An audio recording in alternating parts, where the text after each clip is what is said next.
so that we are better prepared to face new global challenges and emerging threats. I would like to congratulate His Excellency Antonio Guterres for launching the initiative to convene the Summit of the Future.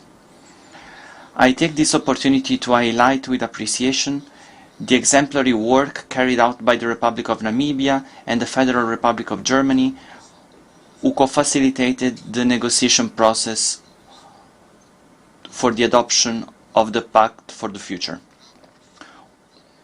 We hope that by convening this summit, we will be in a position to jointly find effectively multilateral solutions for a better tomorrow. The adoption of the Pact for the Future represents undoubtedly a real turning point for a more dynamic, committed, engaged and assertive approach to the issues that are important to humanity. It is our belief that the political commitment we make will contribute significantly to the world managing to gather the necessary resources to finance sustainable development and efforts to build a new peace architecture, always with the defense of human rights, gender equality, and the imperative to leave no one behind at the center of our approach. Excellency, in the implementation of this global roadmap, we cannot leave out the youth and women, who are vital drivers for the transformation and modernization of humanity. As we can all see, the Pact for the Future offers an opportunity for more active, meaningful and active participation by young people and women in decision-making at all levels. In our commitment to building a sustainable future for all, we must also make an important commitment to stepping up the fight to eradicate poverty in all its forms and dimensions, including extreme poverty, which is the greatest global challenge of our time and an indispensable requirement for achieving sustainable development. Food security, access to energy, digital connectivity, education, employment and social protection. We cannot achieve our common ambitions for the future and face this great challenge without putting the poorest and most vulnerable people at the center of our actions and ensuring that no human being or country is left behind. Excellencies, in the area of peace and security, we need to evolve towards an architecture of peace in which the principle of shared security is defended and protected by all, so that no citizen, state, region or geographical area feels protected at the expenses of the insecurity of others. The Republic of Angola believes that it is not possible to build a balanced, safe and sustainable world in which dignity and access to opportunities are the exclusive benefit of a small group of privileged people to the detriment of the majority of the world's population. We also defend the need to reach consensus on reforming the world financial architecture and the architecture of the world's sovereign debt, which is crucial if we are to have a fairer international financial system that is also capable of serving the interests of developing countries. Angola has made a crucial and responsible commitment in recent times to the issue of transitioning to the economy towards the digitalization of all processes that involve it. We are convinced that by taking this step, we will bring our populations and institutions closer and more closely linked to the most modern mechanisms for global interconnection of the economy and trade, thus reducing the geographical barriers that the traditional economy imposes. To conclude,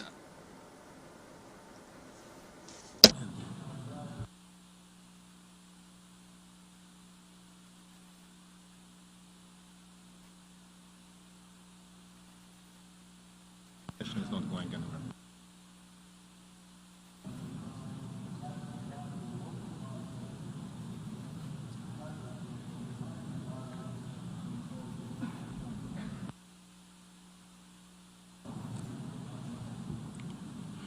I thank the President of the Republic of Angola.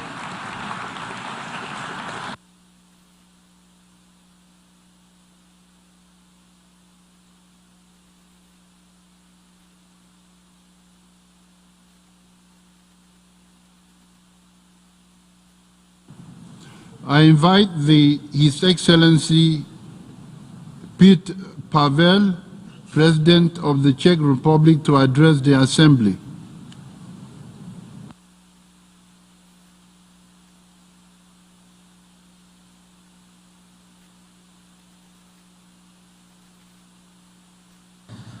Mr. President, Secretary General, Excellencies, ladies and gentlemen, I am grateful to address this distinguished audience and express my gratitude to the Secretary General and his team, who started one of the most important processes of our time, focused on revitalizing multilateralism. The 2030 Agenda is our common goal and roadmap for sustainable development. Now we have a unique opportunity to accelerate its implementation. The Pact for the Future creates a solid base for a better and more effective multilateral system, and we stand ready to work together with other delegations on ensuring summit's successful follow-up. In order to find the right way forward, we need to know and understand the challenges that threaten our future. Let me clearly state that the Russian aggression, an aggression by a country that is a permanent member of the Security Council, against sovereign Ukraine represents a singular challenge shaking the very core of the international system and the fundamental principles of the United Nations. But addressing one challenge does not diminish the urgency of others. We are aware of the suffering caused by wars and conflicts, of the life-threatening disasters aggravated by climate change, pollution, and biodiversity loss, the slow progress in achieving sustainable development, or pervasive violations and abuses of human rights. These challenges are connected. No country is immune to them, and no country can address them on their own. Let me now highlight specifically 2 points. First, I welcome the Global Digital Compact. It outlines a common vision and intent to promote realistic international cooperation in the context of digital technologies worldwide, and presents a joint understanding of some core principles. Czechia will play an active role. Digital transformation cannot serve to the benefit of every individual without a human-centric and human rights-based approach to the challenges that are ahead. The potential of today's emerging technologies like artificial intelligence or biotech is enormous.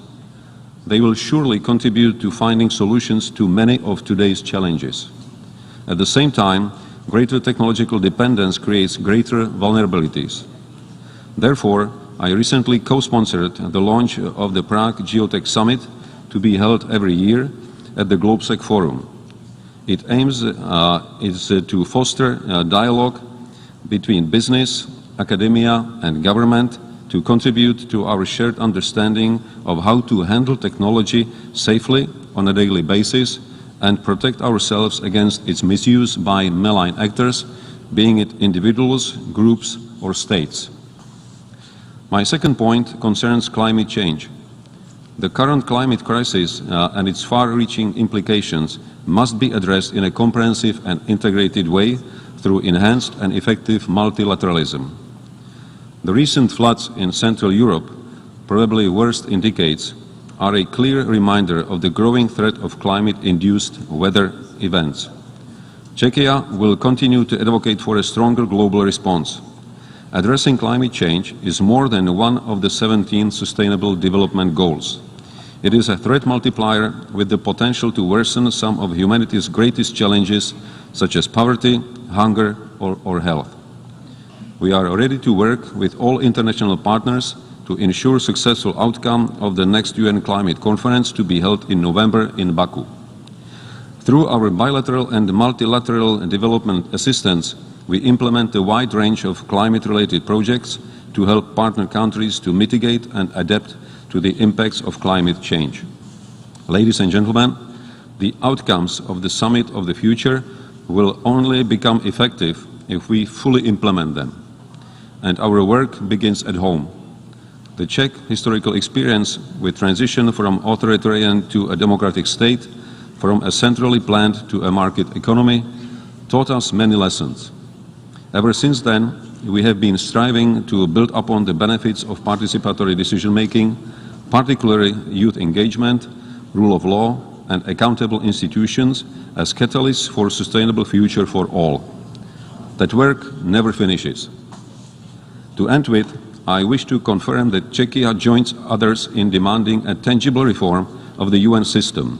Czechia will also continue to pay its regular budget contribution to the UN in full and on time, and urge others to meet their financial obligations as well to ensure that the UN can carry.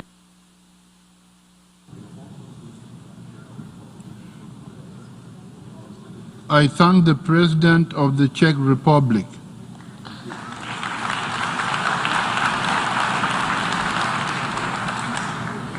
I invite His Excellency Brice Clotaire Oligui Nguema, Transitional President of Gabon, Chairman of the Committee for the Transition, to address the Assembly.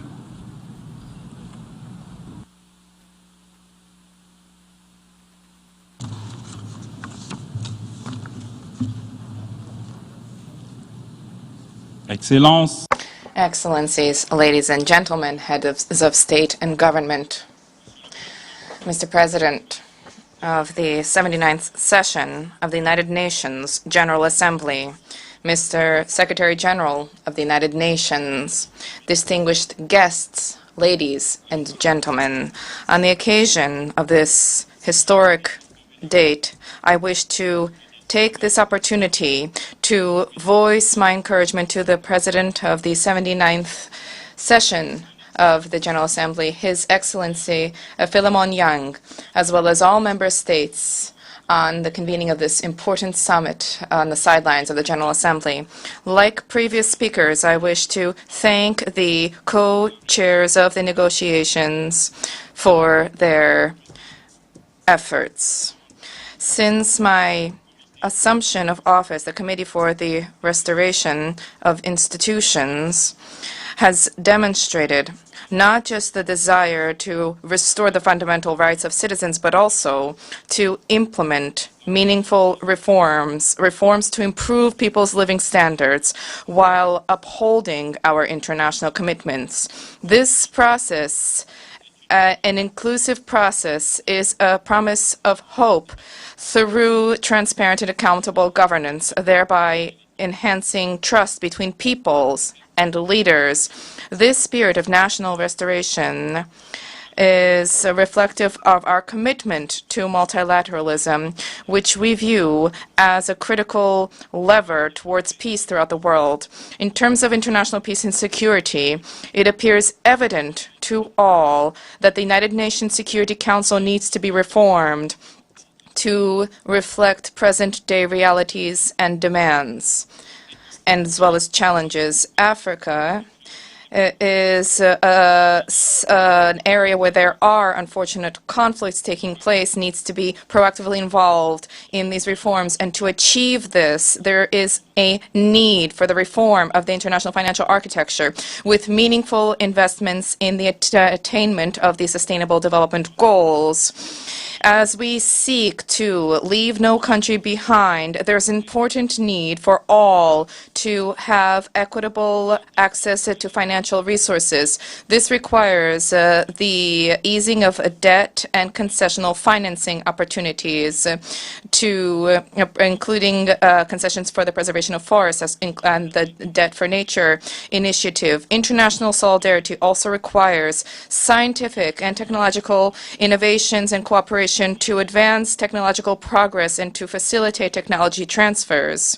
Mr. President, more than half of our population is under the age of 20.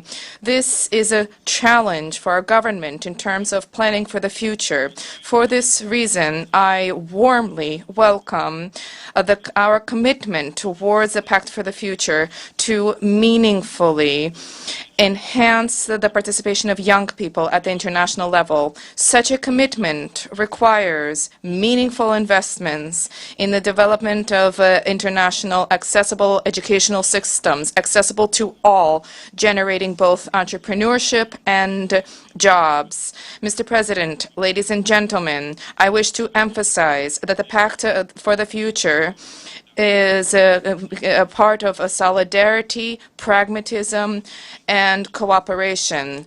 My country, Gabon, is fully committed to contributing to this endeavor. Thank you. I thank the Transitional President of Gabon, Chairman of the Committee for the Transition. I invite His Excellency Andrzej Duda, President of the Republic of Poland, to address the Assembly.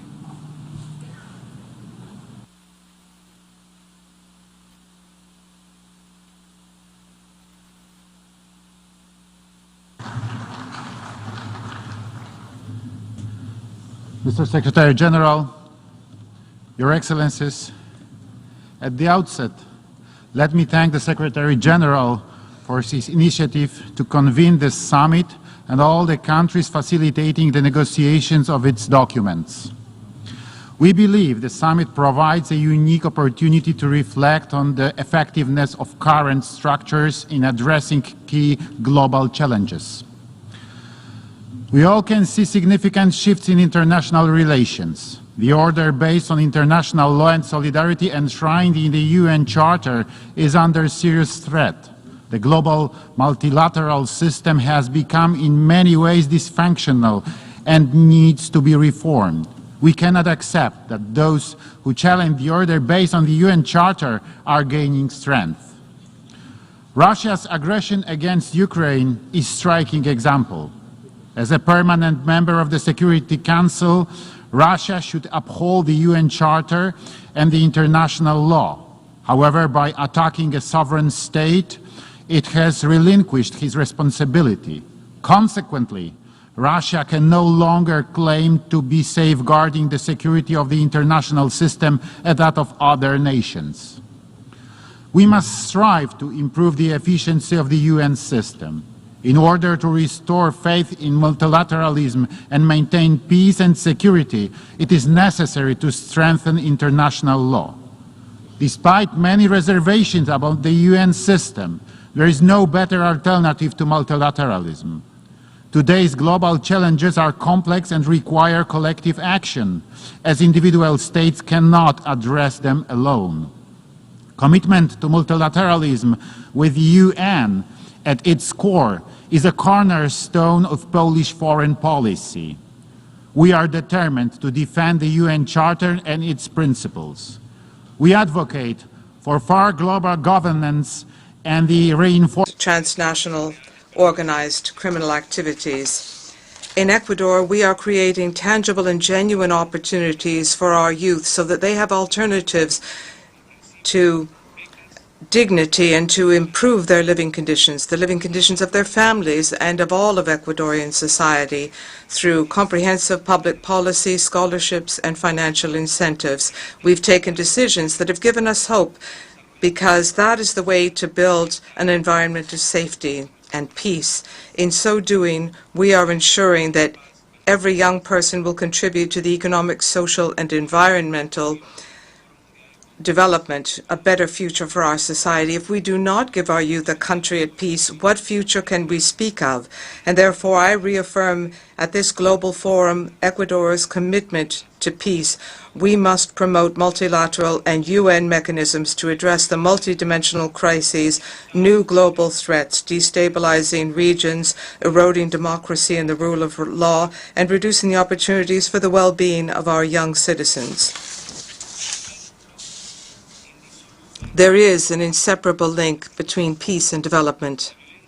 Violence and insecurity are often associated with instability, the lack of opportunities and resources. We must recognize this interrelationship in order to develop effective strategies which will comprehensively address economic inequalities and security problems.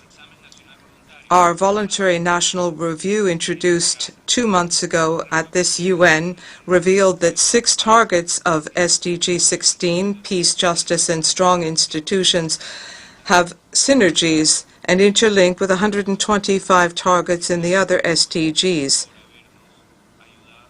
I'm very grateful for the support that we've received and for the tireless work done to assist us in our efforts. This correlation reaffirms that, in fact, making progress in areas of peace and justice is crucial for the comprehensive success of the Agenda 2030, demonstrating these close ties between peace and stability and sustainable development.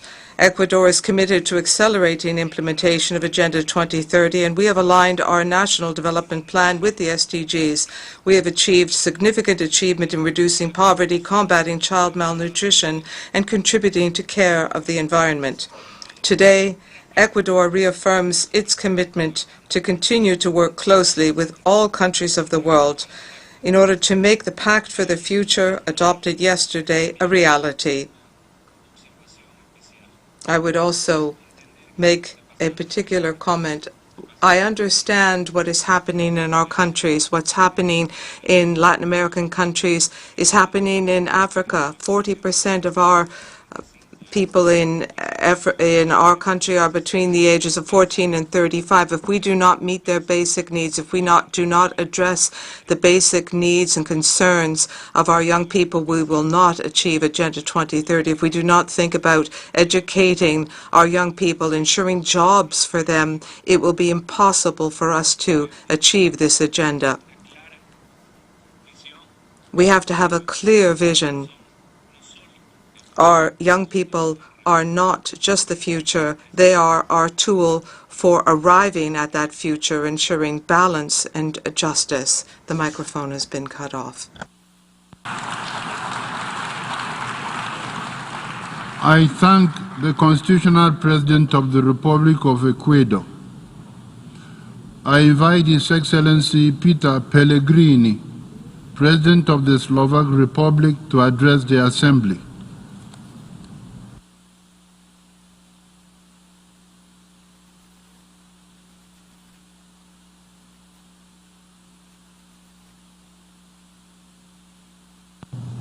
Mr. President, Mr. Secretary General, Excellencies, ladies and gentlemen, Slovakia, as one of the co-founders of the UN system, is and remains a long-term and consistent advocate of multilateralism and international cooperation. We welcome the agreed Pact for the Future and its annexes, the Global Digital Compact, and the Declaration on Future Generation. It's a long-needed success of multilateralism. My gratitude to the co-facilitators for their work, and also to the Secretary General for his vision that guided and shaped this summit. By the next year, 80 years will have passed since the Bretton Woods Conference, which changed the way of global governance. We know that what used to take centuries or millennia now takes decades or even years. In plain speech, many changes come more often and much faster than in the past. But we also live in a world with the highest amount of conflicts and humanitarian crises. We see unprecedented refugee numbers and growing climate change impacts too. What was considered best in class for most industries 10 years ago is now slower than the average. If this applies to business, why wouldn't it apply to international cooperation? We can afford no more senseless exchange as we did on climate exchange. We need to reflect on facts instead of denying them.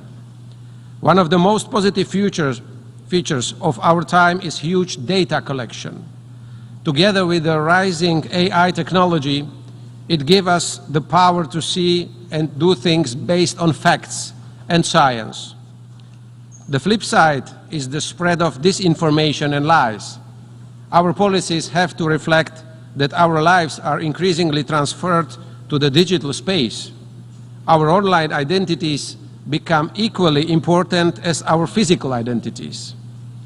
We need to create conditions of what I call digital humanism, defining the rights and obligations of the virtual world, and equally important, tools for their enforcement. We need to ensure that the rules of the online world mirror the rules of the physical world. Online threats and dangers aren't less real than their offline versions. Words and deeds in the virtual world can be even more destructive because they reach a much broader audience. Expressing opinions in digital space shouldn't be restricted, but it should be guided by similar principles that we already apply outside the internet: full responsibility and clear identity. Let's not confuse such rules with harm to the freedom of speech. Every freedom requires accountability. We don't know what the future holds for us, but what we do now is that the pace of change will not get any slower. We also know education, inclusion, investing in our youth, and reducing the digital divide play a vital role in bracing for our digital future. We don't get to choose in which part of the world we are born. Everyone deserves an equal starting line with the digital technologies. Today, they provide access to information, higher economic growth, and fairer social conditions, the way to a better life. Access to digital tools shouldn't be determined only by money, but by individual skills and talents. Living in a digital world also means lifelong learning. I am in my 50s and love technology, but I have to be ready to constantly learn new skills to keep up. Change and adaptability will remain the only constants. Wise infrastructure choice, rich data collection and analysis, not intuition, bias or prejudice, should primarily shape our policies. We are on a steady road to an increasingly unstable world full of repeated crises. The global challenges are urgent and complex, and so must be our decision-making. Of course, a stronger, more effective and reformed multilateral system would be desired, but we can also manage with institutions and mechanisms that we already have in place. We need to invest more in respectful, practical and result-oriented cooperation, just like we did with this pact. It's also a way to reduce the mistrust among UN members and institutions. I consider the pact for the future a stepping stone of adoption, not the end of the journey. There are many tasks ahead of us. Thank you very much. I thank the President of the Slovak Republic. I invite His Excellency Alexander Stubb, President of the Republic of Finland, to address the Assembly.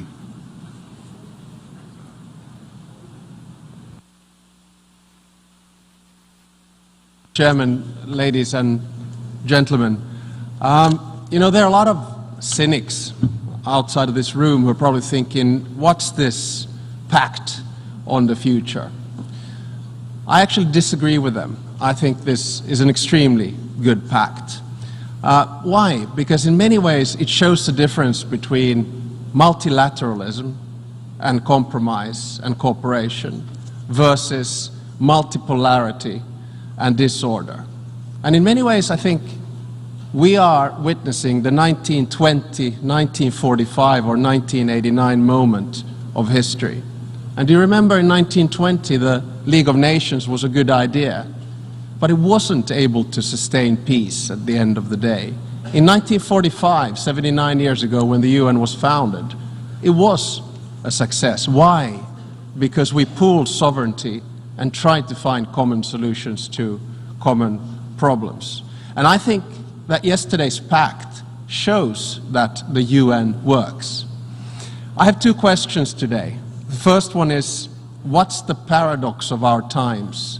And the second one is, why we need to reform the UN right now.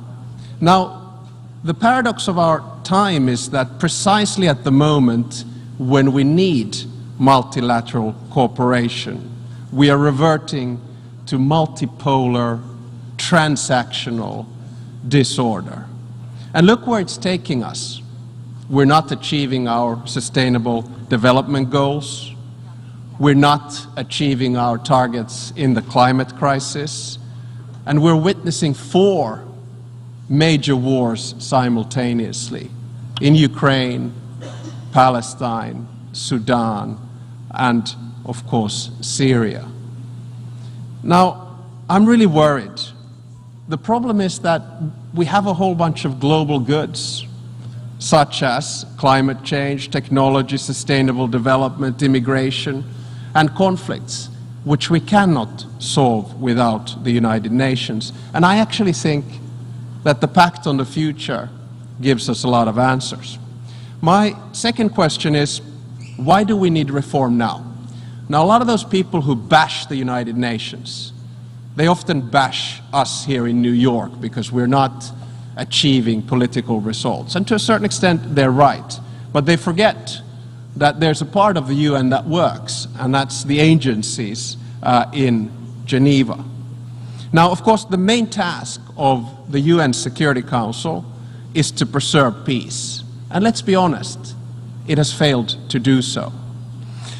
And you know what? The UN Security Council, in my mind, does not reflect the world of today. Why?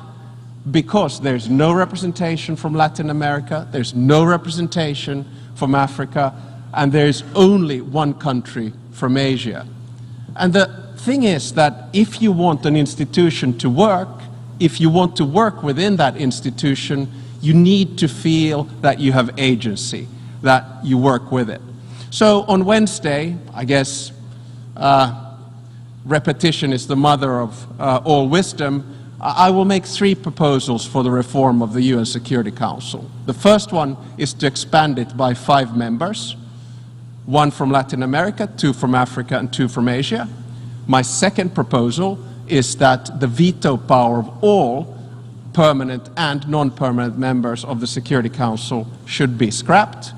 And the third one is that if a member of the Security Council blatantly violates the UN Charter, its voting rights in the Council should be suspended. Is this a realistic proposal?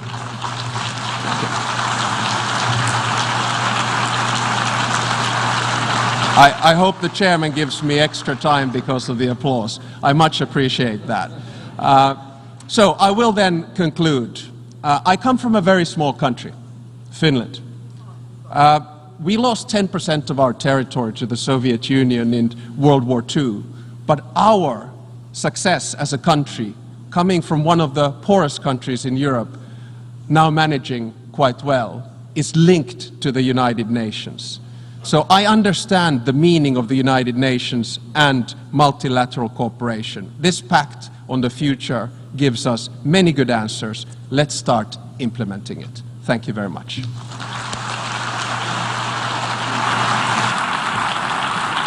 I thank the President of the Republic of Finland. I invite His Excellency Edgars Rinkēvičs, President of the Republic of Latvia, to address the Assembly.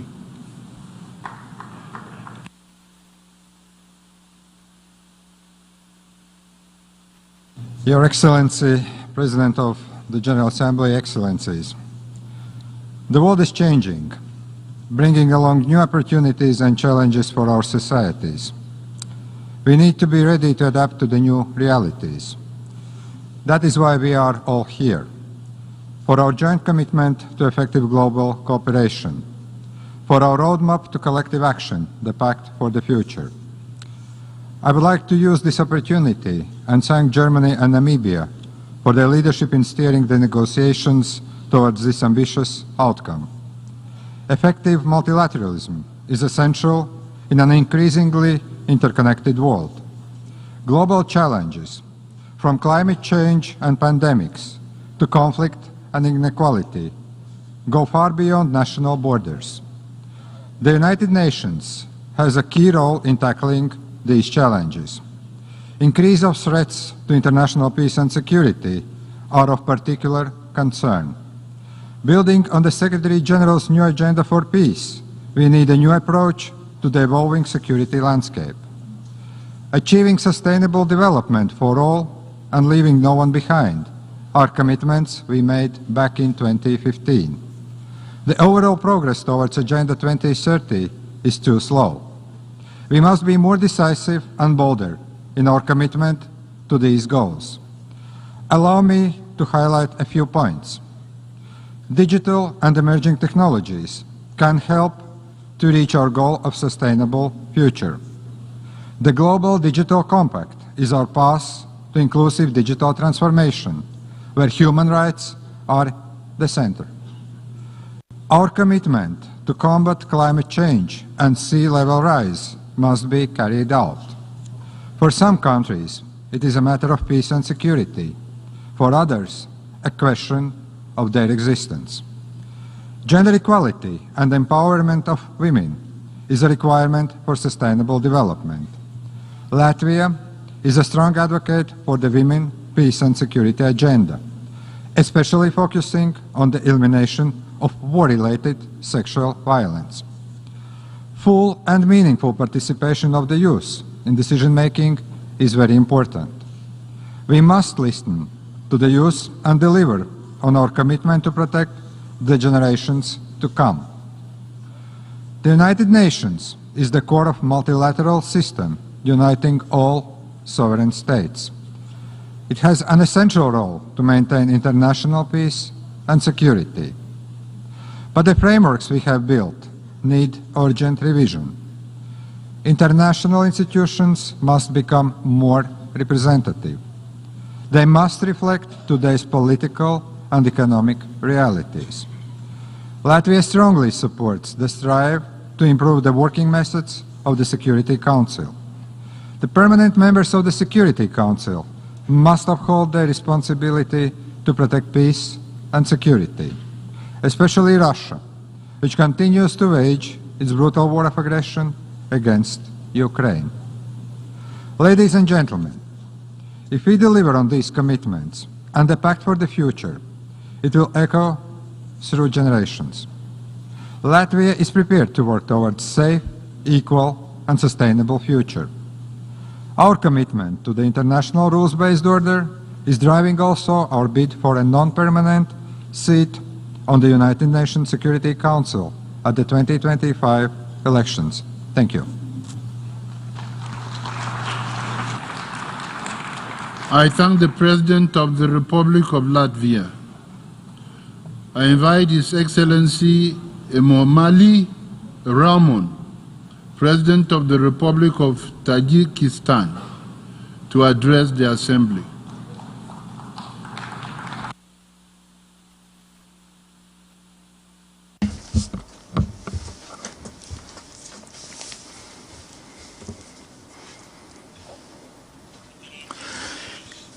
Excellency Chairperson, Excellency Secretary General, ladies and gentlemen, I'd like to first of all extend my sincere gratitude to the United Nations Secretary General for the commendable initiative in organizing this Summit of the Future, as well as for the gracious invitation to partake in this important summit. We held in high regard the diligent efforts of the coordinators of the Pact for the Future, esteemed representatives of Germany and Namibia. This meeting serves as a valuable platform for the review of the critical issues such as climate change, the safeguarding of public health, poverty alleviation, enhancement of women's living conditions, inclusive education and other pressing global challenges. Furthermore, matters pertaining to disarmament, arms control and modern threats and challenges to peace and security continue to demand our earnest consideration. It is anticipated that today's meeting will serve as a significant function in tackling issues pertinent to the reform of the international financial architecture and enhancing the global response to modern threats and challenges. The inclusion of climate and water agenda in the final document of this summit underscores the imperative for sustained and urgent action by member states and other stakeholders to secure a peaceful and sustainable future for the generations to come. According to the latest data from the United Nations, while there have been some improvements, the progress in the field of water and sanitation remains insufficient. Therefore, we are committed to enhancing our collaborative efforts with other nations to advance our constructive initiatives aimed at addressing water resource management and climate change. The ongoing implementation of the International Decade of Action 40 for Sustainable Development 2018-2028 exemplifies our unwavering dedication to these critical issues. Distinguished participants, the adoption of the Pact for the Future as a forward-looking outcome of this summit aligns with the pressing reality that millions of civilians across diverse regions of the globe are vulnerable to a multitude of security threats. The actions of the United Nations in light of the swiftly evolving dynamics on the international arena underscore the necessity for nations worldwide to enhance their multilateral relationships. The international community can achieve success solely through dialogue and constructive collaboration aimed at addressing modern risks and challenges. Strengthening cooperation to achieve the sustainable development goals is fundamentally reliant on collaborative efforts aimed at ensuring lasting peace and genuine stability. In this context, it is crucial for policymakers and government officials to engage in concerted and coordinated actions at the global level to enhance collaboration and promote comprehensive security. Tajikistan, in its capacity as the host nation of the Dushanbe counter-terrorism process, welcomes the incorporation of this critical issue into the pact alongside other significant matters. It is important that we enhance international collaboration, facilitate the exchange of information and strengthen capacity-building efforts to effectively counter the rise of terrorism, extremism and other global menaces. We reaffirm our commitment to the pivotal and coordinating role of the United Nations in this endeavour. Ladies and gentlemen, today we stand at a critical juncture facing an alarming rise in conflict across the globe, leading to unimaginable suffering and hundreds of thousands of loss among innocent civilians. As heads of state, it is necessary that we come together united by our shared vision for a world free from ravages of war. Let us commit to a collective effort to forge lasting peace, alleviate human suffering, and prevent terrible consequences of conflicts. It is high time to take decisive action to empower the United Nations in its vital mission of the conflict resolution and to restore peace and stability to our planet. Together we can create a brighter future for all. I, in this context, respectfully propose the adoption of a special resolution by the United Nations entitled Decade of Promotion of Peace for Future Generations. Furthermore, it is imperative that the United Nations, along with agencies and international and regional financial institutions, intensify their efforts to coordinate the actions of the international community in pursuit of sustainable development. I'm confident that the deliberations at today's summit will establish a solid ground for addressing the pressing challenges of our time. I thank you for your attention.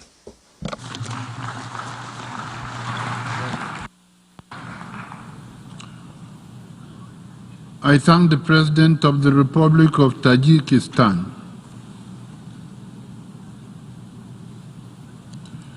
Notwithstanding the provision of Decision 79/504 of 13 September, I invite His Excellency Alexandru Rossi and Her Excellency Milena Gasperoni, Captains Regent of the Republic of San Marino, to address the Assembly.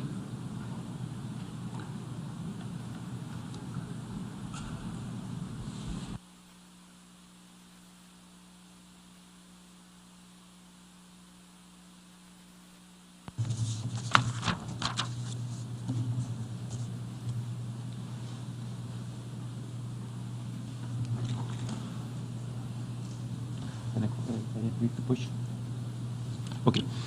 Mr. President, Mr. Secretary General, colleagues, the Republic of San Marino expresses deep concern about the armed conflict which are still ongoing around the world. We are now witnessing the highest number of wars since 1945, and the resulting devastating crises, such as worsening humanitarian crisis, bring every state face to face with its responsibilities. 80 years after World War II, during which the Republic of San Marino offered hospitality to over 100,000 refugees, our country has once again renewed its concrete solidarity and strong humanitarian commitment in favor of hundreds of Ukrainian citizens. The Republic of San Marino has taken in over 400 Ukrainian refugees, more than 1% of the entire San Marino population. Thanks to the solidarity of public and private institutions, NGOs, and with the help of many volunteers. Together with refugee crisis, the impact of conflicts may lead to a global food crisis. In its capacity of promoter of the resolution establishing 29th of September as the International Day of Awareness of Food Loss and Waste, San Marino firmly believes that combating food loss and waste will help promote food security and welcomes all initiatives aimed at raising awareness of such responsible behavior. San Marino has decided to cooperate within the framework of international structures and mechanisms, at the top of which is United Nations Organization, because it firmly believes in dialogue, democracy, and respect for others, as founding values of peaceful coexistence among peoples. No one must remain indifferent to war, but instead we must all work responsibly to create the condition for dialogue and peace with the full involvement of international institutions. The importance of dialogue and its relevance in democratic and inclusive societies are the basis for the plan of action to combat violent extremism and the radicalization that leads to terrorism.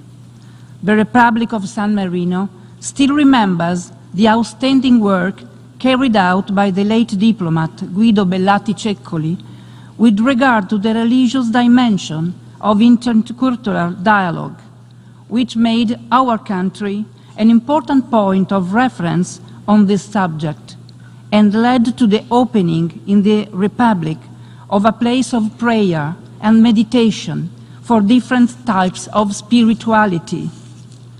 The Republic of San Marino is convinced that this historically important summit and its final declaration, the Pact for the Future, whose principles are fully shared by our country, will give a new impetus to the entire multilateral system and to international cooperation in general, strengthening the UN institutions so they continue to represent a beacon for the protection of peace and human rights. Indeed, in the case of small states, international law is seen as the one and the only safeguard in the event of a threat to their existence, and multilateral fora represent a valuable megaphone to make their voices heard, which would otherwise remain unheard. Within international fora, San Marino has always contributed to highlighting the role that small states can play as facilitators of dialogue and promoters of peace. The Summit of the Future will pave the way toward action leading to a safe, peaceful, fair, equal and sustainable world, and our Republic will actively contribute to the search for collective solutions for a future of peace and dialogue, a better and more sustainable future for us and for future generations, in accordance with international law, including the United Nations Charter. Thank you all.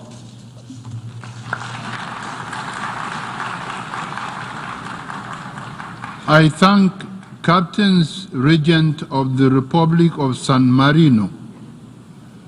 I invite His Excellency Nikos Christodoulides, President of the Republic of Cyprus, to address the Assembly.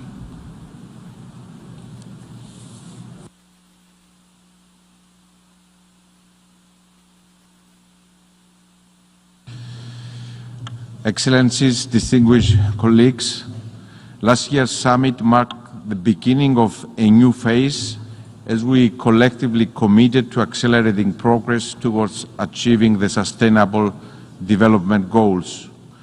We reaffirm our commitment to the 2030 Agenda as our primary framework for addressing the multifaceted crisis facing humanity.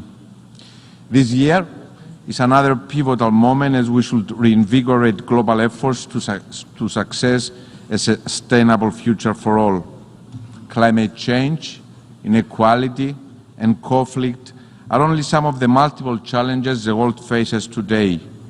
Addressing them requires leadership and transformative action. The intergovernmental negotiations of the Pact for the Future, the Global Digital Compact, and the Declaration on Future Generations have revealed the extent of our perspectives. However, it is precisely this diversity and the bridging of different views, understandings, and expectations that is the true strength of multilateralism. I welcome the adoption of the Pact, and I commend the dedication of all who contributed to this, and primarily the co-facilitators.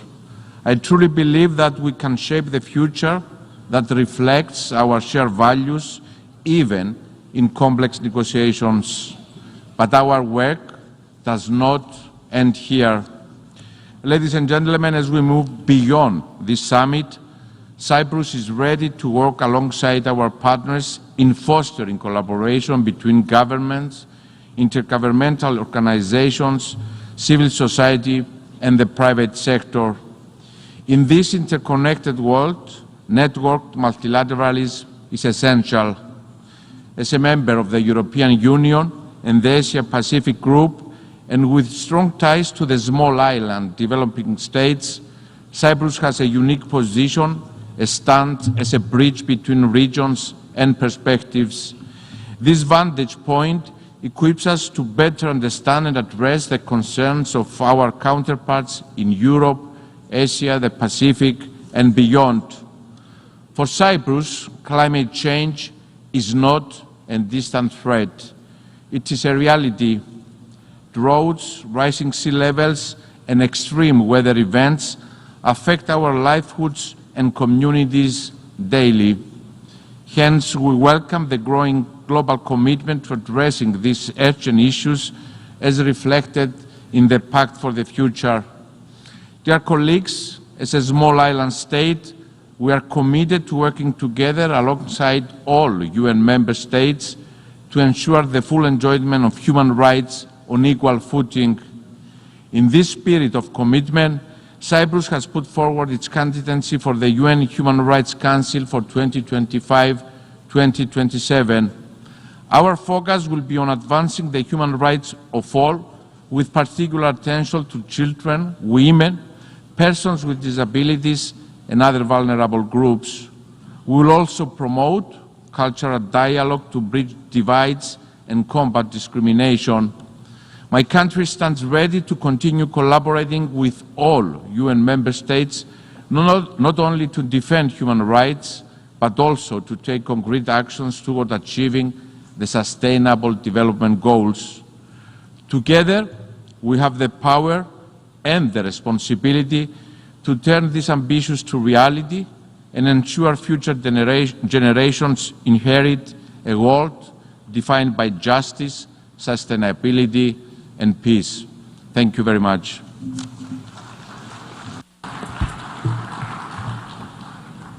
I thank the President of the Republic of Cyprus, and I invite His Highness Prince Albert II, Sovereign Prince of Monaco, to address the Assembly.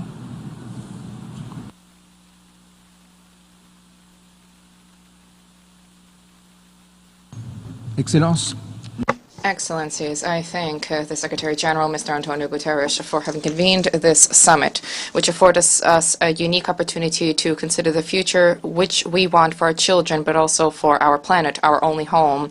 By adopting a firm commitment to implement the 56 initiatives of the Pact, this establishes a bedrock for a new partnership for a fair, equitable, prosperous world for all. Moreover, the Declaration on Future Generations provides us with the necessary tools to provide our young people with opportunities to fully flourish in a healthy, harmonious environment while advancing the future as insecurity, conflicts, and terrorism, as well as transnational organized crime. All of these impact security and impede the development of our societies. Peace is our most valuable asset. There's a need to have access for the basic human rights. Without this, it is impossible to provide for a world that benefits all people. The restoration of peace and security is a collective responsibility. It is an urgent responsibility. President, we are aware that international tensions are exacerbated by environmental crises, climate change, loss of biodiversity, ecosystems, pollution on land and at sea. These are all exacerbating factors which we need to face. This is vital for the establishment of sustainable and peaceful societies. However, none of our objectives will be achieved if inclusion of all women and girls is not made a reality. Empowerment of women is critical to the achievement of economic, social, and political progress. Ensuring equal access to education, economic and decision-making realms facilitate not just their personal empowerment, but also help to ensure professional progress. So the unification of sports is very frequently, the unifying power of sports is underestimated very often. This brings together peoples and cultures and helps to bring down social barriers. My country will continue to endeavor to ensure that the contribution of sports to peace and inclusive social development is recognized rightly within the United Nations. Mr. President, we are committed to mitigating potential risks linked to the misuse of digital technologies. And we are endeavoring to establish adequate norms for ethical use of these technologies, which is respectful of both human rights and the basic freedoms of all people. We need to guarantee that the use of these technologies is not diverted for malicious purposes. To that end, we welcome the adoption of a global digital compact. This summit, Mr. President, is a milestone for the multilateral system. It affords us an opportunity to rethink multilateralism, to make it more able to surmount present-day and future challenges, and to help reinforce trust in international institutions. This is why it is critical to accelerate our efforts to reform the governance of our institutions with the aim of making them more inclusive and representative and reflective of present-day realities. Multidimensional crises which we are encountering have resulted in delays in the achievement of Agenda 2030, and yet we have the necessary tools, legal tools, technical tools, scientific tools to deliver sustainable and effective solutions to meet present-day challenges. Let us act together decisively, for the future which we aspire to depends upon our present commitment. Thank you.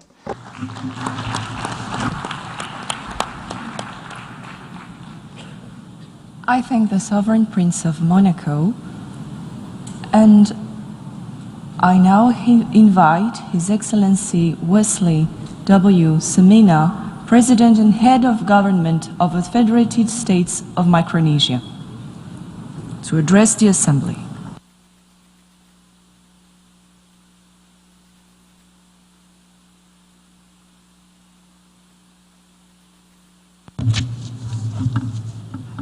Thank you, President.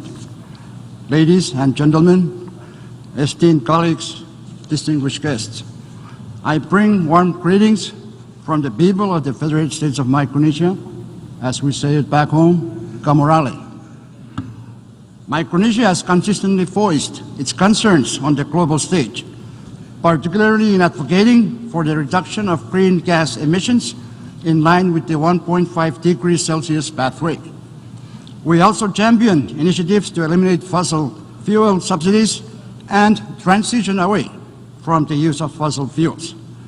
This includes addressing non-CO2 emissions and short-lived climate pollutants in order to effectively combat the climate crisis, as these pollutants significantly contribute to global warming in the near term. By prioritizing their reduction, we can achieve more immediate temperature control, safeguard vulnerable communities, and enhance our efforts toward long-term climate goals. While we embrace the pact for the future, we do have some concerns about the text as adopted. We would like to suggest that the United Nations ensure that the implementation of the pact includes robust and lasting commitments to transition away from coal, oil, and gas in all sectors of society, aligning with the 1.5 centigrade limit in the Paris Agreement. Climate change poses an existential threat to the environmental stability, peace, and security in Micronesia. As rising sea levels and extreme weather events jeopardize our livelihoods and displace communities, it is imperative that we recognize the profound link between climate resilience and the survival of our people. We must foster international cooperation to address this climate crisis with urgency. Our planet is at a critical point of no return, so the time for action is now. We possess the tools, knowledge, and innovative spirit to combat climate change and protect our ecosystems. The Pact for the Future serves as a call to action, urging us to commit to ambitious climate targets and investments in renewable energy. Together, we must strive to create a green economy that prioritizes both our planet and our people. The challenges we face transcend borders. They are global in nature. From public health to economic stability, our interconnectedness necessitates collaboration that goes beyond nationality and ideology. Let us forge partnerships, share resources, and establish frameworks for our collective resilience. We have engaged in formal discussions since yesterday, resulting in the adoption of the Pact. So each of us needs to dream boldly and act decisively in order to make it a reality. Therefore, our vision for the future must be crafted collectively by leaders, innovators, and citizens alike. Let us empower the next generation with the tools and knowledge they need to thrive in an ever-changing world. The Pact for the Future is crucial for the survival of the livelihoods and the well-being of humanity, especially in small island developing states like mine. We continue to face extreme challenges as a consequence of climate change, and our livelihoods stand on the brink of devastation. Therefore, I appeal to all of you to rally behind this pact so that we can safeguard the future of our people and our world. I thank you.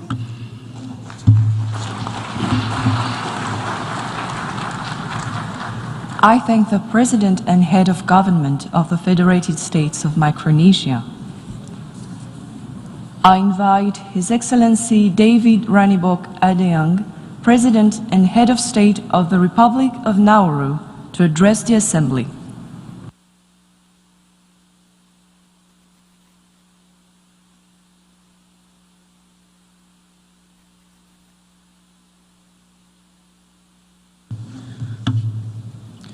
Mr. President and General Secretary, Excellencies, I want to align my statement with the distinguished representatives of Uganda on behalf of the G77 and China, with Samoa on behalf of AOSIS, and with Vanuatu on behalf of PSIDS. To the co-facilitators of the Summit of the Future, Namibia and Germany, I extend my sincere gratitude for tireless efforts on the Pact of the Future. Their exceptional leadership and commitment were crucial in guiding us to a successful conclusion amidst the immense challenges of this task. The Summit of the Future is our call to action. It's a call to rebuild trust, to reimagine our systems, and to secure a livable future. The Pact of the Future is our roadmap. Our priorities are clear: climate action, access to financing, and a reformed global governance that serves all nations. Nauru welcomes the Pact's ambition. And yet, as we consider this Pact, we must ask, does it truly address the needs of the most vulnerable? Does it offer more than lofty words and instead provide a roadmap with concrete commitments and financing for those who need it most? Implementation is paramount. We must transform our shared vision into a tangible reality, improving lives across every nation and every community. To achieve this, we need clear goals and robust metrics. These will be our compass, guiding our efforts and allowing us to track our progress transparently. We cannot and we must not content ourselves with words alone. The Pact recognizes the need for financial inclusion, but we must translate this into concrete action. The Pact's mention of renewable energy holds potential. Nauru is committed to powering our future with clean energy. We appreciate the reference to the MVI. The Pact acknowledges the complexity of our vulnerabilities, but we must see this reflected in global policies and programs. And we further call upon the IFI and MDBs to integrate the MVI into their frameworks. It is not just another statistic. It is a tool that provides a more accurate picture of our national circumstances, our strengths, our challenges, and our potential. The path ahead will not be easy. It demands commitment, innovative thinking, and the courage to challenge existing norms. We will judge this pact not on the words spoken here, but on the actions taken in the years to come. And as we live this summit, let us carry with us not just hope, but determination. Let our actions speak louder than our words, and let us work to ensure that the Pact for the Future delivers on its promise. Mataba.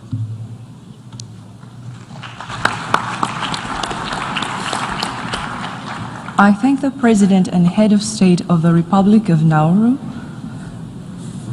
and I invite His Excellency José Raúl Mulino Quintero, President of the Republic of Panama, to address the Assembly.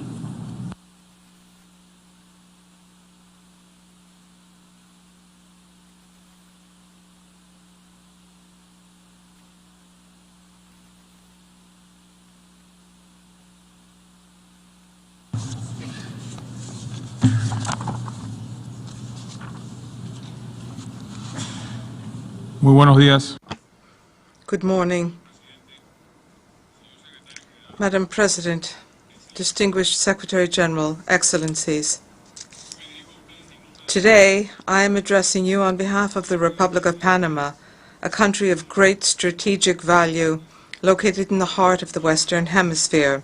In Panama, 64.8% of the population is between the ages of 15 and 64. That means a large number of people of working age. A significant number of them are youth.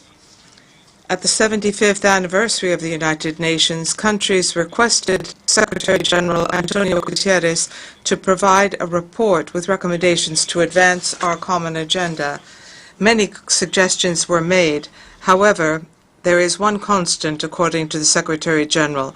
The decisions we take or fail to take today may mean either further backsliding or progress towards a greener, better, and safer future. For that reason, we cannot speak of a summit of the future and the documents resulting from it without mentioning the SG's Our Common Agenda. It serves as a mechanism to accelerate the implementation of existing agreements, including the SDGs. By general consensus, we have adopted the Pact for the Future, the Declaration on Future Generations, and the Global Digital Compact. These documents contain ideals for the well-being of humanity over the long term, seeing today's generations as depositories of a legacy for future generations. We have endorsed the appeal of the Secretary General to implement reforms introduced and even deeper reforms through meaningful action. The Summit of the Future, with the participation of all global leaders, is a golden opportunity to raise up our voice, reaffirm our commitment to bolstering this multilateral system in such important areas as sustainable development and financing for development, international peace and security, science, technology and innovation, and digital cooperation, youth and future generations, and the transformation of global governance. It is a well-known fact that the challenges we face are growing much faster than our capacity to resolve them, and we cannot do the job on our own. And therefore, the Summit of the Future is a crucial step towards building a stronger and more effective multilateralism. If these actions are taken, humanity has the opportunity to act and to reform global institutions, including the Security Council and the international financial architecture, so that they can respond to the political and economic realities of the future. Agenda 2030 has slowed down. Current conflicts are inflicting suffering. Poverty and hunger have already reached critical levels in many countries, while the SDGs seem to be further and further away. Inequality, insecurity, and violence have risen daily, while access to quality education is lagging behind.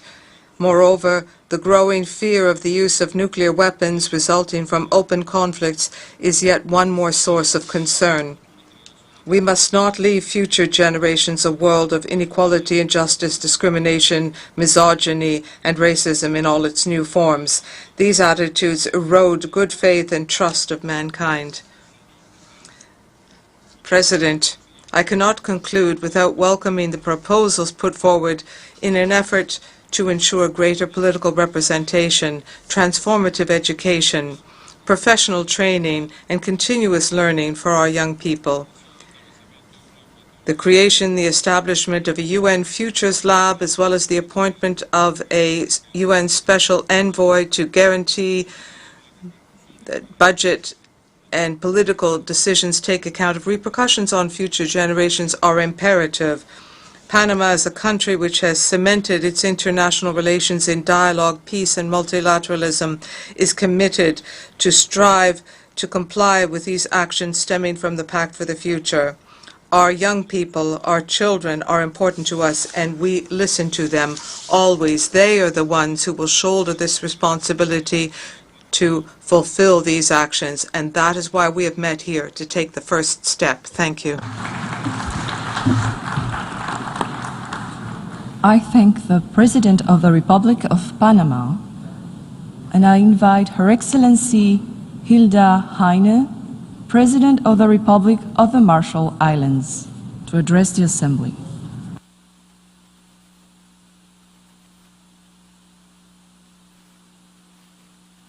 It is recommended, whereby participants are encouraged to refrain from the listing of standard protocol expressions during their statements. Within this time frame, Our youth away from the grasp of crime, drugs, and transnational organized criminal activities. In Ecuador, we are creating tangible and genuine opportunities for our youth so that they have alternatives to dignity and to improve their living conditions, the living conditions of their families and of all of Ecuadorian society through comprehensive public policy, scholarships, and financial incentives. We've taken decisions that have given us hope because that is the way to build an environment of safety and peace. In so doing, we are ensuring that every young person will contribute to the economic, social, and environmental regions. Development and security are closely linked. And as a low-lying atoll nation and small island developing state, climate remains our biggest security threat. By better emphasizing peace building, we can help to reduce vulnerability to rising seas and to rising tensions alike. This meeting should truly be for the future and to boost the rightful participation of the youngest and future generations. It is youth, the leaders of tomorrow, who will face the strongest consequences of inaction today. Mr. President, the global digital divide is a major development challenge for our Pacific Island region. We are some of the most isolated places on Earth. We welcome the Global Digital Compact and highlight our joint program to advance digitalization, working with assistance across the UN system. It is important that more actions continue to show that we all can do more than commit. We can implement. Mr. President, the document ultimately reflects, not shapes, the fragmented multilateral platform. It is hard not to be frustrated over apparent political limitations. There is an incredible and persistent gap between ambitious solutions and international finance at hand. We have all seen far too many set it and forget it moments at international summits. And the international system is at risk of glossing over where we all have fallen short, instead of identifying and addressing the core causes. Many of the SDGs remain stuck in place despite our ambition and political will, and we cannot keep papering over the sobering shortcomings without arriving at the conclusion that the money just isn't there, or when it is so distant that it never reaches our shores and local communities. Finally, it will be an important task to develop clear lines and linkages between the Pact of the Future and the Antigua-Abbas Agenda for SIDS. Small island nations need and deserve a dedicated focus, which we all adopted earlier this year. But if this pact is to be a blueprint for future partnership, then we cannot leave SIDS out of global goal setting. Mr. President, Taiwan remains a key partner to the Marshall Islands. Taiwan's important partnership deserves appropriate recognition. If we are to truly leave no one behind, then Taiwan deserves meaningful and enhanced participation in the UN system. Thank you.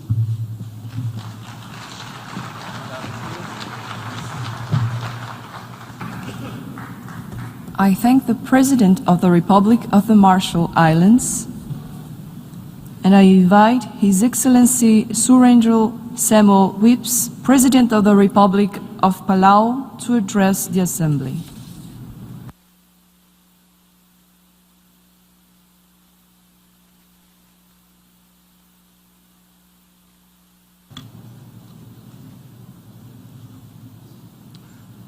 Excellencies, ladies and gentlemen, Ali from Palau.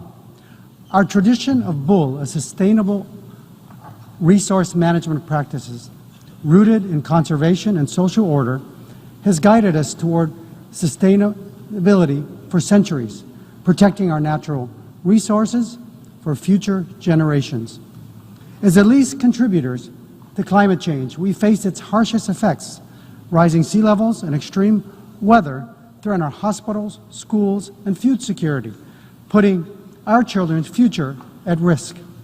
Our tradition of stewardship through the BULL contrasts sharply with the global crisis we now confront, one we had little hand in creating.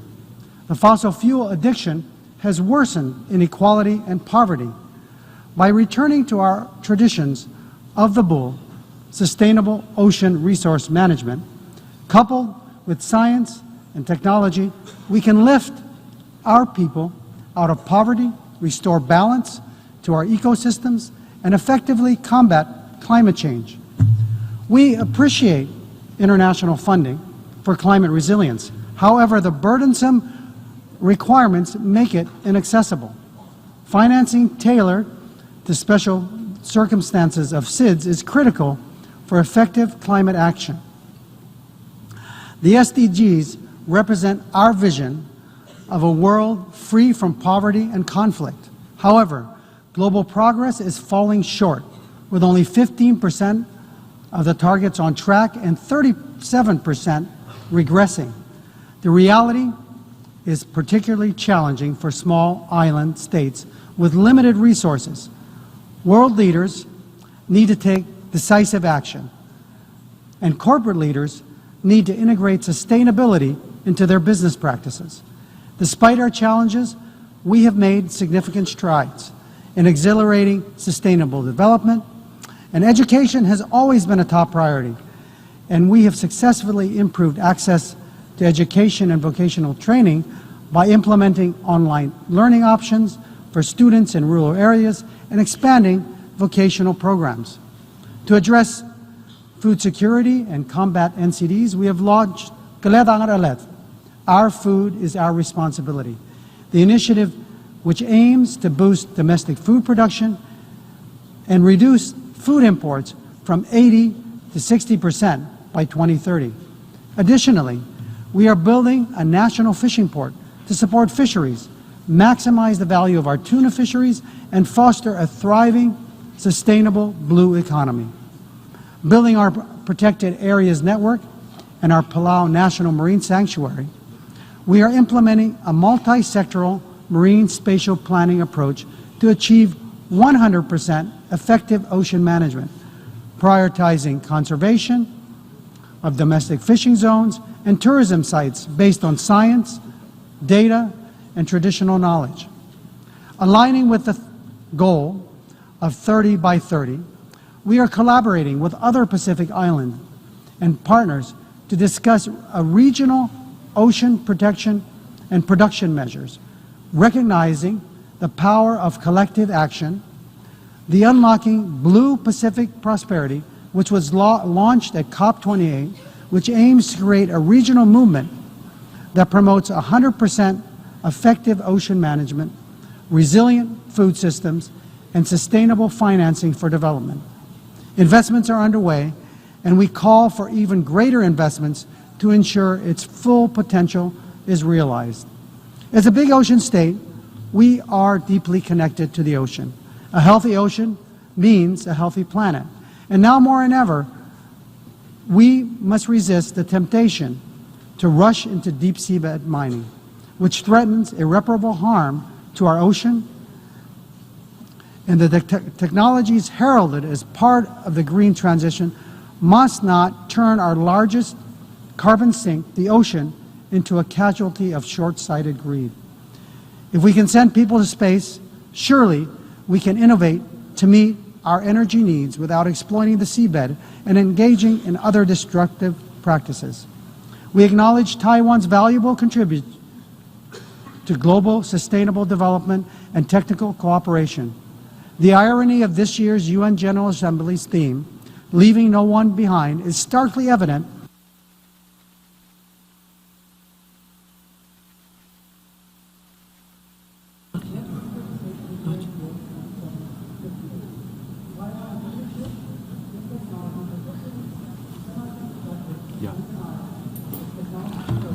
I thank the President of the Republic of Palau.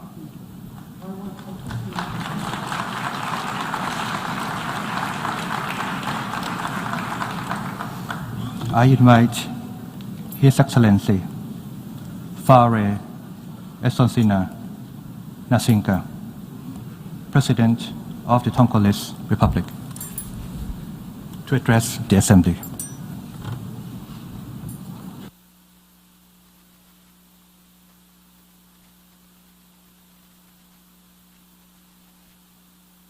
Monsieur le Président de l'Assemblée générale, Mesdames et Messieurs les chefs d'État et de gouvernement, Monsieur le Secrétaire général des Nations Unies, Mesdames et Messieurs les chefs de délégation, Mesdames et Messieurs, il y a 8 décennies, quand l'institution qui nous accueille a été créée, le monde sortait du second conflit mondial et l'avenir était résolument perçu comme positif. Aujourd'hui, les crises complexes que connaît notre planète nous obligent à repenser notre modèle de développement et de coopération internationale. Si nous restons passifs, ces crises et ces modèles pourraient entraîner notre planète vers un futur sombre. Saisissons donc l'opportunité qui nous est donnée ici de changer de cap. Ma première affirmation est qu'à des crises systémiques, il faut des réponses globales. D'une part, les défis alimentaires, sécuritaires ou écologiques actuels dépassent ce que chaque pays est capable de gérer efficacement à lui seul. Et d'autre part, le caractère enchevêtré de ces crises complexes en fait des crises asymétriques. En effet, elles impactent parfois rapidement et durement des régions du monde parfois peu concernées par leur cause. C'est pourquoi je redis ici ma conviction profonde.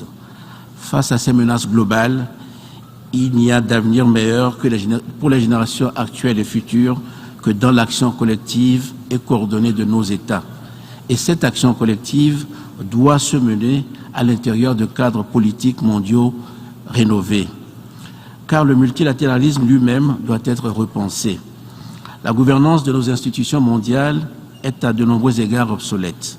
Et nos discussions, comme nos engagements multilatéraux, ont montré leurs limites. Pour trouver des solutions réellement efficaces, un nouveau modèle de coopération internationale s'impose. À ce stade, permettez-moi de dire quelques mots de l'Afrique. Pour regarder l'avenir, il faut regarder vers l'Afrique. L'Afrique va continuer à abriter la plus grande partie de la jeunesse mondiale. C'est là qu'il y a le potentiel de développement de marchés le plus fort, notamment les nouveaux marchés du futur liés à l'économie verte ou bleue. C'est aussi là que nous devons expérimenter de nouveaux modèles de partenariat multipartite pour le développement, et notamment avec le secteur privé. Ils sont décisifs pour que nos actions aujourd'hui aient un impact positif et durable. En Afrique comme ailleurs, je pense que l'État doit jouer un rôle central de coordination. Pourquoi? D'abord parce que l'État est le seul garant de l'intérêt de la population tout entière, et aussi parce qu'il est le seul à jouer un rôle visionnaire et protecteur pour les générations actuelles et futures. Au Togo, nous nous efforçons de bâtir un État fort. Nous voyons cet État au centre de toute solution d'aide au développement et humanitaire, en collaboration avec le secteur privé et la société civile. Je constate que malgré les efforts de ces dernières années, l'aide internationale reste trop souvent déconnectée tant des besoins que des capacités des populations qui en bénéficient. C'est pourquoi il faut renforcer le rôle des États africains dans l'aide au développement comme partenaire réellement stratégique et équitable. La relocalisation des efforts de développement est essentielle et doit être plus profonde. Elle doit être financière mais aussi politique. Enfin, il faut davantage de respect et de représentation pour les États africains sur la scène internationale. Pour que les solutions multilatérales soient véritablement inclusives, elles doivent respecter la dignité et l'égalité de représentation de nos peuples. Nous ne pouvons construire un avenir meilleur que si toutes les voix sont entendues et respectées. C'est aussi cela, ne laisser personne de côté. Excellences, Mesdames et Messieurs, mon pays est prêt à jouer pleinement son rôle dans ce vaste effort collectif pour façonner un avenir meilleur. Nous croyons que c'est en travaillant ensemble, dans un esprit de solidarité et de respect mutuel, que nous parviendrons à relever les défis de notre époque et à offrir à nos enfants un monde plus juste, plus prospère et plus durable. Je vous remercie de votre aimable attention.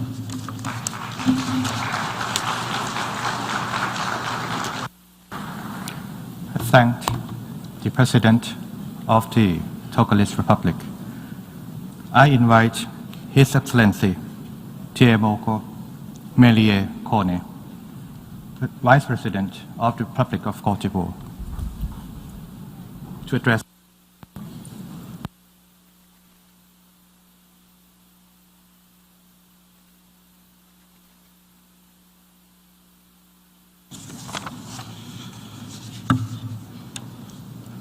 Monsieur le Président de l'Assemblée générale, Monsieur le Secrétaire général, Mesdames et Messieurs, je voudrais, au nom de Son Excellence Monsieur Alassane Ouattara, Président de la République de Côte d'Ivoire, vous féliciter pour la tenue opportune de ce sommet. L'ampleur de notre mobilisation témoigne de la juste compréhension des enjeux de ce sommet qui marque un tournant historique dans nos efforts pour refonder notre planète. La paix et la sécurité internationale sont gravement menacées avec des guerres qui n'épargnent aucun continent. Les conséquences humaines et matérielles de ce conflit sont effroyables et aucune solution durable ne semble envisageable. Ces conflits compromettent la cause de la paix, aggravent la faim et la pauvreté et assombrissent l'avenir d'une grande partie de l'humanité confrontée à une faible mobilisation de ressources destinées au financement des objectifs de développement durable. Face à ces défis qui menacent gravement l'avenir du monde, la Côte d'Ivoire réaffirme son appel à une plus grande solidarité entre les nations et à un financement plus adéquat du programme 2030 et de l'agenda 2063 de l'Union africaine. Dans cet esprit, Mon pays se réjouit de l'élan de solidarité qui a permis l'adoption des documents ambitieux de notre sommet, à savoir le pacte pour le futur et ses annexes. Notre grande attente est que ce pacte favorise l'avènement d'un monde juste et durable à travers des actions concrètes et déterminées. Nous devons par conséquent tout mettre en œuvre pour rétablir la paix partout où les conflits sévissent. Je me réjouis du soutien apporté aux initiatives du secrétaire général des Nations Unies ainsi que de la priorité accordée à la prévention de toutes les formes de violence et de menaces sécuritaires, de même que le règlement pacifique des différends. Monsieur le Président, dans les domaines de la science, de la technologie, de l'innovation et de la coopération numérique, nous devons intensifier la coopération multipartite et les partenariats pour renforcer les capacités, transférer les technologies et mobiliser les ressources financières nécessaires afin de faciliter l'accès aux opportunités offertes par la science et la technologie, de stimuler l'innovation, de réduire la fracture numérique et améliorer la gouvernance des technologies émergentes, en particulier l'intelligence artificielle. Le pacte numérique que nous venons d'adopter s'inscrit dans cette dynamique et permettra, nous en sommes convaincus, d'aborder de manière spécifique ces enjeux fondamentaux. S'agissant des jeunes et des générations futures, la promotion d'une éducation de qualité, l'inclusion sociale et la représentation des jeunes dans les instances décisionnelles sont primordiales. Elles feront d'eux des agents de développement pour l'édification et la transformation des sociétés modèles. Enfin, une gouvernance mondiale plus juste, plus représentative et plus inclusive est plus que jamais nécessaire. À cet effet, le multilatéralisme qui doit être revitalisé pour encourager une coopération internationale plus étroite et plus efficace.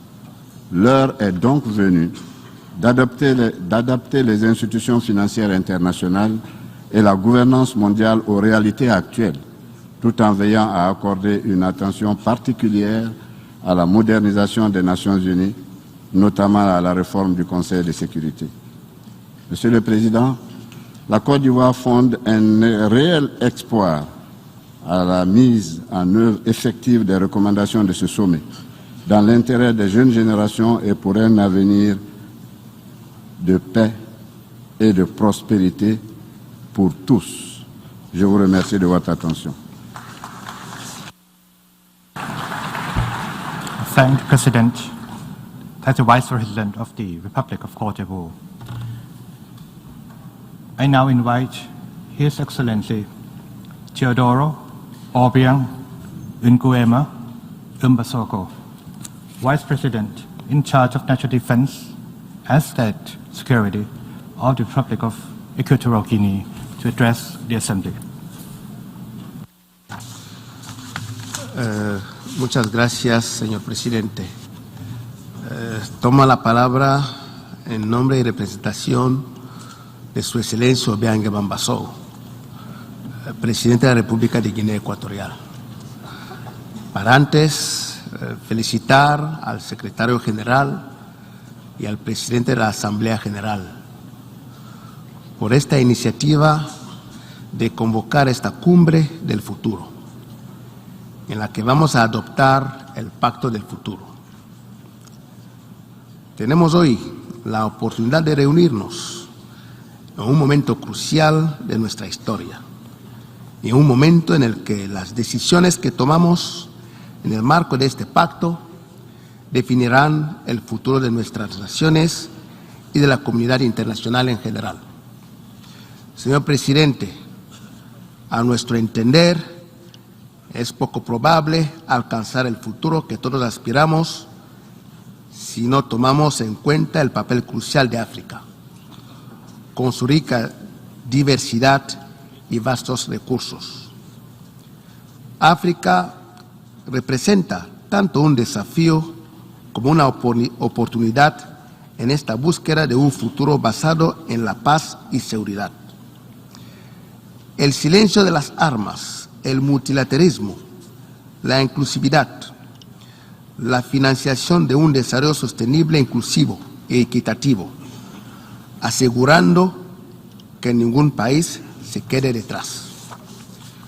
Para ello, necesitamos un compromiso renovado para movilizar recursos financieros, tanto públicos como privados, y dirigirlos hacia proyectos que promuevan la sostenibilidad ambiental, la erradicación de la pobreza y la creación de empleo.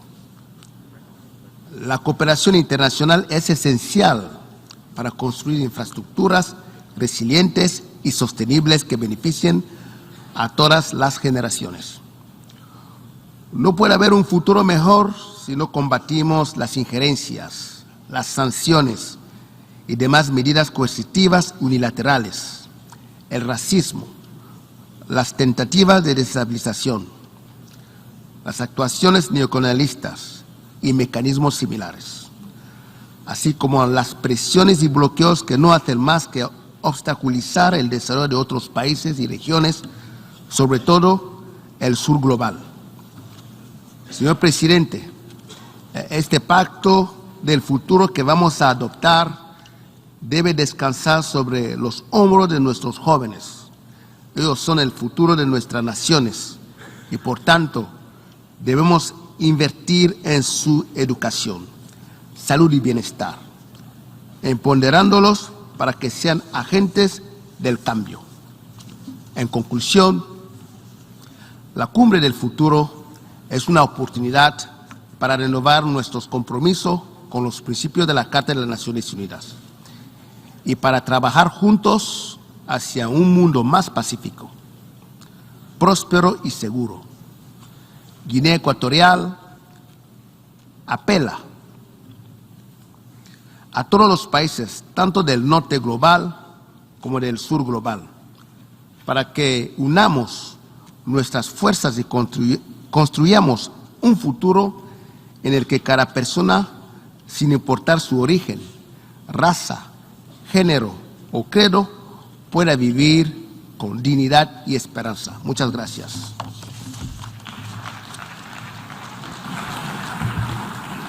I thank the Vice President in charge of National Defense and State Security of the Republic of Equatorial Guinea. May I now invite His Excellency Charlotte Salvai Tabimasmas, Prime Minister of the Republic of Vanuatu, on behalf of the Pacific Small Island Developing States.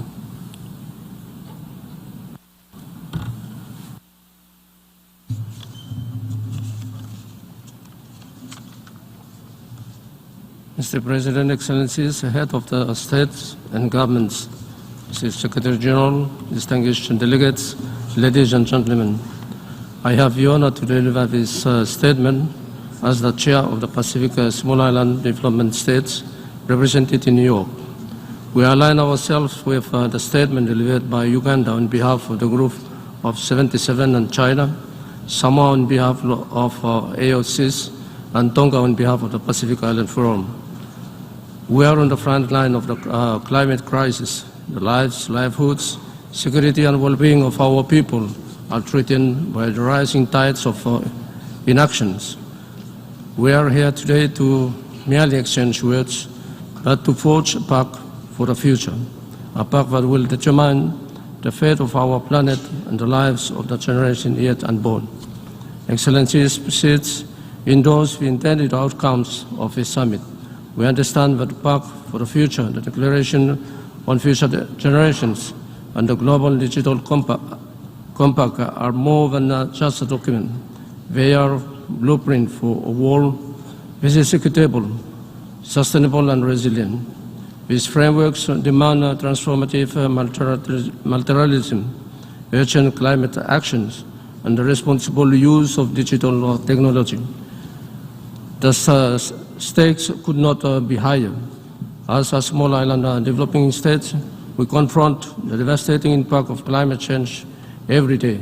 Rising sea levels, intensified natural disasters, and the erosion of our ecosystem are our daily reality. We must act now. The commitment outlined in the Pact for the Future and the Declaration on our Future Generations compel us to ensure that our action today do not compromise the rights and well-being of those who will inherit this planet. We must confront the cause and impact of climate change head-on, scaling our efforts to protect the environment and accelerate our transition to a sustainable future. Excellencies, outcome of the COP28 and anticipated decisions at COP29 are pivotal in this endeavor. We reaffirm the critical need to accelerate climate action during this decisive decade, reflecting equity, the principle of our common but differentiated responsibility and respective capabilities. We welcome the call on climate finance, starting on a flow of US $100 billion per year, with a focus on the needs of developing countries. As nations disproportionately impacted by climate change, the PCH urges the international community to close the adaptation finance gap that severely affects developing countries, particularly small island developing states. Moreover, we emphasize the necessity of enhancing international cooperation and support to inspire greater ambition in the next round of nationally determined contribution. We must urgently accelerate the development, transfer, and deployment of renewable energy technology. Excellencies, climate change is more merely an environment issue. It is a security issue that exacerbates social tensions, economic security, and humanitarian disaster. We must integrate climate change into peace operation mandates and ensure comprehensive risk assessment that address the needs of vulnerable groups, including women, children, and indigenous people. We all recognize the transformative potential of digital technologies, as outlined in the Global Digital Compact. However, this potential can only be realized if we bridge the profound digital divides that exists between our countries. Our digital future must be inclusive, safe, secure, and empowering all people to participate fully in the digital economy and society. We must harness digital technology to advance sustainable development, protect human rights, and ensure that no one is left behind. Let us remember the future we want within our grasp, but only if we have the courage to seize it. The Pact for the Future, the Declaration on Future Generations, and the Global Digital Compact offer us pathways grounded in solidarity, hope, equity, and justice to create a world where all people can thrive in peace, prosperity. We stand ready to work with all nations to turn these commitments into action to protect our planet and secure a brighter future for all. Thank you. I thank the Prime Minister of the Republic of Vanuatu. Now I invite His Excellency Irakli Kobakidze, Prime Minister of Georgia, to address the Assembly.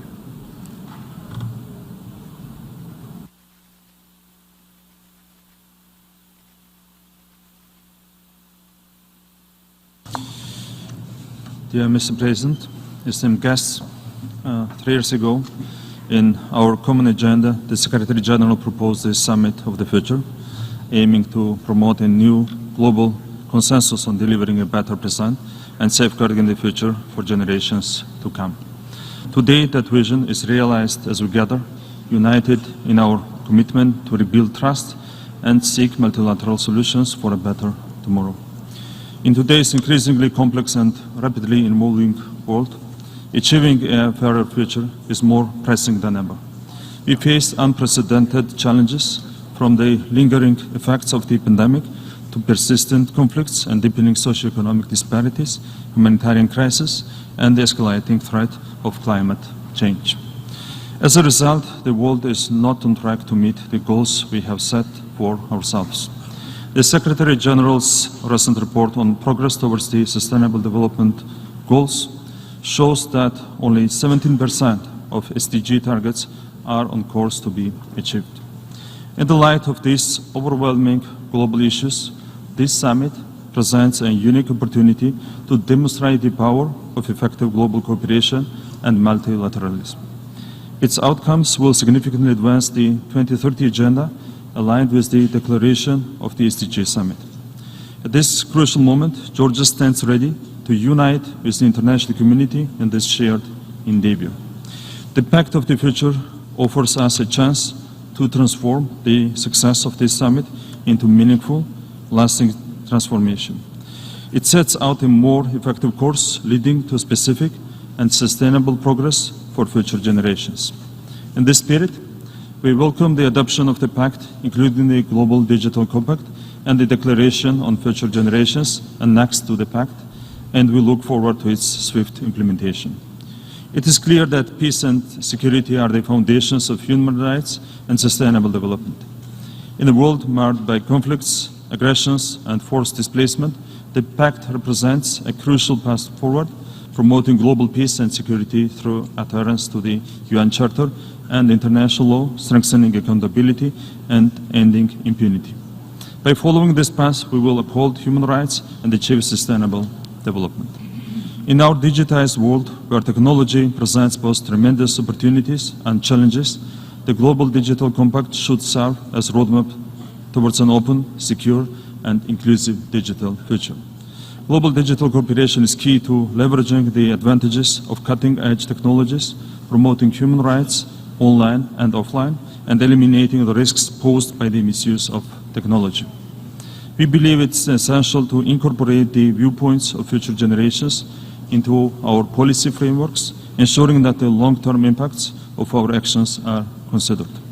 The Declaration on Future Generations is a crucial tool for ensuring that their voices are heard and their concerns are addressed in shaping a sustainable future. The Summit of the Future has provided a vital platform for fostering international cooperation and solidarity. As we move forward, the real challenge will be translating our commitments into tangible actions through the effective implementation of the Pact. Let us sustain this momentum and work together to build a better tomorrow where the values of this organization are fully respected and upheld. Thank you very much. Thank the Prime Minister of Georgia. I now invite Her Excellency Giorgia Meloni, President of the Council of Ministers of the Republic of Italy, to address the Assembly.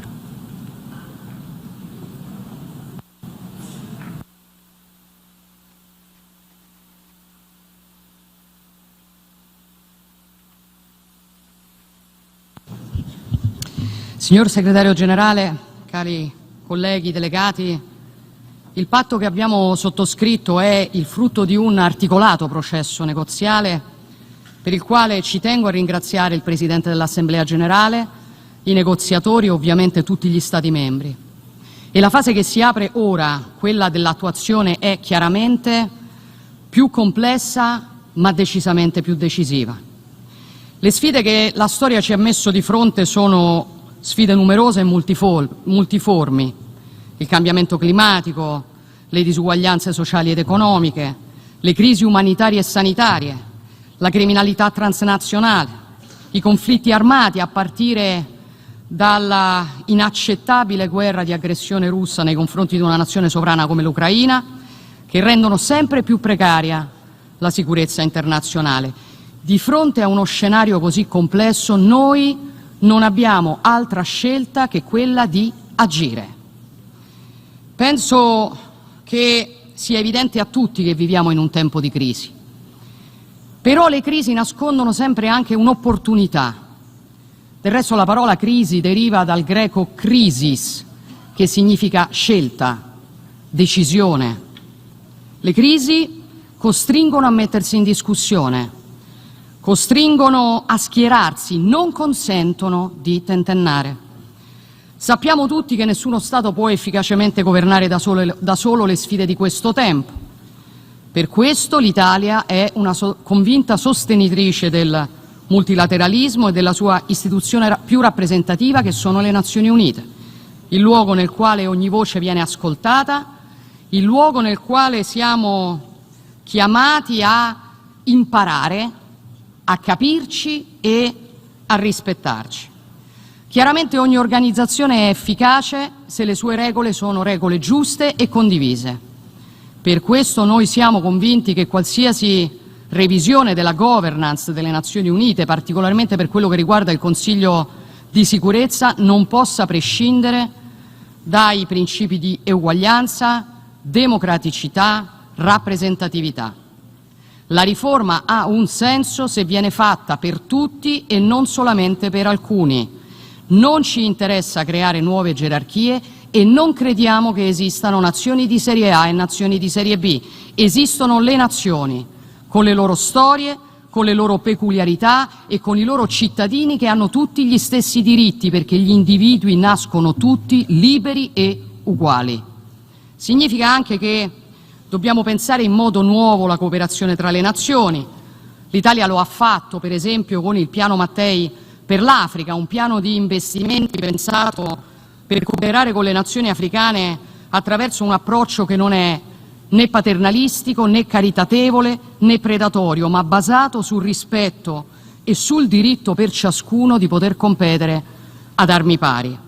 È la nostra ricetta per promuovere lo sviluppo di un continente troppo spesso sottovalutato, per costruirne la stabilità e garantire finalmente un diritto che fino ad oggi è stato negato a troppi giovani, che è il diritto a non dover emigrare. E quando parliamo di sviluppo non possiamo non occuparci delle nuove frontiere del progresso tecnologico, a partire dall'intelligenza artificiale generativa, un fenomeno del quale, consentitemi, temo che non si abbia ancora sufficiente consapevolezza. L'intelligenza artificiale è soprattutto un grande moltiplicatore, ma la domanda alla quale noi dobbiamo rispondere è: che cosa vogliamo moltiplicare? Per capirci, se questo moltiplicatore venisse utilizzato per curare malattie che oggi sono incurabili, allora quel moltiplicatore concorrerebbe al bene comune. Ma se invece quel moltiplicatore venisse utilizzato per divaricare ulteriormente gli equilibri globali, allora gli scenari sarebbero potenzialmente catastrofici. Le macchine non risponderanno a questa domanda. Noi possiamo farlo, la politica deve farlo, ed è la politica che deve garantire che l'intelligenza artificiale rimanga controllata dall'uomo e mantenga l'uomo al centro. Sono tutte materie che affrontiamo in questo patto e sono tutte materie che l'Italia ha voluto porre al centro dell'agenda del suo anno di presidenza del G7. Eccolo il ruolo del multilateralismo. Non un club nel quale incontrarsi per scrivere inutili documenti zeppi di buoni propositi, ma il luogo nel quale si devono fare i conti con l'urgenza delle decisioni, il luogo nel quale le idee devono...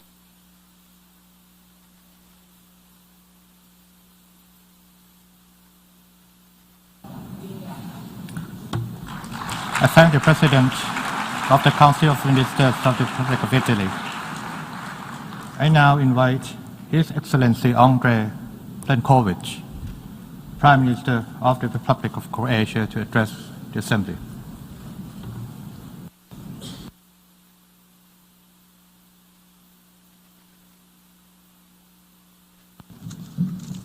Mr. President of the General Assembly, Mr. Secretary General, Excellencies, we have gathered here today driven by a common purpose, concern for the present and a commitment to shaping a better future. This summit is crucial because the choices we make now will define the world for future generations.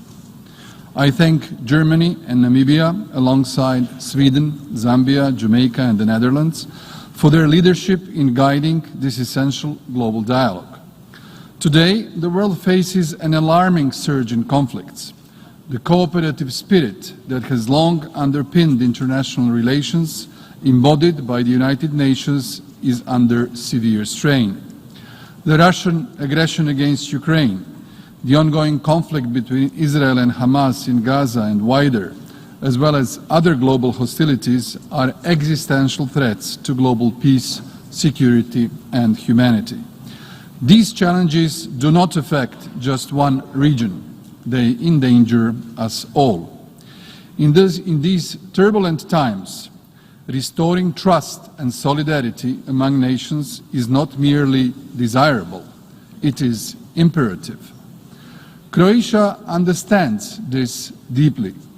30 years ago, much like Ukraine today, we were a nation ravaged by war, defending our sovereignty against a far more powerful aggressor.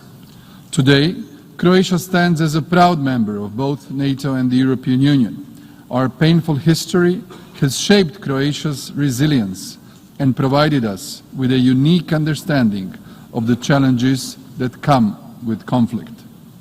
Ladies and gentlemen, despite the myriad challenges we face, we must prioritize sustainable development as a foundation for global peace and security. Sustainable development is not just an aspiration, it is essential for stability. To achieve this, we must foster global solidarity and urgently reform the international financial architecture to support these goals. Croatia firmly believes that effective multilateralism, rooted in respect for international law, the UN Charter, and genuine partnership is the way forward. Only through a unified approach, combining security, development, and human rights, can we ensure prosperity for all.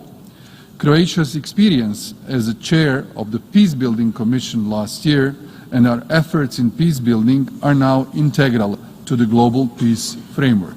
This is our legacy. We are also committed to the efficient implementation of the 2030 Agenda and its Sustainable Development Goals. I am proud to say that Croatia currently ranks 8th out of 193 countries in Sustainable Development Goals implementation. This achievement reflects our commitment to sustainable growth and positions Croatia as a model how even smaller nations can lead by example. We continue to advance 3 key processes: digital transformation, demographic renewal, and decarbonization. These priorities, embedded in our national policies, drive our growth while ensuring sustainability. Croatia's forward-looking vision balances economic progress with social responsibility. Looking ahead, I see 3 critical areas that require our collective attention. First, conflict prevention is more urgent than ever. Our experience in Croatia reminds us of the importance of early action and diplomacy to avoid unnecessary suffering. Second, we must not waver in our commitment to sustainable development. Climate action, protecting biodiversity and reversing environmental degradation are essential for our survival. Third, we must strive for a more equitable and inclusive global governance system. International institutions must evolve to be more representative, promoting human rights and social development that reflect the diversity of the world's nations. The outcome of this summit provides us with a clear roadmap. Now it is up to us to turn these plans into reality. The time to act is now. Croatia stands ready to contribute our joint effort of a more just, peaceful and sustainable global order. Thank you. I thank the Prime Minister of the Republic of Croatia. I now invite His Excellency Jonas Gahr Støre, Prime Minister of Norway, to address the Assembly.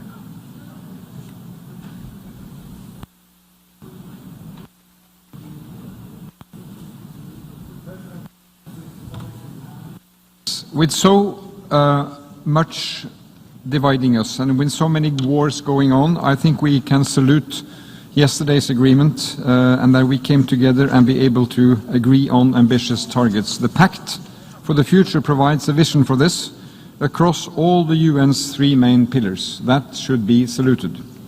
Let me highlight 3 points from the Norwegian perspective, Mr. President. First, we have reaffirmed our commitment to international law, including human rights. The disregard for human life and international law that we are seeing today must not be allowed to continue. Universally agreed rules and rights remain an indispensable foundation for a peaceful, prosperous and just world. Those who deliberately breach it must be held accountable. Second, we urgently need to address climate change, cut emissions, transform our energy systems and protect the environment. We must deliver on our pledges. We stand firmly by agreed commitments and keep our ambitions high. We need to close the extensive financing gap to achieve the SDGs, leaving no one behind. This includes increasing climate finance and investments. Together with Mexico, Nepal and Zambia, Norway will serve as co-facilitator for the next conference on financing for development. We are committed to working with all member states to achieve an ambitious outcome in Seville this year. Mr. Chairman, our pact rightfully addresses the need to provide sufficient and timely debt relief to countries in debt distress, to reform the multilateral banks and to promote more inclusive and effective tax cooperation. Norway will continue to engage in an active and constructive manner to develop a UN framework convention on international tax cooperation. We must work towards an inclusive, open and secure digital future for all. It's part of our dialogue here at the UN today. Accessibility is key, particularly for the least developed countries. Some 2.6 billion people remain excluded from the digital world. For too many people also, they lack access to electricity. Norway supports and actively promotes the initiative by the World Bank and the African Development Bank, the Mission 300, to provide 300 million people in Africa with electricity by the end of this decade. Norway is committed to bridging the digital divide. Our efforts include advancing digital public goods and ensuring digital ID access for all. We also urge stronger cooperation among the large states on a safe artificial intelligence regulation that will give us the opportunities of this technology and limit the threats. Thirdly, Mr. President, sustainable development cannot be achieved without peace and security. It almost goes without saying. Preventive diplomacy and peace building must be at the center of our efforts. It is essential to ensure women's participation in all aspects of the peace and security agenda. There are powerful decisions made here by the UN on this issue earlier. It should be highlighted again. We need a more transparent, inclusive and effective Security Council with greater limitations to the use of veto. We need to address the historical injustice against Africa and improve the representation of underrepresented regions. The General Assembly plays a vital role in maintaining international peace and security in close cooperation with the Security Council. Mr. President, we should expect from the Security Council that it can get its act together and end the war of aggression that Russia is conducting against Ukraine, and to weigh in and help end the escalation of hostilities in the Middle East, and to work towards a two-state solution, giving the Palestinians their right of a state, and a two-state solution where Israelis and Palestinians can live side by side in peace. The solutions can only be found in close cooperation with other stakeholders, also in the civil and private sector. So, friends and colleagues, a lot to be done. The Pact for the Future is a commitment to one another, to future generations, providing a roadmap for building a better world. Now that work putting the Pact into action begins, and Norway is eager to get started. Thank you, Mr. President. To thank the Prime Minister of Norway. Now I invite His Excellency John Basilio, Prime Minister and Minister of Finance, Economic Development and Investment of Belize, to address the Assembly.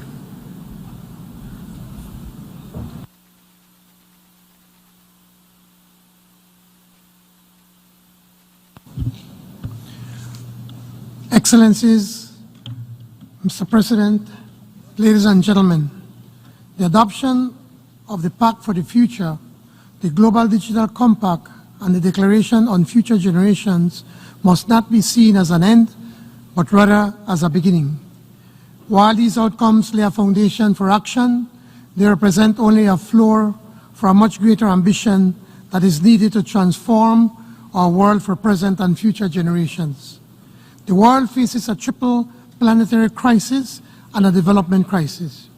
Human and planetary capacities are approaching limits from which there may be no rebound.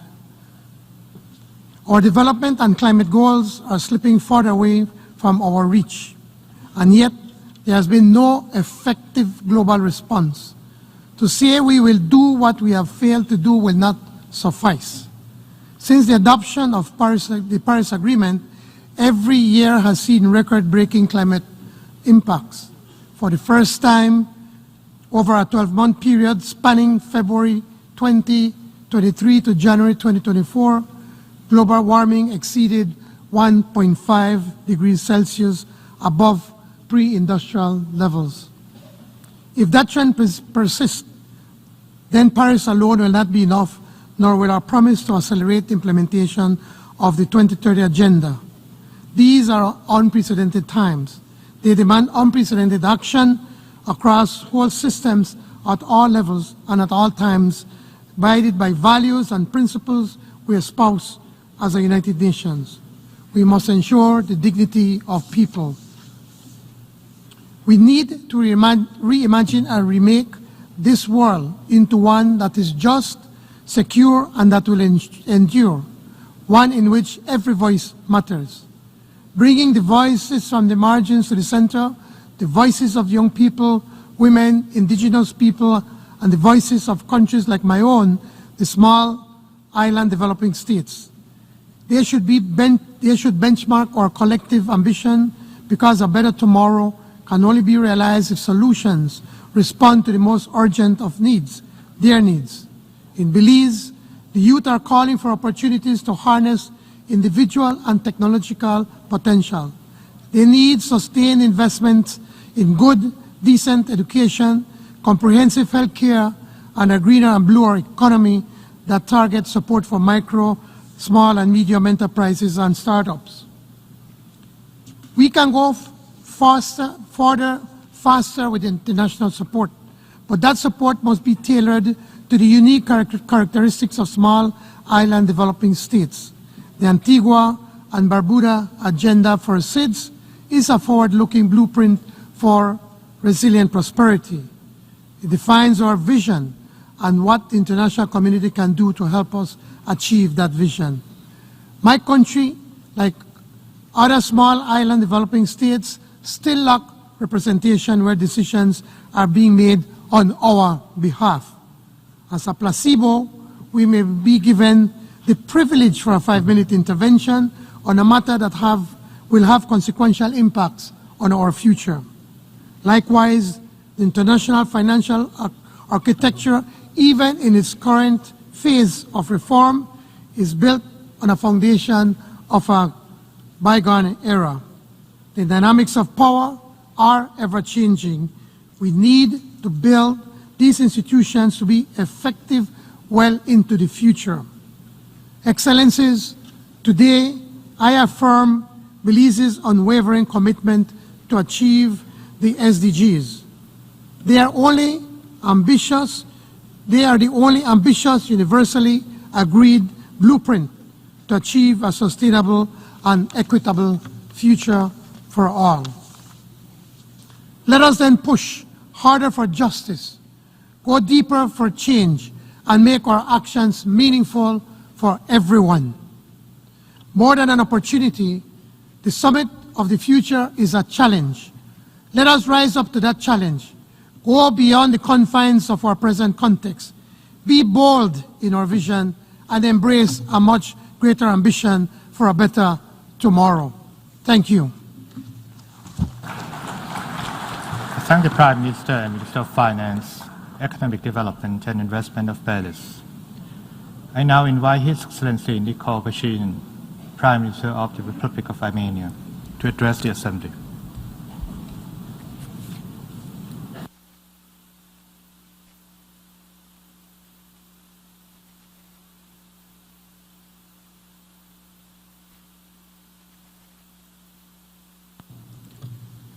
President of the General Assembly, Excellencies, ladies and gentlemen. It is particularly significant for me to take part in this Summit of the Future because I have received my current mandate of the Prime Minister of the Republic of Armenia in the parliamentary elections under the slogan of our party, "There is a future." All the problems we are facing today are directly or indirectly related to the decisions made or haven't been made at some point in the past, and the same we can say about all the successes and achievements of today. We cannot change the past.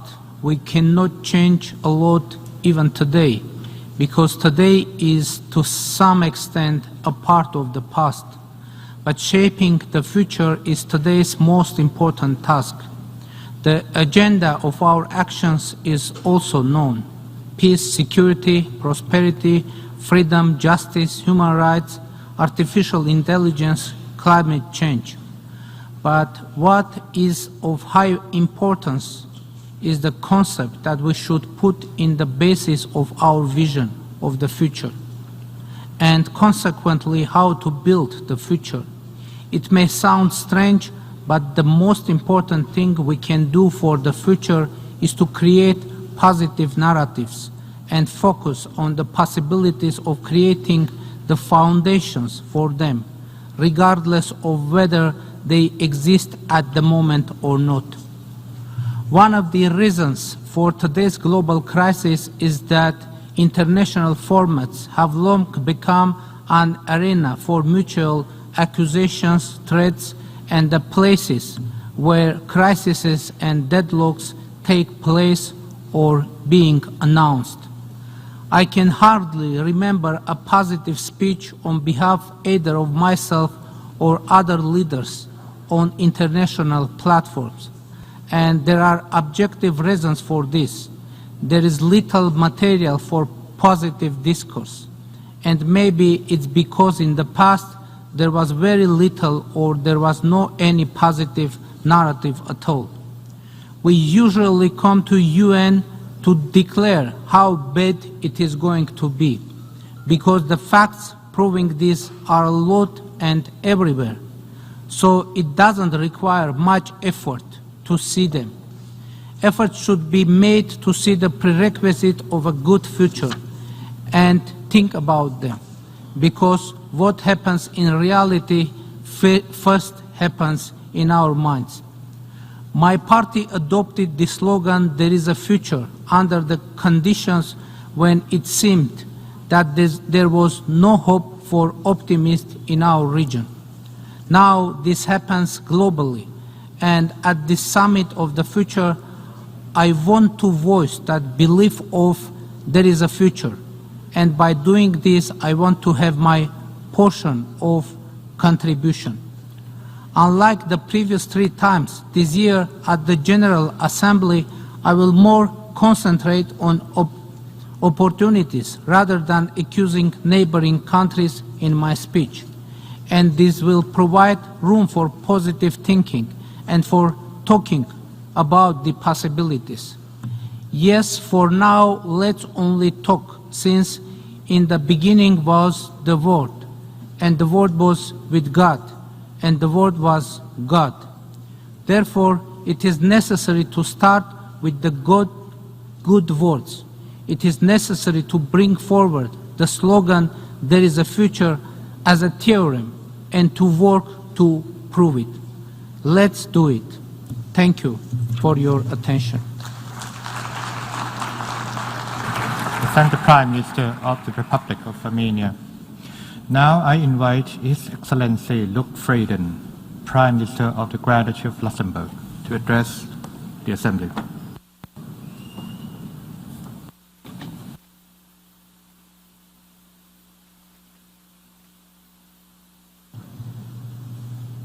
Monsieur le Président, Monsieur le Secrétaire Général, Mesdames et Messieurs, c'est un honneur de m'adresser pour la première fois aux Nations Unies en tant que Premier ministre du Luxembourg à l'occasion de ce sommet de l'avenir. Le Luxembourg est bien placé pour savoir qu'aucun pays, quelle que soit sa taille, n'est à même de relever à lui seul les défis qui se posent. C'est ce constat qui fonde notre engagement multilatéral. Nous étions présents lors de la signature de la Charte des Nations Unies à San Francisco parce que le peuple luxembourgeois, comme tous les peuples des Nations Unies, était résolu à préserver les générations futures du fléau de la guerre, comme le dit si bien le préambule de la Charte. Aujourd'hui, hélas, le fléau de la guerre affecte toujours les peuples de par le monde. Je pense au peuple d'Ukraine, qui se défend avec un courage exceptionnel contre la guerre d'agression lancée par le président russe. Je pense au peuple en proie au conflit au Moyen-Orient, Je pense aux peuples africains, au Soudan, au Sahel et ailleurs, meurtris par les guerres, l'insécurité et le terrorisme. L'ordre international, fondé sur la règle de droit, est en crise. Les violations flagrantes de la Charte et du droit international humanitaire se multiplient. Les objectifs de développement durable paraissent pour beaucoup hors de portée. Face à cette réalité, il n'y a pas de remède miracle, pas de solution unique. Il n'y a que l'engagement qui compte, l'engagement concret, jour après jour. Monsieur le Président, il est évident que nous devons passer des mots à l'action, plus efficace, sur la réforme des Nations Unies. Le Conseil de sécurité doit devenir plus représentatif, plus redevable à l'égard de l'ensemble des États membres. L'expérience montre que les États élus au Conseil de sécurité peuvent faire la différence en apportant d'autres perspectives, en particulier quand les membres permanents sont divisés. Le Luxembourg l'a prouvé par le passé et nous espérons pouvoir de nouveau le prouver si nous sommes élus au Conseil pour le mandat 2031. Renforçons davantage le rôle de cette Assemblée générale, en particulier quand le Conseil de sécurité est bloqué par le veto. Il est aussi évident que l'architecture financière mondiale doit être réformée, car elle n'est pas à la hauteur des défis d'aujourd'hui et notamment des besoins des pays en voie de développement. Pour le Luxembourg, le développement, la sécurité et les droits de l'homme doivent aller de pair. Le Luxembourg s'engage pour promouvoir les droits humains et le droit international.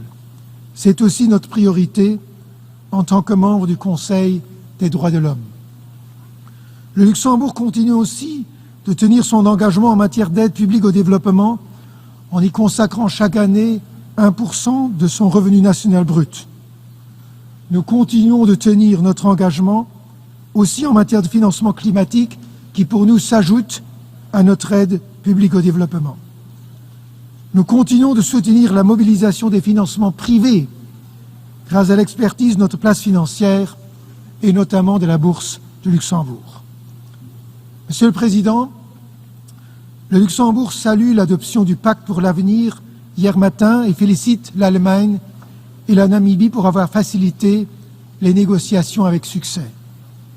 Mais ce moment me rappelle aussi les mots d'un de mes prédécesseurs, le Premier ministre Joseph Bech, qui fut présent lors de la conférence de San Francisco.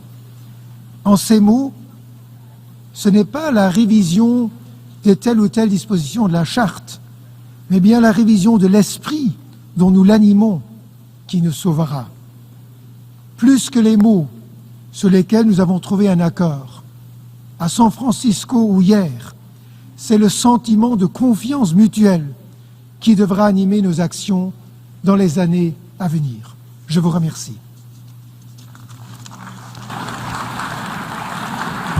I thank the Prime Minister of the Grand Duchy of Luxembourg. Now I invite His Excellency Narendra Modi, Prime Minister of the Republic of India, to address the Assembly.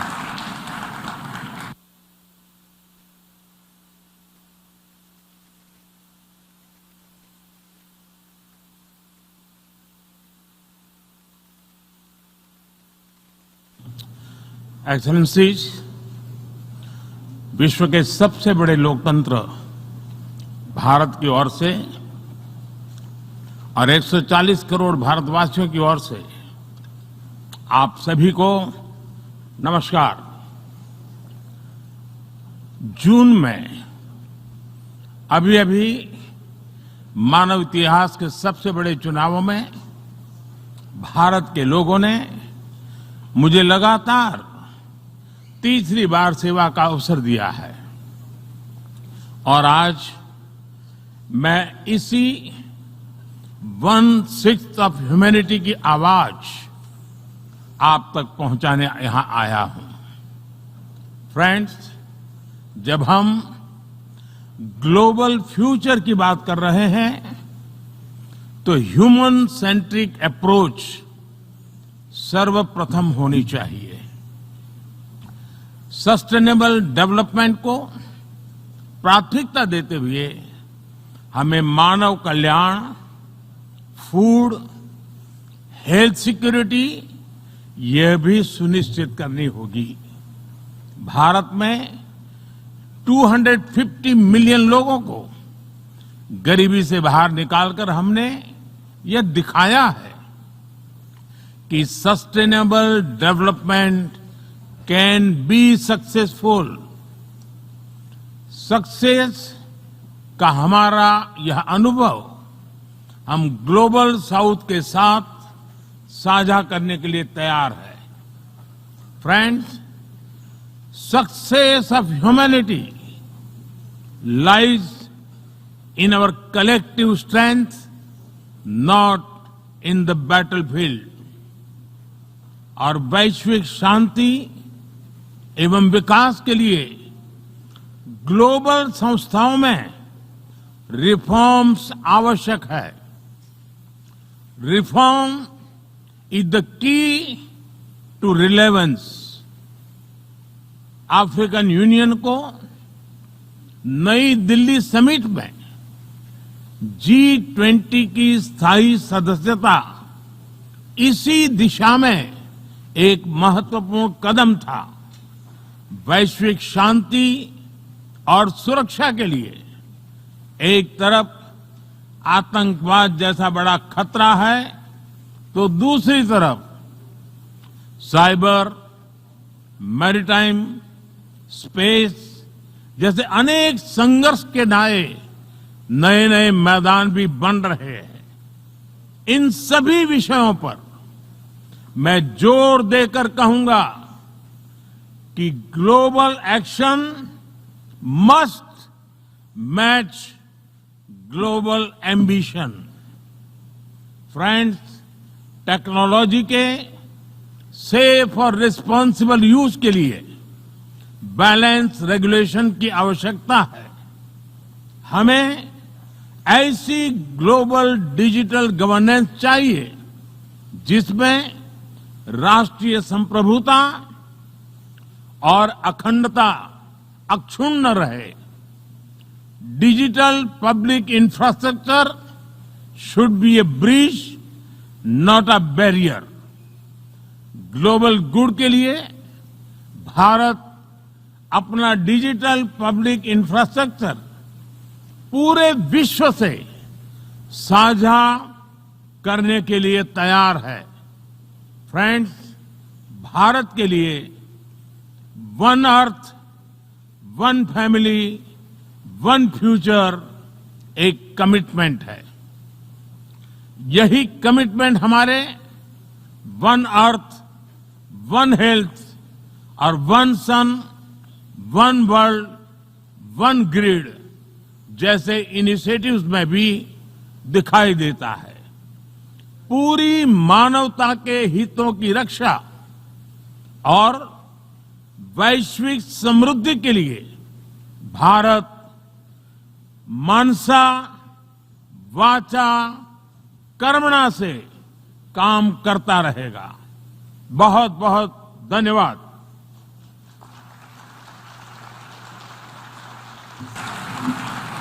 Thank the Prime Minister of India. Now I invite His Excellency Russell Miso Lamini, Prime Minister of the Kingdom of Eswatini, to address the Assembly.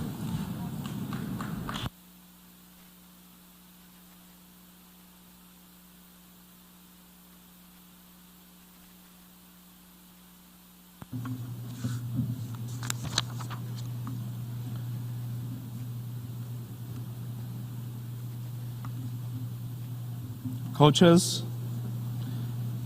of the Summit of the Future, Mr. Antonio Guterres, Secretary General of the United Nations, Your Excellencies, Heads of State and Government, ladies and gentlemen, it is with great honor to address the Summit of the Future on behalf of His Majesty King Mswati III, where the world leaders have gathered to commit to multilateral solutions for a better tomorrow. This summit is an opportunity to take bold actions that will shape the future of our planet and the well-being of generations to come. We commend the co-facilitators of the outcome documents, the Pact for the Future, Global Digital Compact, and Pact on Future Generations for their stellar work. Humanity faces unprecedented global challenges, from poverty and inequality to climate change and technological transformation. No single nation can tackle these challenges alone. The Global Pact for the Future calls for a renewed, inclusive, equitable, and responsive multilateral system. Eswatini, along with other African nations, has long called for reforms to the United Nations to create a more inclusive and representative global governance system. The Ezulwini Consensus remains a cornerstone for this call. The current structure of the Security Council does not reflect modern geopolitical realities, particularly the underrepresentation of Africa.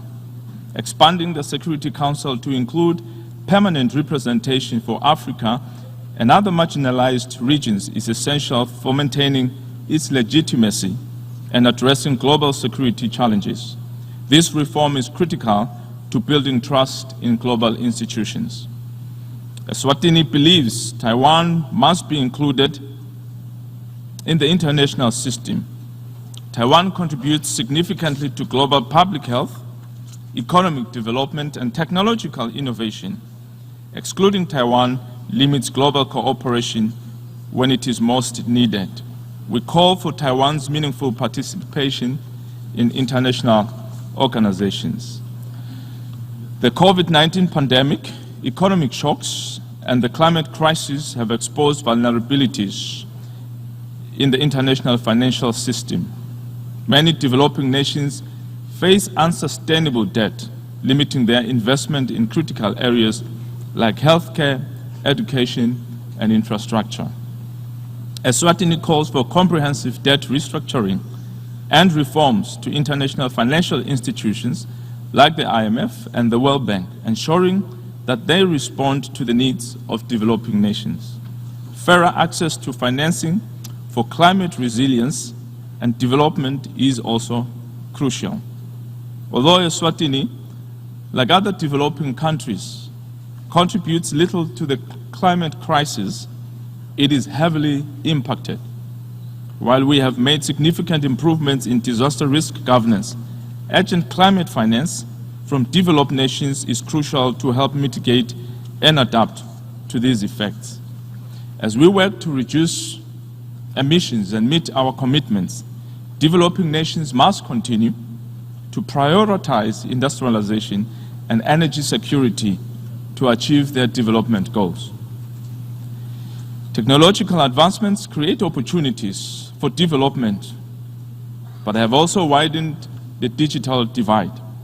Eswatini recognizes the transformative potential of digital technologies, but urges technologically advanced nations to support affordable technology sharing with developing countries and address risks from emerging technologies like artificial intelligence.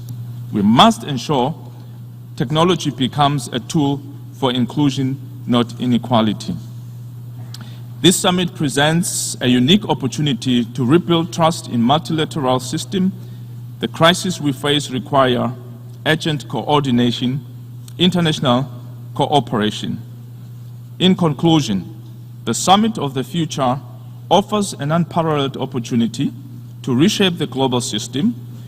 We call reforms through the Ezulwini Consensus, equitable representation in decision-making forums, Taiwan's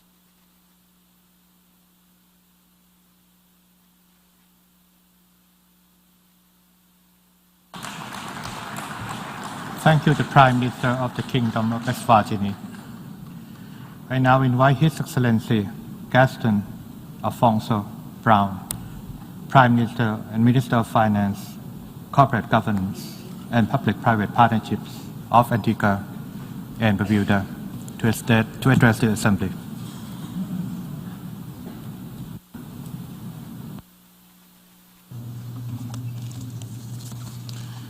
Mr. President, distinguished ladies and gentlemen, the multifaceted environmental, economic, health-related and social emergencies we face are perhaps humanity's greatest existential challenges. The timing of this summit is critical as we confront these unprecedented global threats. Our decisions now impact not just us, but generations to come. Despite decades of UN-led sustainable development conferences, little has been accomplished to safeguard the rights of future generations. Whereas future generations are poised to inherit the greatest technological advancements, with unabated climate change, perhaps they will have no Earth to call home. Our planet is finite, but humans' current ambitions for unending economic profits and territorial expansion seemingly know no bounds. This unsustainable trajectory, marked by escalating climate impacts, environmental destruction, economic greed, wars, and threats of wars, poses an existential threat to all life on Earth. Temperature records are broken almost daily.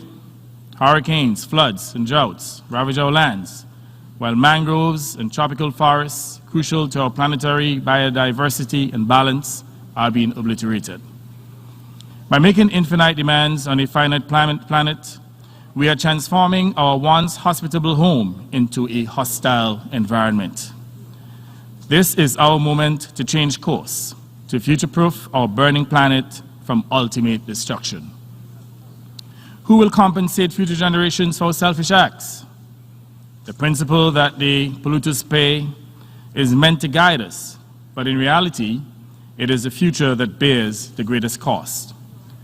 The climate crisis neither affects everyone equally, nor is everyone equally responsible. We who have contributed least to the climate crisis are suffering its worst impacts.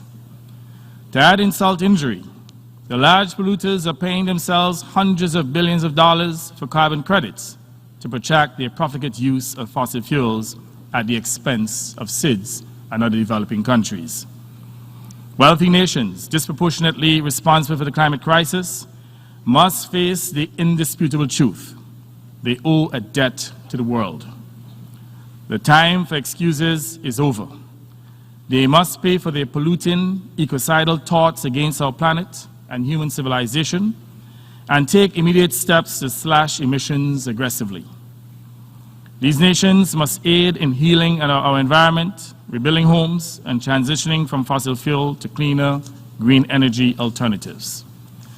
Wealthy polluters have driven climate change for far too long. It is time to hold them accountable. This is an ethical imperative that is necessary for our survival. Big Oil, hear this. Your days of exploiting the global South's natural resources are numbered. As we move to renewable energy, I reemphasize that rich industrialized nations must pay for the loss and damage that they have devastated our communities. And to the carbon billionaires, your profits must fuel a sustainable future, not your profligate lifestyles. Wealthy countries and the industrial giants must pay their dues and invest in a sustainable, equitable future for all. Excellencies, without a healthy planet, there can be no viable future for humanity. We are integral to the solution, yet we neglect our obligations as world leaders because of a globalized economy controlled by a self-interested minority. Bold new international agreements to end fossil fuel proliferation, innovative financial instruments, and advanced technology are urgently needed. The weight of history and the responsibility to the future rests upon our shoulders. Small island developing states met recently in Antigua and Barbuda and laid out the future that we want, the Antigua and Barbuda agenda for SIDS. It is time for the international community to be as bold as SIDS and to shift focus, not just to sustaining our damaged ecosystems, but also ensuring equity and fairness, providing climate and financial justice to all. I call upon leaders and policymakers to commit to an international financial architecture that bridges gaps, alleviates inequalities, and fosters sustainable development. Providing debt relief and access to finance should be based on countries' vulnerabilities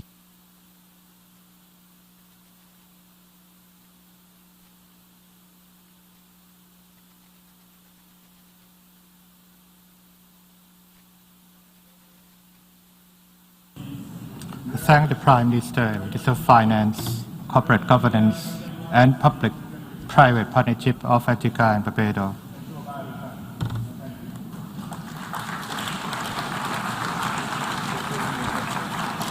I now invite His Eminence Cardinal Pietro Parolin, Secretary of State of the Holy See, to address the Assembly.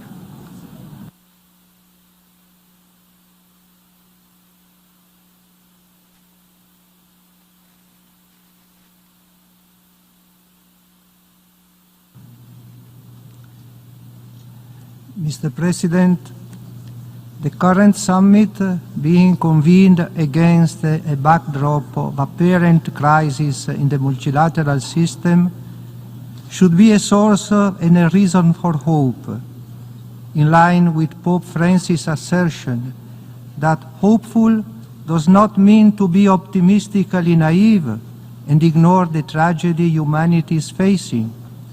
Hope is the virtue of a heart that doesn't lock itself into darkness, that doesn't dwell on the past, does not simply get by in the present, but is able to see a tomorrow. The future should be constructed on a foundation of principles, including the inherent God-given dignity of every individual, the promotion of integral human development, the equality and sovereign dignity of all nations, and the establishment of trust between them. There is a need to rethink actions in a number of areas. First, eradication of poverty must remain the overarching goal of all future action, bearing in mind that development is the name for peace. This requires the political will to achieve sustainable development, also through the reform of international financial institutions, debt restructuring, and debt forgiveness. Second, the pursuit of peace requires the implementation of a general disarmament, and in particular the total elimination of nuclear weapons. Narrow geopolitical considerations must be put aside, and strong economic lobbies must be resisted in order to uphold human dignity and promote integral development. Third, artificial intelligence. The Holy See advocates for a regulatory framework of AI ethics that encompasses the life cycle of AI and addresses inter alia data protection, accountability, bias, and the impact of AI on employment. Thinking of the future should take into account the needs and interests of future generations, guaranteeing a dignified future for all, ensuring the provision of the requisite conditions, including a nurturing family environment, to facilitate flourishing. If dignity is the foundation and integral human development is the goal of our future, dialogue it is the necessary means. Today the sense of belonging to a single human family is fading, and the dream of working together for justice and peace seems outdated and utopian. This need not to be the case if there is a will to engage in genuine dialogue. As Pope Francis already exhorted this Assembly, the present time invites us to give priority to actions which generate new processes in society, so as to bear fruit in significant and positive historical events. The future demands of us critical and global decisions in the face of worldwide conflicts which increase the number of the excluded and those in need. Mr. President, while taking note of the adoption of the Pact for the Future and its successors, the Holy See, in conformity with its nature and particular mission, wishes to express its reservations on some of the concepts used therein. In the interest of time, the full statement will be uploaded. Thank you, Mr. President. I thank the Secretary of State of the Holy See. I now invite His Excellency Chenda Sophia Sok, the Prime Minister of Foreign Affairs and International Cooperation of Cambodia, to address the Assembly.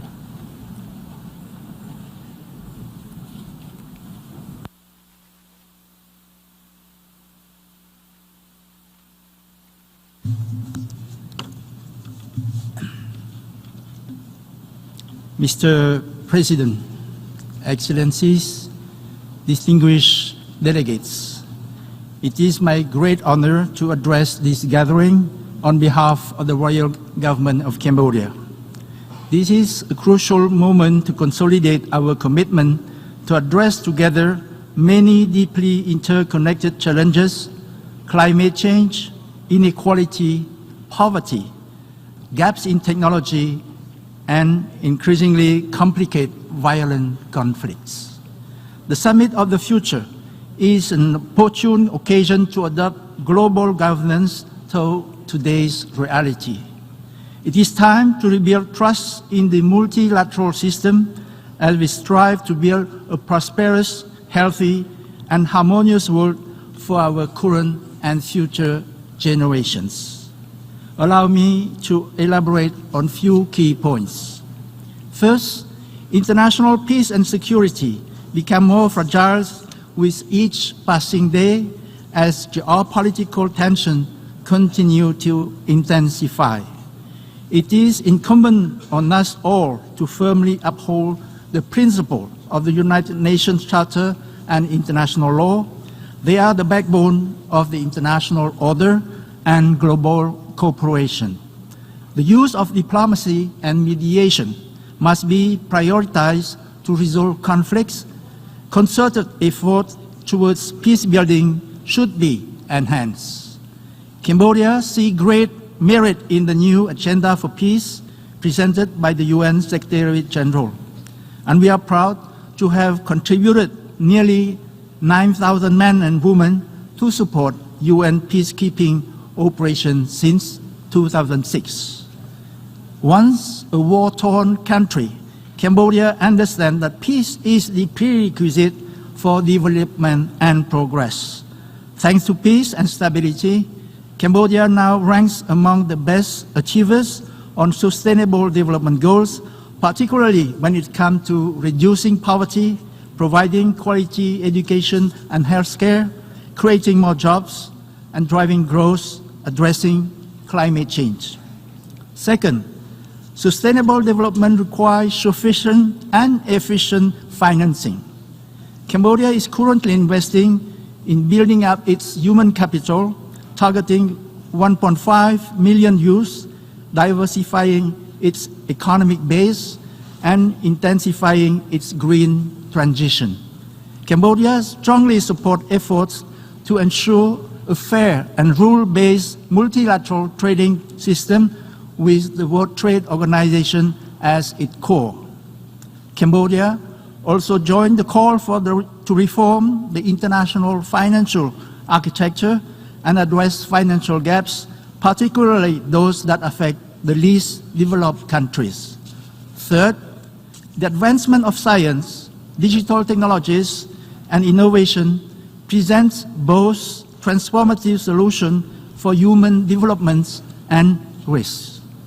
Cambodia strongly supports efforts to intensify international cooperation to ensure that the proliferation of science, technologies, and innovation enhance human capital. We must work together to overcome growing digital divides and fight against the misuse of digital technologies.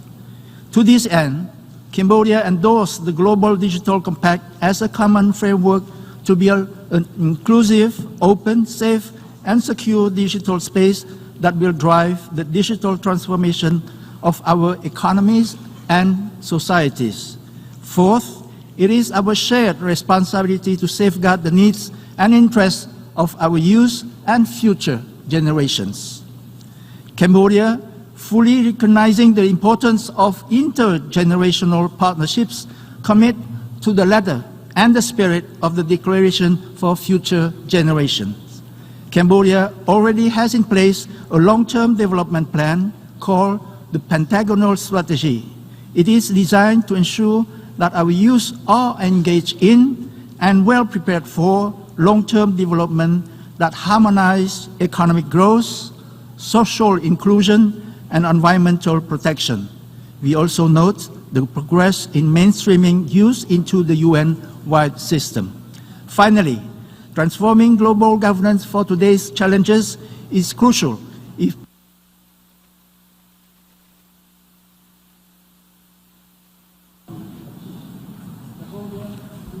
Thank the Deputy Prime Minister, Minister of Foreign Affairs and International Cooperation of Cambodia.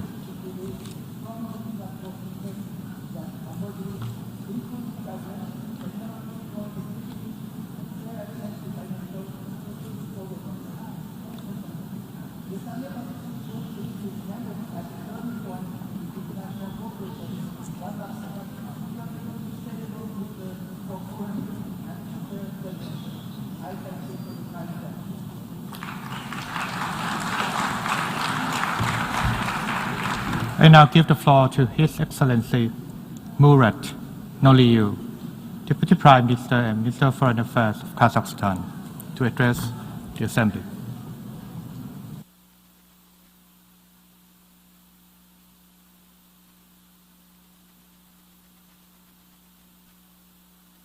Mr. President, Excellencies, ladies and gentlemen, Kazakhstan is here today to join efforts with all UN member states and its institutions in ensuring a brighter future both for our planet and entire humanity. Fully supporting the Secretary General's endeavors to build a prosperous community of nations, my country commits itself to all three landmark documents of the Summit of the Future. It is obvious that effective multilateralism enshrined in the Pact for the Future should be central in overcoming today's unprecedented existential challenges and threats. Therefore, the current summit is timely call for a comprehensive reform of the United Nations system. As stated by President Tokayev of Kazakhstan, the voices of middle powers and the developing world need to be amplified and heard clearly in the Security Council. In times of geopolitical turmoil and economic uncertainty, the world needs diplomacy and dialogue. Mr. President, climate change is a global issue that cannot be addressed without multilateral engagement. Central Asia stands on the front line of global warming and will face 2.5-degree increase in temperatures by 2050. To effectively tackle problems like melting glaciers, water scarcity, biodiversity loss, and desertification, my country will host the first regional climate summit under the auspices of the United Nations in 2026. In addition, we propose to open the United Nations Regional Center on Sustainable Development for Central Asia and Afghanistan to further enhance coordination on SDG deliverables. I'm confident with the right support, this idea will serve as a future role model for UN development mechanisms.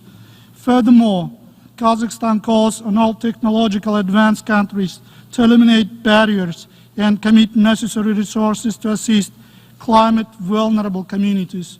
Excellencies, digital transformation is a driving power of progress towards the 2030 Agenda.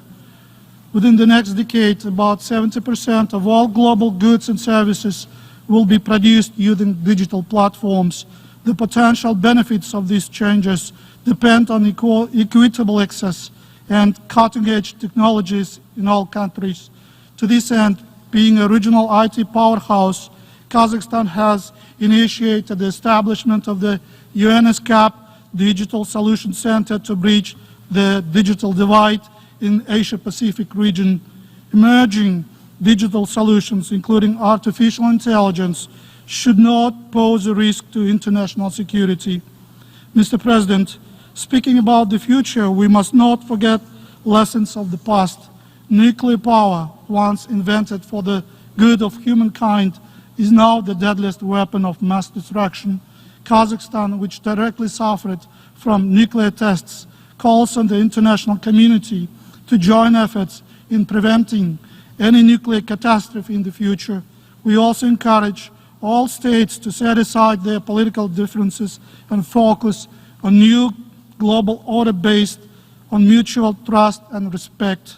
Ladies and gentlemen, upholding human rights is not merely an aspiration, but one of the key components of sustainable development. It is also the best antidote against inequalities that are often at the root of instability and conflicts.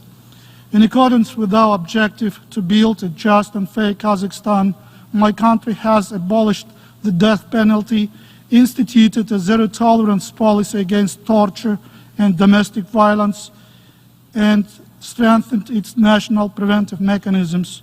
President Tokayev's large-scale reform agenda is firmly based on the principles of rule of law, good governance, as well as inclusive social and economic development. In essence, respect for fundamental human rights is the highest priority for my country. Excellencies, we have a unique chance to advance our shared vision for equitable, stable, and peaceful future for generations to come. This is no alternative to the world based on there is no alternative to the world based on the UN Charter and principles of international law. Let us work together in the spirit of open, constructive engagement and through multilateralism. Thank you. I thank the Deputy Prime Minister and Minister of Foreign Affairs of Kazakhstan. I now give the floor to His Excellency Wang Yi, Special Representative of the Chinese President Xi Jinping, member of the Political Bureau of the CPC Central Committee, and Foreign Minister of the People's Republic of China, to address the Assembly.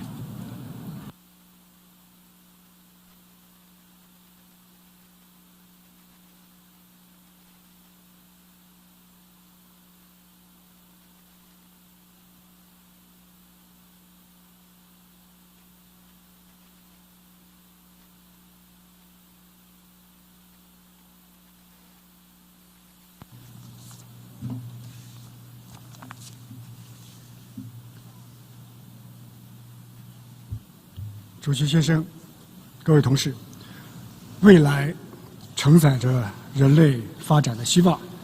面对世界百年未有之大变局，我们在此聚会具有重要意义。人类只有一个星球，各国应当齐心协力，精心呵护地球家园，共同推进全球治理。为此，中国国家主席习近平提出 构建人类命运共同体重大理念，以及高质量共建“一带一路”全球发展倡议、全球安全倡议、全球文明倡议，为应对人类共同挑战提供新方案，为建设美好世界绘就新蓝图。中方主张，我们要建设和平安宁的未来。当今世界变乱交织，风险挑战层出不穷。 没有任何一个国家能够独善其身，国际社会加强团结合作不是选择题，而是必答题。各国应秉持共同、综合、合作、可持续的安全观，以对话解争端，以协商化分歧，以合作促安全。大国尤其要做出表率，打破地缘政治小圈子，超越 冲突对抗小集团，做世界团结的推进器，国际和平的压舱石。我们要建设发展繁荣的未来。世界发展到今天，各国不是乘坐在190多条小船上，而是乘坐在一条命运与共的大船上。小船经不起风浪，巨舰才能顶住惊涛骇浪。各国要共享 发展机遇，谋求合作共赢，要坚持以人民为中心的发展思想，推动普惠包容的经济全球化，让人民享有发展成果，让各国实现共同繁荣。片面追求赢者通吃，执迷打造小院高墙，只会禁锢自己，割裂世界。我们要建设公道正义的未来，各国无论大小强弱，都是国际社会平等一员。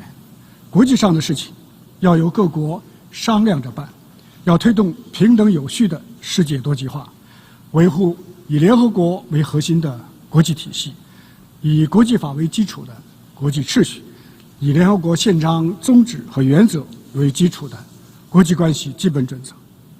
要强化国际法治权威，抵制恃强凌弱的丛林法则，反对单边制裁等霸权行径，维护发展中国家正当权益。我们要建设更加美好的未来，新一轮科技革命和产业变革深入发展，为人类社会和全球治理带来全新机遇和挑战。要与时俱进，开拓新疆域、新实践，追求更为公正合理的全球治理。中国支持联合国在人工智能治理中发挥主渠道作用。我们将提出人工智能能力建设普惠计划，尤其应当鼓励青年发挥创造力，为推动人类社会进步贡献青春力量。各位同事，今日之中国正在坚定不移以中国式现代化全面推进强国建设、民族复兴的伟业，这将为世界的和平与发展提供新的机遇。我们愿意同世界各国携手同行，推动构建人类民营共同体，共创更加和平、美好的明天。谢谢各位。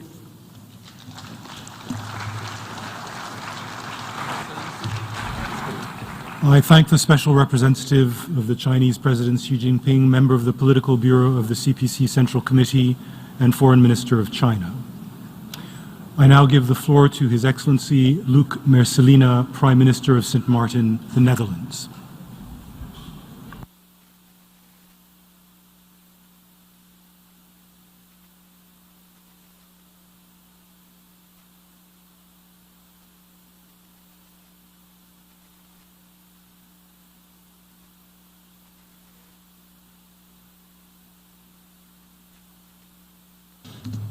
Secretary General, Your Excellence, esteemed colleagues, distinguished guests, I'm honored to be here today as the Prime Minister of Sint Maarten, representing the Kingdom of the Netherlands in all its diversity.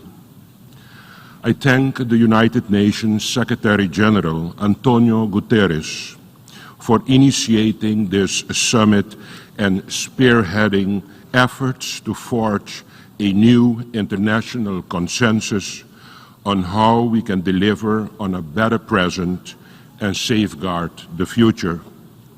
I would also like to thank President Nangolo Mumba of the Republic of Namibia and Chancellor Olaf Scholz of the Federal Republic of Germany for the extraordinary leadership that their countries have shown in bringing to life an ambitious pact for the future. My special thanks goes also to the Prime Minister of Jamaica, Mr. Holness. Together we are presenting the historic Declaration of the Future Generations. This will help us make better decisions that safeguard the interest and needs of future generations. The Summit of the Future presents a crucial opportunity to get things right for both present and future generations.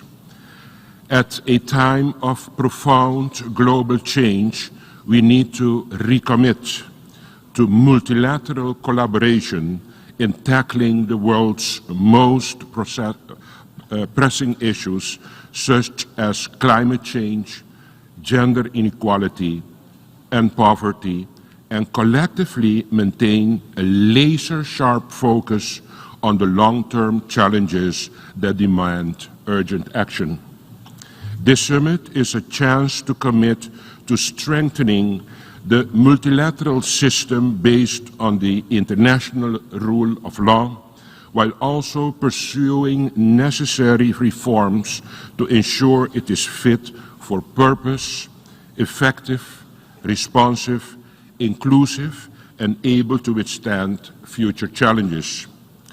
We should not forget what constitutes the fundamental principles of the United Nations architecture and its pillars of peace, security, development, human rights, and the rule of law. The Charter of the United Nations and the Universal Declaration of Human Rights are the solid foundations on which our multilateral system of rights and obligation is built. Member States all stand to benefit from a shared commitment to uphold and respect these agreements. The Pact for the Future clearly delivers on essential elements that are important to countries with particular vulnerabilities in areas like water management and food security. As a kingdom uniquely positioned on two continents and with a proven history of dealing with water, we are pleased to see that this pact effectively addresses elements that are also crucial to small island development states. We are also pleased that the pact emphasizes the need for continuous learning and exchange of knowledge. From defending ourselves against the sea with the Delta work projects to creating new land like the province of Flevoland, the history of our kingdom is a testament to the power of collaboration and learning. Of course, water offers many opportunities and supports thriving economies sector like tourism in the Caribbean as a part of the kingdom, where we from the Caribbean can offer crystal blue waters to attract our visitors. This pact for the future, supplemented by the Declaration on Future Generations, is another major step forward in making our multilateral system fit for the future. Your Excellencies, we now have the opportunity to prove that we can pass on a better, fairer, and more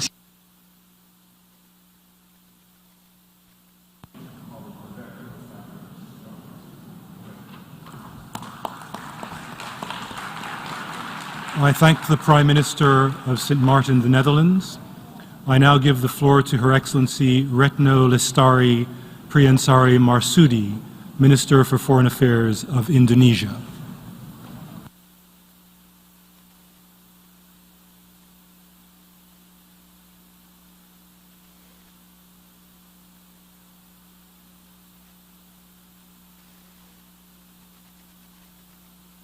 Bismillahirrahmanirrahim. Mr. President, Excellencies, today the world faces significant challenges: geopolitical rivalries, gloomy economic recovery, as well as climate and energy crisis. We cannot only address this issue through paradigm of collaboration. Sadly, we are seeing the opposite. Trust in multilateralism is fading, and its effectiveness continues to be questioned. Fortunately, this summit offers an opportunity to restore trust and global solidarity and to chart a new course for the future. Indeed, the choices that we make in this hall will resonate for generations to come. For Indonesia, there are three strategic objectives that must be achieved. First, creating a lasting peace. Colleagues, peace is not merely the absence of war, but the presence of justice, stability, and development. That peace can only thrive if we consistently uphold international law without double standard. In this context, the ongoing genocide by Israel must be stopped immediately. Enough is enough. Palestine's right to a statehood must be fulfilled based on the two-state solution. Second, safeguarding right to development. Colleagues, there are no other option to achieve 2030 agenda than to accelerate our collective efforts. The Global South has a right to be free from trade discrimination and debt traps. Gaps must be bridged so that no country will be left behind. Third, promoting an inclusive world order. We need a more adaptive, responsive, and effective global governance, including by reforming the UN Security Council and international financial architecture. We cannot afford to wait any longer. We must push for a true and real reform, a reform that listens to the voices of developing countries and address their concerns. Mr. President, let us seize the momentum of this summit to build a future that we can all be proud of, a future that is just, equitable, and sustainable for all humankind. To attain that, the path of the future must not become a set of empty promises without tangible result on the ground. I thank you very much.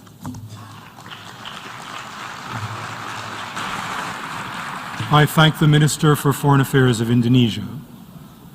I now give the floor to His Excellency Ohud bint Khalfan al-Rumi, Minister of State for Government Development and Future of the United Arab Emirates.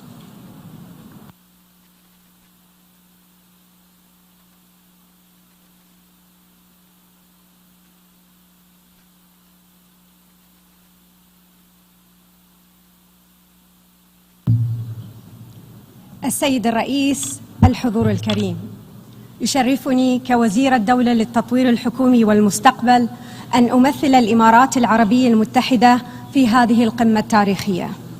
كما أود أن أشكر معالي أنطونيو غوتيريش الأمين العام للأمم المتحدة على رؤيته الثاقبة لمستقبل التعاون الدولي متعدد الأطراف، وأن أثني على الجهود الكبيرة التي بذلها كل من شارك في تيسير المفاوضات للوصول بالتوافق إلى اعتماد ميثاق المستقبل والميثاق الرقمي العالمي وإعلان أجيال المستقبل.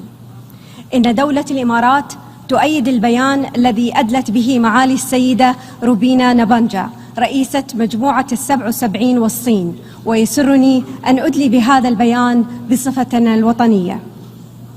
السيد الرئيس، لقد أدت العديد من الصراعات والأزمات إلى عرقلة التقدم في تحقيق السلام والأمن الدوليين وتنفيذ أهداف التنمية المستدامة. وفي ظل هذه التحديات المتزايدة يجب علينا التركيز على الفرص التي يتيحها لنا التعاون الدولي من أجل مستقبل أفضل للعالم أجمع. فمشروع الإمارات لاستكشاف المريخ من خلال مسبار الأمل شكل نموذجاً ناجحاً للتعاون الدولي وتوسيع المعرفة العالمية في مجال الفضاء، وفتح المجال أمام آفاق وفرص علمية جديدة للشباب وللمنطقة بوجه عام. إن الوضع العالمي الحالي يحتم علينا توحيد جهودنا والاتفاق على حلول ملموسة والالتزام بها، إلى جانب الاستعداد لمواجهة أي تحديات ناشئة، والعمل على إعادة التأكيد على أهمية ميثاق الأمم المتحدة ومبادئ العمل الدولي متعدد الأطراف. وفي هذا الصدد تود دولة الإمارات التأكيد على الرسائل الثلاث الهامة التالية. أولاً، إن قمة اليوم توفر لنا فرصة تاريخية لإعادة التأكيد على التزامنا بالتعاون الدولي متعدد الأطراف، لنتمكن من تعزيز الاستجابة الموحدة للتحديات المشتركة المستقبلية، إذ لا يمكن لأي دولة اليوم بمفردها أن تواجه الأزمات الحالية، وهذا ما يجعل هذه القمة فرصة لا تعوض للتوافق حول رؤية مستقبلية مشتركة مبنية على مبادئ ميثاق الأمم المتحدة. إن إنجاح التعاون الدولي متعدد الأطراف يتطلب في ظل تنوعنا وتباين وجهات نظرنا التعامل بشكل عملي ومرن. ففي مؤتمر الأطراف 28 كوب 28 الذي استضافته دولة الإمارات، تجسدت قدرة العمل الدولي متعدد الأطراف على تحقيق نتائج فاعلة وجريئة من أجل مستقبل أفضل للبشرية في اتفاق الإمارات الذي اعتمدته 198 دولة.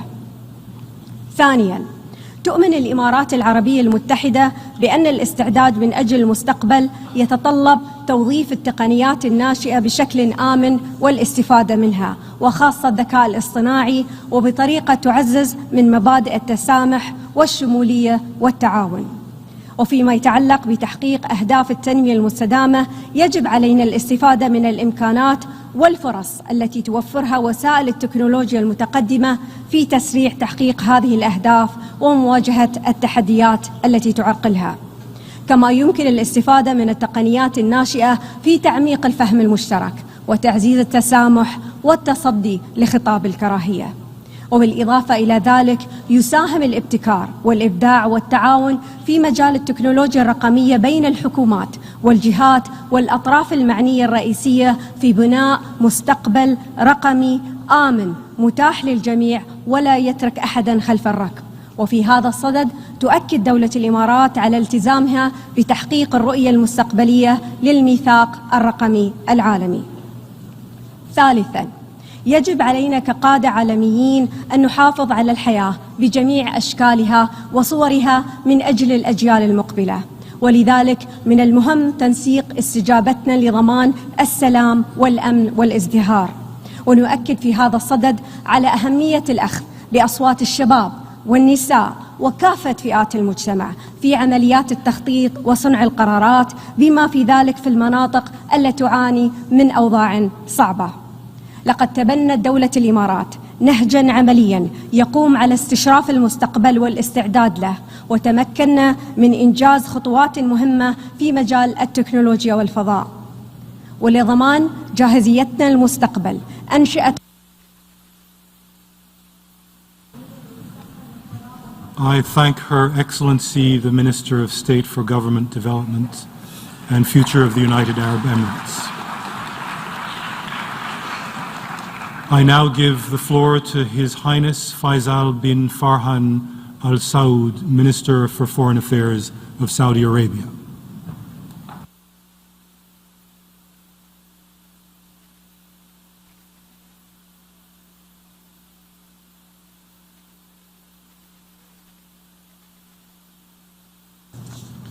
بسم الله الرحمن الرحيم. السلام عليكم ورحمة الله وبركاته. الحضور الكرام، أود بداية أن أشكر كافة الميسرين على جهودهم وتعاونهم مع الدول الأعضاء للوصول إلى توافق حول مضامين الوثيقة وملاحقها. لقد حرصت المملكة على المشاركة الفعالة في مفاوضات صياغة ميثاق المستقبل، إيمانا منها بما يمثله من فرصة لتغيير واقعنا نحو الأفضل، وتأكيدا على أهمية تطوير العمل متعدد الأطراف ليكون أكثر فاعلية وتأثيرا في معالجة تحديات الحاضر والمستقبل، بما يعزز السلم والأمن ويدعم استدامة التنمية للأجيال القادمة. نأمل بأن يعيد ميثاق المستقبل المجتمع الدولي إلى مبادئه الأساسية وقوانينه وأعرافه الجامعة، بعيدا عن الحروب والتوترات الجيوسياسية التي ضاعفت من فجوات التنمية بين الدول وأضعفت الروابط بين الشعوب وأضرت بمصداقية المؤسسات الدولية. لكن تحقيق ذلك يتطلب جهودا مضاعفة في مواجهة الأزمات بشكل شمولي ومواكبة تحديات واحتياجات شعوب ودول العالم. إننا نتطلع أن يشكل الميثاق نقلة نوعية في العمل المتعدد، ويسهم في إرساء أسس معاصرة نظام دولي منصف وعادل وسريع التجاوب، يحفز سرعة تحقيق أهداف التنمية المستدامة ويلبي احتياجات كافة الدول خصوصا الدول النامية، ويشجع على ردم الفجوة الرقمية ويدعم الاقتصادات الناشئة ودورها في تعزيز النظام المالي العالمي. ونؤكد على دعم من المملكة للدور الحيوي للأمم المتحدة في إرساء القواعد والأعراف الدولية وتعزيز العمل الجماعي. لكن من أجل تحقيق طموحنا لمستقبل أفضل، أصبح إصلاح منظومة الأمم المتحدة حاجة ملحة لتتمكن من الاطلاع بأدوارها في التصدي للتعديلات التي تخل بالسلم والأمن الدوليين وتعيق مسارات التنمية. فإن حاجة المؤسسات الدولية للملحة للإصلاحات جذرية يظهر بوضوح من خلال فشلها في إنهاء الكارثة الإنسانية بفلسطين وعجزها عن محاسبة سلطات الاحتلال الإسرائيلية على تجاوزاتها، كما أن استمرار الإخفاقات الدولية في إحلال السلام حول العالم وتحديدا حل الصراع في الشرق الأوسط سيضع ميثاق المستقبل على المحك. فالأمن والاستقرار هو الأساس المتين لأي تعاون لتحقيق التنمية. الحضور الكرام، فيما يخص التغيير المناخي فإن المملكة تتمسك بأهمية التعامل مع تحدياته دون إغفال أو تغافل عن تفاوت الظروف والإمكانات الوطنية والإقليمية. فتحولات الطاقة يجب أن تعتمد على 3 قواعد أساسية: أمن الطاقة، والازدهار الاقتصادي، ومعالجة آثار التغيير المناخي دون إخلال أحدهما بالآخر، وتماشيا مع اتفاقيات الأمم المتحدة الإطارية بشأن التغيير المناخي واتفاق باريس. تواصل المملكة جهودها في هذا الإطار، وتتطلع لاستضافة الدورة 16 لمؤتمر الأطراف لاتفاقية الأمم المتحدة لمكافحة التصحر نهاية هذا العام، والذي يصادف الذكرى 30 للاتفاقية. إن المملكة عازمة على مواصلة جهودها لتحقيق الأهداف المنشودة في الميثاق بما يتوافق مع رؤيتها التنموية الطموحة 2030 ونهجها الساعي لتعزيز أوجه التعاون والعمل الجماعي الدولية. ونتطلع إلى أن تسهم جهودنا المشتركة في إرساء قيم عالمية مشتركة مع الحفاظ على السيادة الوطنية والهوية الثقافية الأصيلة في جو يسود الاحترام المتبادل للمضي قدما في بناء مستقبل أفضل للأجيال القادمة. شكرا لكم. I thank the Minister for Foreign Affairs of Saudi Arabia. I now give the floor to Her Excellency Luminita Teodora Odobescu, Minister for Foreign Affairs of Romania.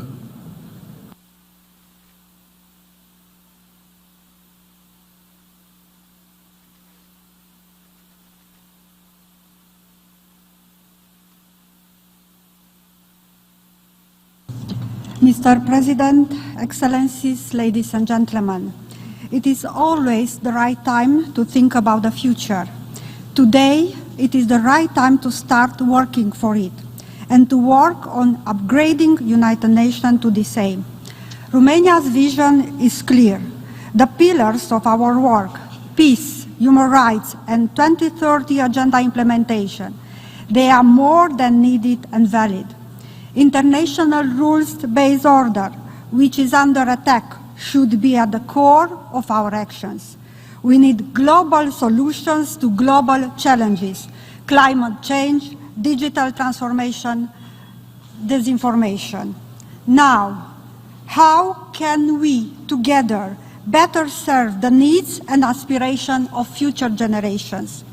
First and foremost, the imperative for all its members to respect the international law, the principles and the objectives on which UN was built. It is a question of credibility, and it is the most basic commitment we were entrusted with by our citizens. The aggression against Ukraine is a painful reminder. Our societies are in need of peace. Wars, violence, human rights crises are taking away human dignity, drawing back economies, and ruining years of development. The solution to these threats need to be rooted in the principle of international human rights and the rule of law. Accountability comes first. We need to ensure that aggression does not remain unpunished by the global community, especially when we speak about the crime of aggression. Romania supports the international efforts to address this issue. Second, never lose sight of tomorrow. This summit and its outcomes are already a big step to upgrade our work. The young generations need a healthy planet. Urgent action is needed to address critical challenges stemming from climate change. We also need to make better use of the opportunities by focusing more on education and by making the best and the right use of the digital transition. Technology is neutral. It is the purpose of its use which makes it wrong or right. We can use technology to support medical sector innovation or ease our struggle to fight climate change. Or by contrary, one can misuse technology for hate speech and disinformation. This is why ensuring a human-centric approach is crucial, and we must ensure a free, open and secure cyberspace. We need to make our work more accessible and always seek to engage more the civil society. This creates more legitimacy and more trust. It is a healthy reflex that can only bring benefits. We need better communication. In these deeply polarized times, people seek positive sources of identity. They seek to feel represented. Communication is key to reach people around the world, especially since UN projects bear a unique value of universality. Never lose sight of prevention. Whatever is linked to peace or protecting our planet, prevention is key. Ladies and gentlemen, all these elements, they factor in the reconnection we are seeking with our societies, and there is no other global organization to deliver them. It is now up to us to act and make the pact for the future a blueprint towards peaceful, just and prosperous societies where no one is left behind. Thank you. I thank the Minister for Foreign Affairs of Romania. I now give the floor to His Excellency Valdrak Janška, Minister for Foreign Affairs for Nicaragua.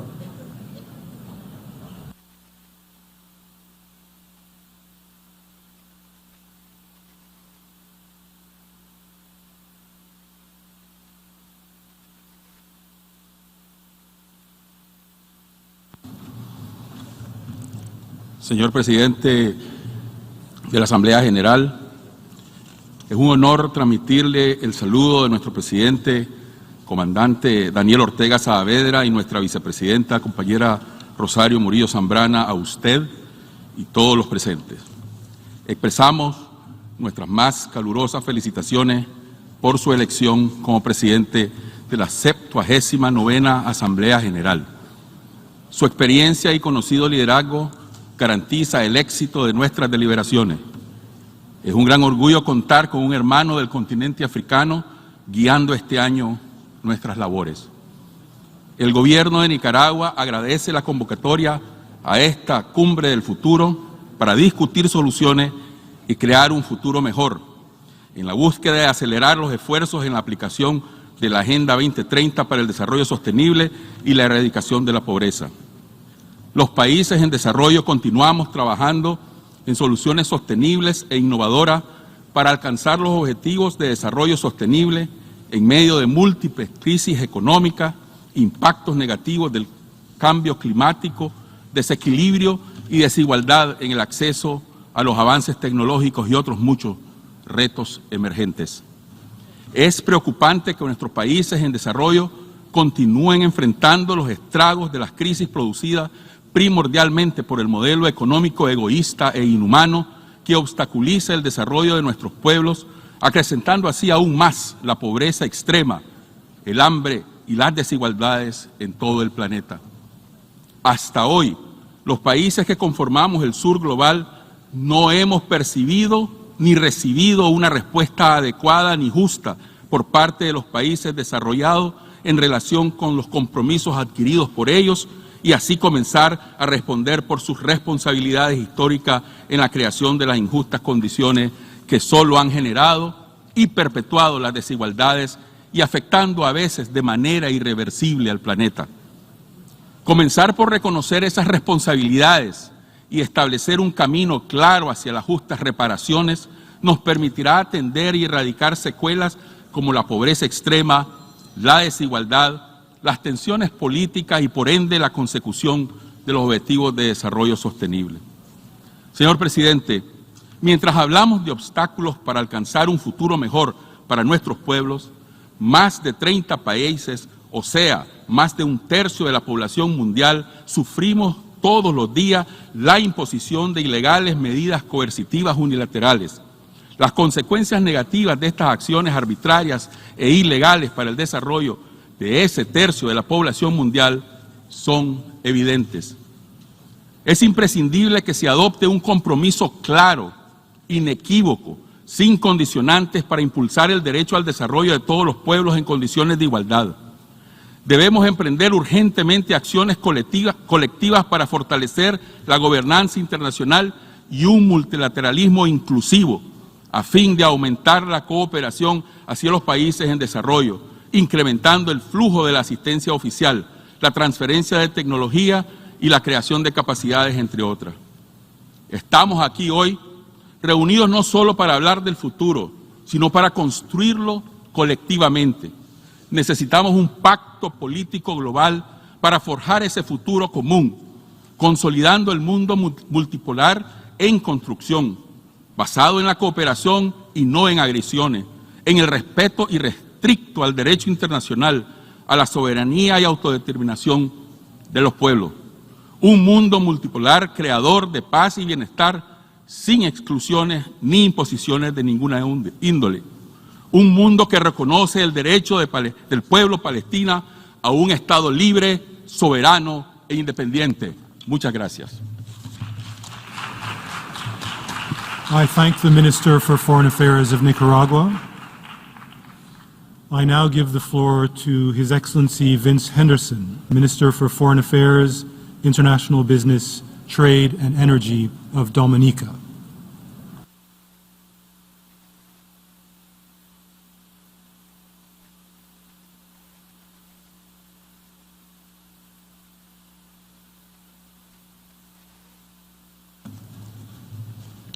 Excellencies, ladies and gentlemen, I have the honor to deliver this statement on behalf of the Commonwealth of Dominica. We align ourselves with the statement made by the Group of 77 and China. The Commonwealth of Dominica welcomes this convening of the Summit of the Future, where we also welcome the Pact of the Future, which is the culmination of the Global Digital Compact and the Declaration of Future Generations. Indeed, the co-facilitators deserve high praise for the dedication that they have shown to reaching consensus on these very demanding and equally important topics. Let there be no doubt that if there was any time for world leaders to coalesce and close ranks around multilateral fixes that will deliver a better tomorrow, the time is now. Excellencies, the 2030 Agenda for Sustainable Development was set in what, looking back today, seemed like a completely different world. The convulsions that have upset the status quo of yesteryear seem to be prime candidates for explanations why attainment of the SDGs has been so unsatisfactory. However, the midpoint to any goal worth struggling for is a milestone. For example, the commitment to leaving no country behind in the pursuit and indeed attainment of the SDGs was a paradigm shift of great value for many other lines that facilitate exclusion. Be that as it may, we are now past the midpoint towards the attainment of those same SDGs. Bold actions to deliver the promises made are what it will take.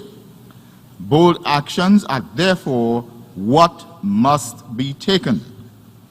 Inequality that characterizes the social distribution of valuable goods and services in such a manner and to such a degree as to divide humanity into the haves on the one hand and the have-nots on the other must be left on the dust heap of history. The sooner, the better. That, by the way, is one reason why the Global Digital Compact is so critical. It promises to help bring equity into the social distribution of digital technologies, which are such a critical input into so much economic value being created today. We say help because we realize that if history has taught us any lesson at all where the fight for equality is concerned, it is that equality is not achieved by automatic means and attained forever. Equality is a distinctively human value, a superbly human pursuit, and its pursuit, and especially its maintenance, have to be the unending obsession of men and women of goodwill. Excellencies, having attained political independence in 1978, making our normative freedom of very short duration indeed, especially when compared to our overly long nightmare of conquest, colonization, slavery and neocolonialism, equality and standards of dignity for all our citizens were a gargantuan task. In fact, it is still unfinished business. However, we used our sovereignty and drew on our history to commit ourselves to healing the grievous injuries that history has inflicted upon us. With the support of our multilateral partners, we have pointed our spearheads at and leaned into the fight to eradicate poverty from among our people. Our fight to eradicate poverty has been multi-pronged and multi-dimensional because poverty is a mighty foe. We have targeted the elderly, the uninsured, women, the differently abled, for example, with caring services, supportive services, housing services, basic health facilities and inclusion. We have targeted the very young. We have targeted as many as was possible given our resources. It would, however, be misleading to give the impression that our effort has not been or suffered any reversal. Worthy of particular note is the onslaught of tropical weather patterns that visit their fury upon us every hurricane season. However, we are resilient people. In the words of the great Bob Marley, we are the survivors. And as long as we are here, we will fight for a more equitable world and a more peaceful world. I thank you. I thank the distinguished representative of Dominica. I now give the floor to His Excellency Ivan Gil Pinto, Minister of the People's Power for Foreign Affairs of the Bolivarian Republic of Venezuela.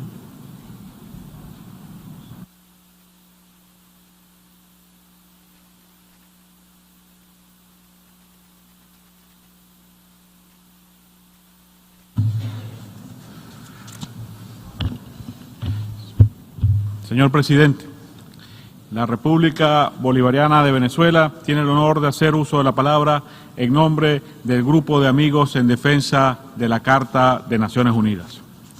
Señor Presidente, cuando acordamos las modalidades de la Cumbre del Futuro, éramos conscientes de que los retos a los que nos enfrentábamos y que no han hecho sino que agravarse, estaban interconectados.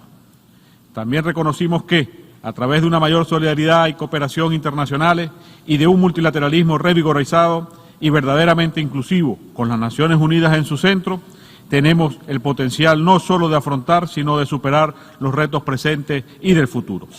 Paradójicamente, en un momento en que la creciente interconexión global exige un mayor pluralismo, el mundo es testigo de un creciente recurso al unilateralismo. Esta tendencia, marcada por acciones aislacionistas y arbitrarias, como la imposición de medidas coercitivas unilaterales o el intento de sustituir el derecho internacional por un supuesto orden basado en reglas, está socavando los esfuerzos cruciales para abordar retos que no son comunes. Insistimos en que el verdadero multilateralismo y la aplicación sin dobles raseros de los principios de la Carta de Naciones Unidas constituyen el núcleo de las relaciones internacionales y son necesarios para la coexistencia pacífica de las naciones.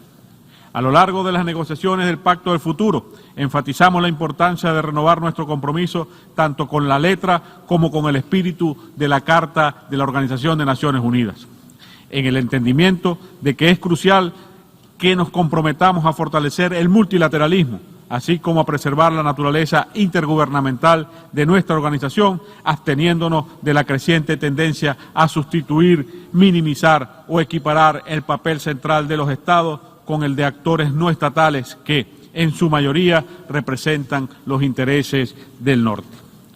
Señor Presidente, no habrá futuro sin paz y no habrá paz sin desarrollo, lo que requiere, entre otras cosas, que se haga realidad el derecho inalienable a la autodeterminación de los pueblos que viven bajo una ocupación extranjera y colonial. La cuestión de Palestina y la tragedia humana que se desarrolla en Gaza son un crudo recordatorio de la vital importancia de este principio atemporal. Es momento de avanzar hacia la eliminación del colonialismo en todas sus formas y manifestaciones. Es nuestro deber moral y ético concluir los procesos de descolonización aún pendientes. En este contexto y de cara al futuro, reiteramos nuestro llamado urgente en favor de un alto fuego en Gaza, nuestro llamado a favor de la justicia y el fin de la ocupación ilegal israelí, así como nuestro llamado a que el Consejo de Seguridad asuma plenamente sus responsabilidades, incluso reconsiderando favorablemente la aplicación de Palestina para convertirse en Estado miembro de pleno derecho de la Organización de Naciones Unidas. Guardar silencio no es una opción, pues ello solo ha terminado por envalentonar a la potencia ocupante que sigue cometiendo con total impunidad graves violaciones al derecho internacional. Además de vivir en paz, nuestros pueblos también merecen vivir mejor. En ese sentido, estamos convencidos de que el derecho al desarrollo debe ser el motor y el objeto de nuestra organización. Nuestro futuro depende de garantizar que nuestras naciones, en particular las del sur global, retomen el camino hacia la consecución oportuna de los ODS, para lo cual es urgente, por una parte, avanzar en la reforma de la arquitectura financiera internacional diseñada hoy para perpetuar un modelo de dominación y dependencia, y por otra, poner fin a la promulgación y aplicación de medidas coercitivas unilaterales. Señor Presidente, es urgente garantizar una realización equilibrada de los tres pilares de las Naciones Unidas, así como asegurar un orden mundial pacífico, próspero, justo y equitativo, en cumplimiento y estricta adhesión a los propósitos y principios consagrados en la Carta de Naciones Unidas. Solo la consolidación de las relaciones de amistad y cooperación entre los Estados garantizará la paz, la seguridad, la estabilidad y el desarrollo de la comunidad internacional como un todo. Lamentamos a este respecto que la Cumbre del Futuro y sus documentos finales no hayan sido tan ambiciosos como se esperaba, en términos de impulsar la Agenda 2030 para el desarrollo sostenible, en relación a la falta de voluntad política de los países desarrollados. Concluimos reafirmando nuestro firme compromiso con la Carta de la Organización de Naciones Unidas.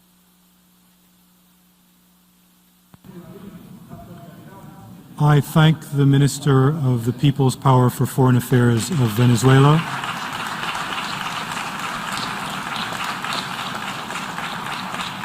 I now give the floor to His Excellency Eduardo Enrique Reina Garcia, Minister of Foreign Affairs and International Cooperation of Honduras.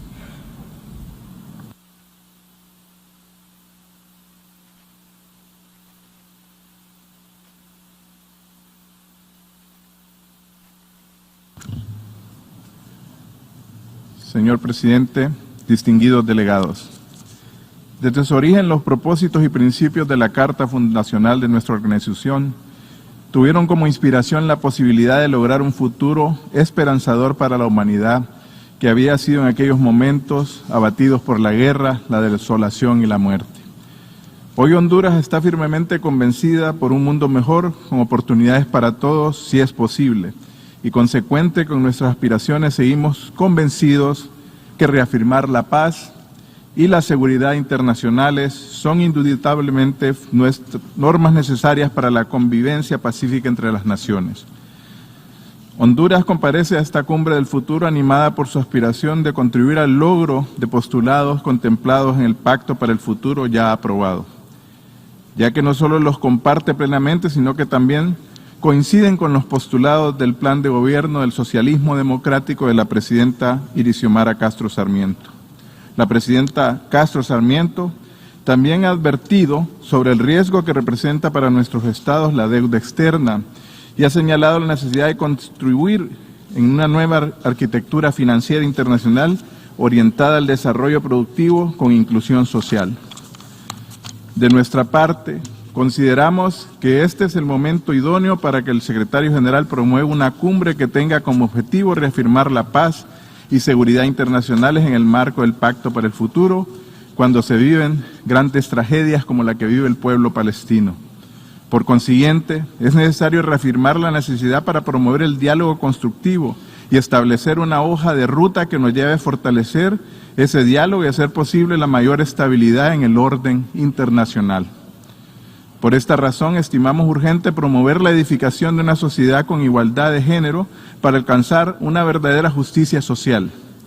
En el mismo contexto, promover la reforma del sistema de las Naciones Unidas en lo que concierne al Consejo de Seguridad para tornarla más democrática, con el objetivo de restablecer el respeto al derecho internacional y esbozar un nuevo orden político y económico mundial que impida las amenazas a la soberanía y la autodeterminación de los pueblos que sigue vigentes. Hoy más que nunca el respeto a estos principios es fundamental para la paz internacional. Por tanto, aunado al compromiso que hemos asumido en esta cumbre, debemos afrontar de inmediato estos desafíos para renovar lo establecido mediante el diálogo y la negociación y la recuperación de la confianza de nuestros pueblos en esta organización, en grandes retos como lo son el medio ambiente, la lucha contra la corrupción, la lucha por la institucionalidad y por cambiar el planeta. El futuro esperanzador está en nuestras manos, por lo que consolidar la paz y la seguridad internacionales es factible siempre que exista la voluntad política y actualmente sigamos trabajando como miembros de esta organización para defender el multilateralismo, impedir que la unilateralidad se siga manejando en esta organización y trabajemos en un mundo cada vez más humano, más colectivo, más cercano y que ayude a combatir la pobreza a nivel internacional. El derecho a los pueblos al desarrollo común es importante y hay que respetarlo. Y tenemos que seguir convirtiendo esta organización en una organización fuerte a pesar de los grandes retos y las amenazas que siguen vigentes en nuestro planeta. Muchas gracias. I thank the Minister for Foreign Affairs and International Cooperation of Honduras. I now give the floor to His Excellency Alva Romanes Baptiste, Minister for External Affairs, International Trade, Civil Aviation and Diaspora Affairs of St. Lucia.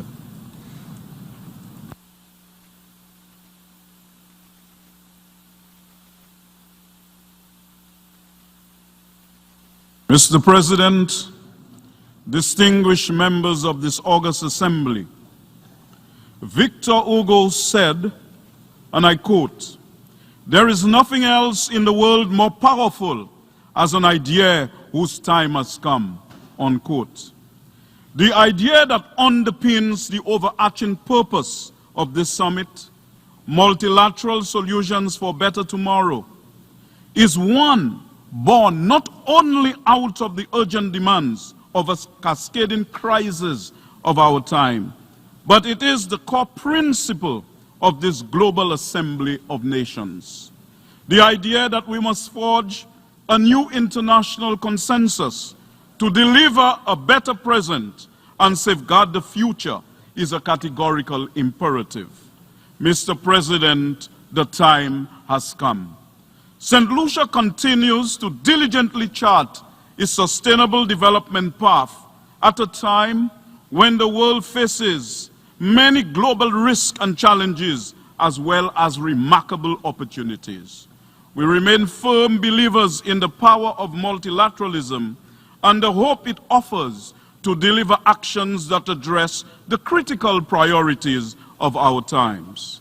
These solutions require both a unified and resolute international community and an efficient multilateral system. Mr. President, the time has come. The power of the covenant of the future lies not in the text we have adopted, but in its application, in the implementation of its commitments, when we turn those words into action. We have the power to fundamentally address the systematic challenges that have plagued the multilateral system for decades.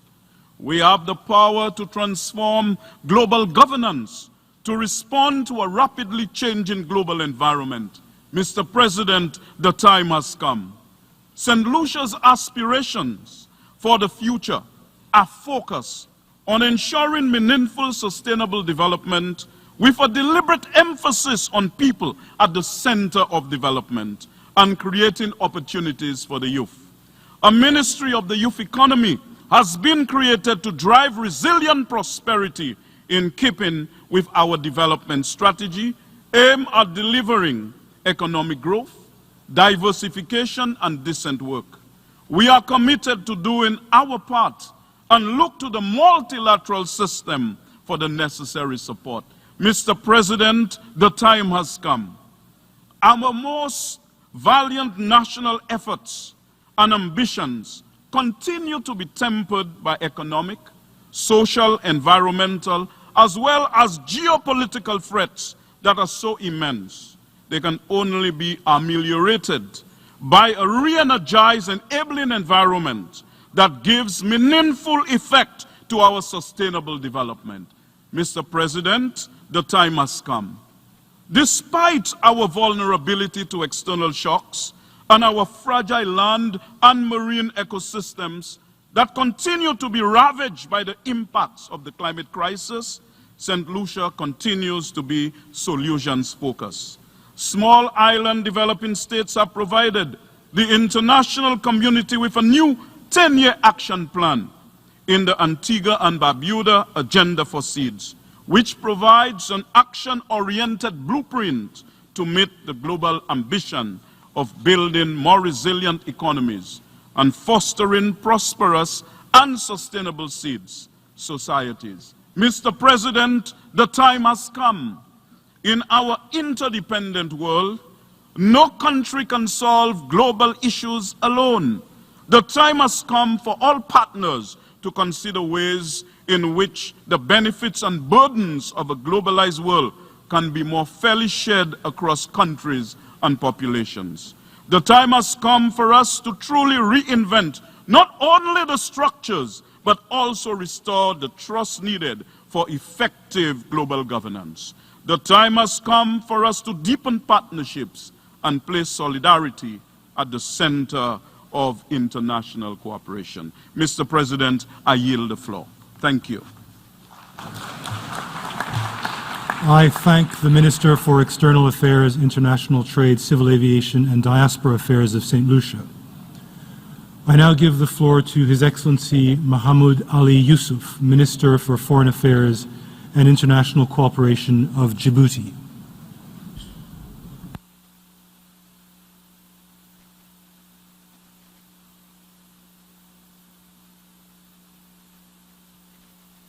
Mr. President, Your Excellencies, ladies and gentlemen, at the outset, allow me to express our profound gratitude to the co-facilitators, Germany and our own Namibia, for masterfully steering the work that led to the adoption of a bold and ambitious Pact of the Future. While recognizing the many challenges and the constraints that our organization faces, we indeed agree that we are at a moment of hope and opportunity. We're all by now acutely aware of the risks that erosion of multilateralism entails and the cost of inaction. We are grateful for the Secretary General's contribution and the elaboration of the landmark report, Our Common Agenda, as well as the various thematic policy briefs in response to the request by world leaders. The ideas and insights contained in this report offered a useful basis for discussions among member states. We can't thank him enough for sharing his vision for a better, more integrated and more impactful and more networked multilateralism. Mr. President, it is imperative, urgent and crucial that we achieve consensus on a set of measures which can advance global governance that is fit for the future. Djibouti and indeed African countries shared with UN member states our vision for our continent renaissance and roadmap for realizing it. We have worked off that same map while engaging in negotiations on the Summit of the Future with member states. The ambition we have is that of a United Nations that plays a leading and strengthened role. We envision the reform of global governance to be bold and transformative. The international financial architecture must address existing inequities and be better aligned with today's world.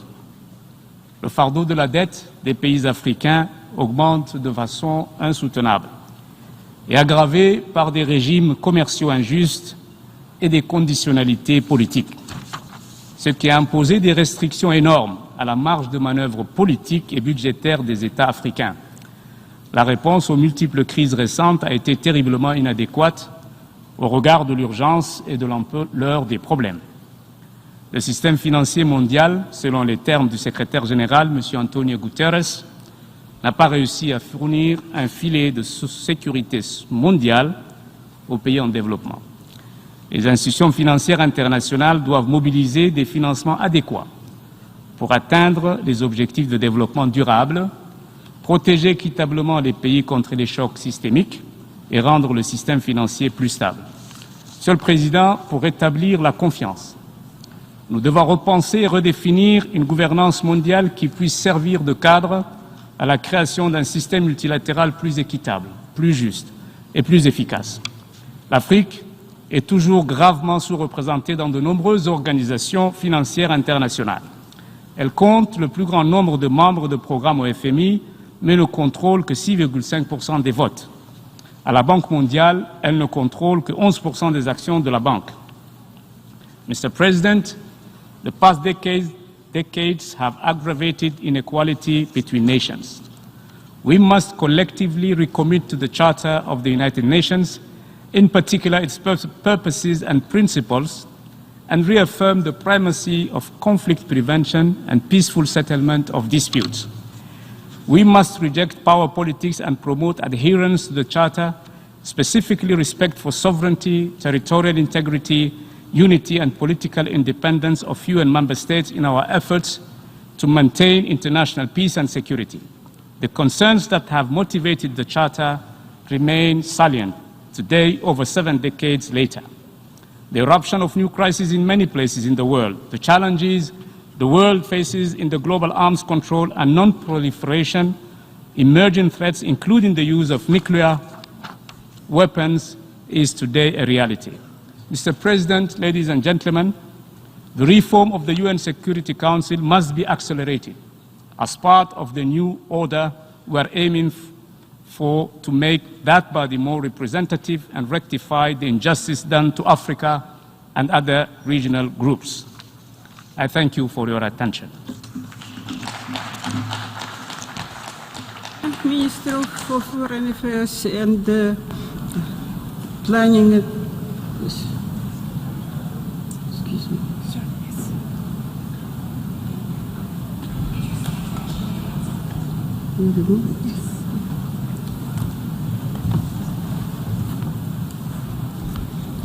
I thank His Excellency, Minister of Foreign Affairs and International Cooperation of Djibouti.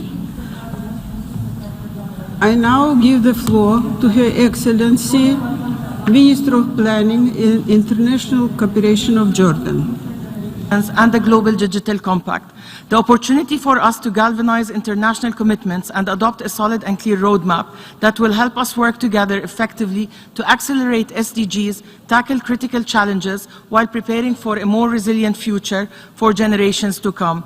Allow me here to commend the efforts of the co-facilitators for leading the process that got us here today and in bringing the pact successfully to a conclusion. The clock is ticking with only 6 more years on the 2030 agenda and trillions of dollars worth of financing and investment still needed. Multiple crises have had a substantial impact on developing countries' socioeconomic performance and on their ability to meet SDGs. The scarring effects of the pandemic, protracted crises, geopolitical tensions, and the growing climate chaos are hitting the global development agenda really hard. And whilst performance on the SDGs varies by country and region, just like the 17 SDGs themselves, performance across the globe is also integrated, and delayed action within a single country affects the global outcomes. Global development must therefore be balanced for it to become more effective and impactful. In this respect, allow me to reiterate a few points. The importance of taking concrete and tangible steps for countries and people to regain trust in the multilateral system and international cooperation. We have now an opportunity to achieve a more efficient and inclusive multilateral system that reflects the realities of today and delivers for the future. Enhancing financing for development to deliver scale and impact, concessional, innovative, adequate, and predictable financing modalities are still urgently needed to fuel the development engines and create growth momentums. The international financing architecture must be a tool to remedy disproportionate burdens, not exacerbate their disparity. Reforming the multilateral financial system to become more responsive and equitable is still needed to enhance the voice of developing countries in global governance, build resilience, respond to economic and climate shocks, and invest in sustainable development while producing timely results. Only by overcoming disparities can we not only harness the benefits of digital technologies and AI, but also manage risk in a way that leaves no one behind. Today's adoption of the Global Digital Compact represents a new milestone of the global digital ecosystem and has the potential to create a more inclusive and effective governance system within this sphere. Youth deserve a better future, a future of justice, peace, and opportunities. With the adoption of the Declaration on Future Generations, efforts should continue to be geared towards creating necessary platforms to expand and strengthen youth participation in the decision-making processes, both at country and global levels, to better utilize them in shaping the future that they aspire to. As we collectively work to catch up on the lost time and accelerate progress, we cannot forget the most vulnerable, especially in conflict-ridden countries and regions. The humanitarian catastrophe in Gaza, as a result of Israel's barbaric war on the Palestinian people, has become unimaginable. The killing of more than 41,000 civilians, the vast majority of whom are women and children, the mass destruction and forced displacement is a testament to the brutality of this war that is creating a lost generation deprived of peace, hope, and opportunities. A just and lasting peace is the only path to ending this conflict, once and for all. A peace that will ensure a viable and independent Palestinian state based on the 1967 lines, with East Jerusalem as its capital. It is therefore important to renew the commitments to the UN Charter to ensure no double standards in adhering to international law as well as to international humanitarian law. We must strive to revitalize and strengthen the work of the General Assembly and focus on reforming the Security Council in a way that reflects the realities of today's work and its role in promoting international peace and security in a way that ensure effectiveness and the ability of these bodies to fulfill their mandate. Excellencies, ladies and gentlemen, the summit is our chance to get back on track. To deliver on it, we need to stay united. Jordan looks forward to being part of these collective efforts to achieve the desired goals. Thank you. I thank Her Excellency, Minister of Planning and International Cooperation of Jordan. I now give the floor to His Excellency, Marian Sangiampongsa, Minister of Foreign Affairs of Thailand.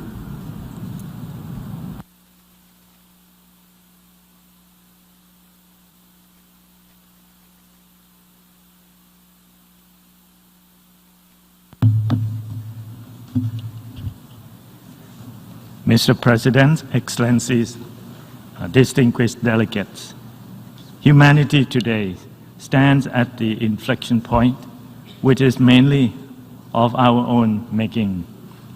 Advances in technologies and innovations have brought the world closer together. Yet misinformations and disinformations have pushed us further apart. The world economies and global wealth are expanding, yet inequalities and injustice persist. Threats to peace and to the environment are present everywhere, but so too are ideas to address them. This summit of the future, Mr. President, offers us the hope to steer our course towards a better future. With this summit, we are presented with the opportunities to forge not just the future we want, but the future that humanity needs. What kind of future am I talking about? First is a future where all can be protected, and that protection starts with heeding the call in the Pact of the Future for a fundamental shift in the way we approach growth. Thailand's sufficiency economy philosophy, our locally driven people-centered and planet-centric development approach, prioritize the sustainable use of our planet's resources and teaches us to live harmoniously and in balance with nature, because without sustainability, there is no future. However, sustainable development can never be realized in the midst of discriminations and division, or through the ravages of conflict. Towards this end, Thailand is fully committed to the reform of the United Nations, including Security Council, so that the UN can truly represent the interests of all countries, and the Council will be more effective in maintaining international peace and security. We also need to overcome the challenges of illicit drugs and transnational crimes, including cybercrime. We will work with all partners to enhance the United Nations' role and as an anchor of peace and sustainability that takes into account the interests of the developing countries. Second is the future where all can prosper. At the heart of prosperity is equitable access to resources, quality education, health care, and employment opportunities must be readily available to all. This also includes bridging the gender gap and the digital divide to ensure that technologies contribute to inclusive prosperity. Therefore, Thailand supports the Global Digital Compact's call to bridge the science, technologies, and innovation gap between and within the countries. Further, Thailand recognizes that human rights is the foundation to build a prosperous future for all. It is for these reasons that we have presented our candidature for the United Nations Human Rights Council for the terms 2025 to 2027. We are committed to ensuring that everyone has equal access to fundamental they need to prosper and enhance their livelihood. As we look towards the future, we must ensure that no one and no country is left behind. Third is the future that is promising for all.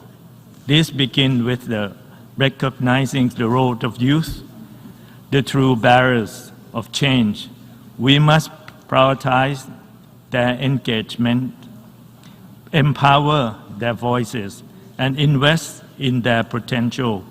With this in mind, Thailand is proud to have youth delegates joining our national delegations to UNGA so that they can actively participate in shaping the future they envision.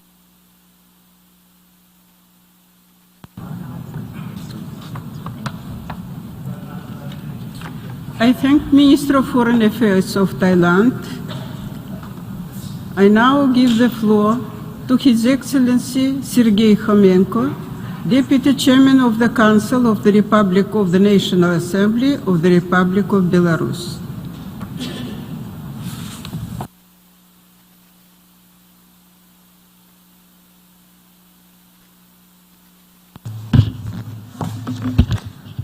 Госпожа председатель, уважаемое собрание, Республика Беларусь приветствует инициативу Генерального секретаря Организации Объединенных Наций Антонио Гутерреша по созыву саммита будущего. Рассматриваем сегодняшнее мероприятие как возможность оживить многостороннее сотрудничество на фоне нарастающих противоречий в глобальной политике. Действительно, мир оказался заложником эгоистических подходов стран Запада. В их основе стремление обеспечить свои интересы за счет интересов других стран. Необходимо остановить эту опасную динамику и отвести мир от края пропасти. Это возможно только при наличии политической воли. Призываем все государства проявить такую волю и начать глобальный диалог по безопасности в духе Сан-Франциско, идею которого президент Республики Беларусь Александр Григорьевич Лукашенко высказал еще 7 лет назад. Цель такого диалога – выработать общее конструктивное начало для построения нового справедливого многополярного мирового порядка. Как отметил глава белорусского государства в своем послании генеральному секретарю Организации Объединенных Наций, мы видим ценность саммита будущего в том, что он представляет нам очередной шанс согласовать совместные действия в тех областях, где это возможно. Мы убеждены в том, что даже в нынешней сложной обстановке государства, члены Организации Объединенных Наций могут в должной сфере эффективно заниматься общими вызовами и угрозами. Надеемся, что саммит будущего приведет дополнительный импульс в этом направлении, особенно в тех областях, которые он непосредственно затрагивает. Кроме того, такой импульс необходим на фоне слабых промежуточных результатов по реализации целей устойчивого развития в мировом масштабе. В этой связи несколько слов о работе в нашей стране по данному направлению. В целом, Беларусь добилась значительных результатов. Наши достижения обусловлены двумя факторами. Во-первых, Беларусь искренне привержена теме устойчивого развития и, как следствие, проводит целенаправленную работу по претворению в жизнь международных обязательств. Во-вторых, мы построили сильное социально ориентированное государство, проводящее эффективную политику в интересах человека. Государство для человека, государство во имя человека. Наши успехи подтверждаются международными рейтингами. Уровень прогресса Республики Беларусь по достижению целей устойчивого развития составляет почти 80%. Мы занимаем достойное 30-е место по достижению целей устойчивого развития в международном рейтинге. Согласно докладам программы развития ООН, в последние годы Беларусь постоянно находится в категории государств с очень высоким уровнем человеческого развития. В июне мы провели второй национальный форум по устойчивому развитию, где подвели итоги работы и согласовали дополнительные действия для ускорения достижения целей. Итоговый документ форума имеет статус официального документа 78-й сессии Генеральной Ассамблеи ООН. Все заинтересованные могут ознакомиться с ним. Уважаемые участники саммита, Беларусь уверенно двигается вперед, несмотря на огромные препятствия, которые для нас создают страны Запада, через беспрецедентные санкции. Нет никакого сомнения в том, что санкции представляют собой одно из самых серьезных препятствий для устойчивого развития на планете. Санкции нарушают устав Организации Объединенных Наций.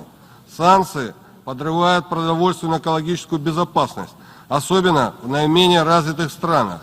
Санкции ограничивают доступ к финансовым и товарным рынкам, транспортной инфраструктуре.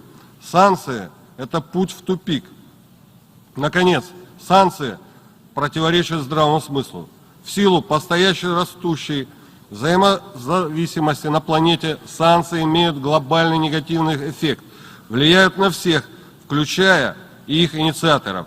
Одним из важнейших итогов саммита должен быть вывод, что цивилизованное будущее категорически несовместимо с незаконными санкциями. Еще один насущный аспект. Отдельными государствами расходуются миллиарды на закупку и поставку вооружений для разжигания конфликтов. Почему эти средства не затратить на искоренение голода, нищеты, достижение других целей устойчивого развития в те страны, которые особенно остро нуждаются в помощи? Ведь без мира...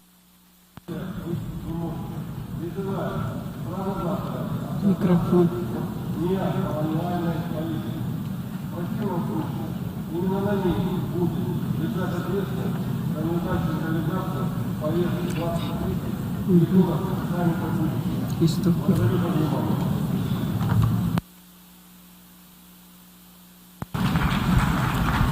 I give the floor. I thank the Deputy Chairman of the Council of the Republic of National Assembly of Republic Belarus. I now give the floor to His Excellency Osman Saleh Mohammed, Minister of Foreign Affairs of the State of Eritrea.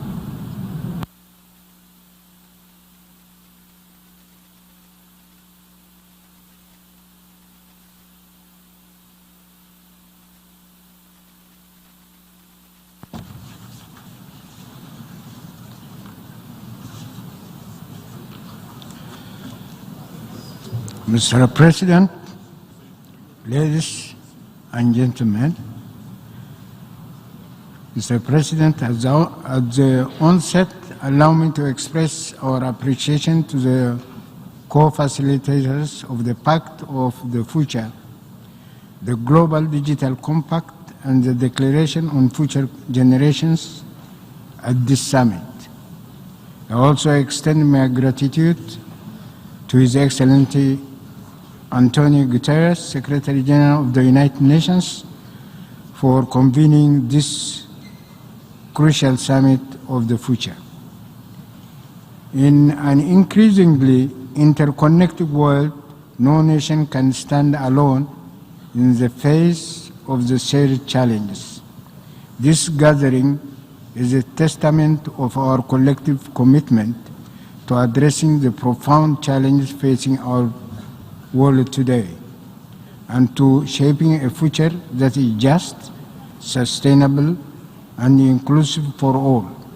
We must work together, guided by the principles of mutual respect,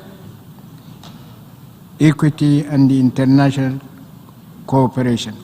The United Nations remains the primary forum for such collaboration, where every nation, regardless of size or power, has an equal voice. The respect for national sovereignty and the right to self-determination are fundamental principles that must underpin our international order. It is the prerogative of all nations to pursue their own development paths, free from external interference and unilateral coercive economic measures. True partnership should be rooted in equality and respect, not in dominance and imposition. Eritrea reaffirms its unwavering support for genuine multilateralism and intergovernmental processes as the cornerstone of our global governance system.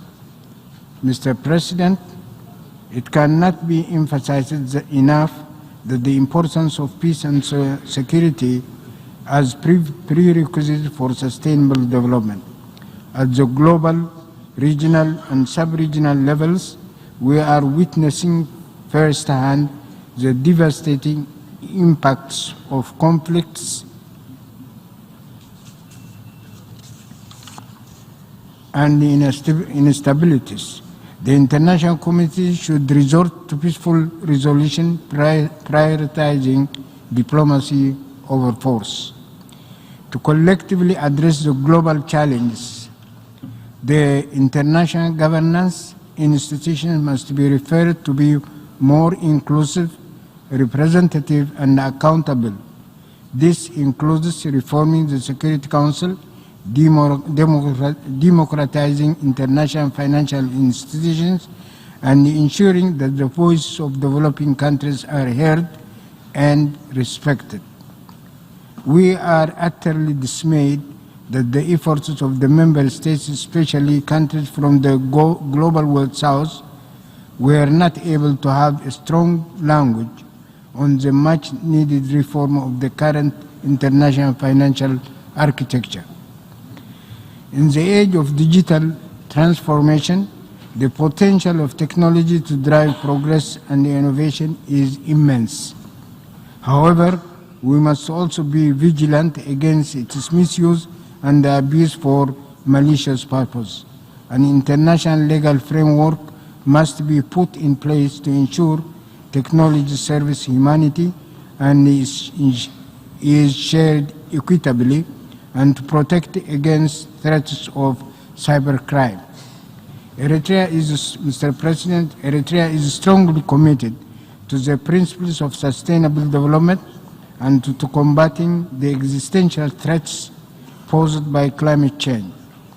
As a country on the front line of climate impacts, we understand the urgent need for action, and we call for enhanced global solidarity, particularly in supporting vulnerable nations through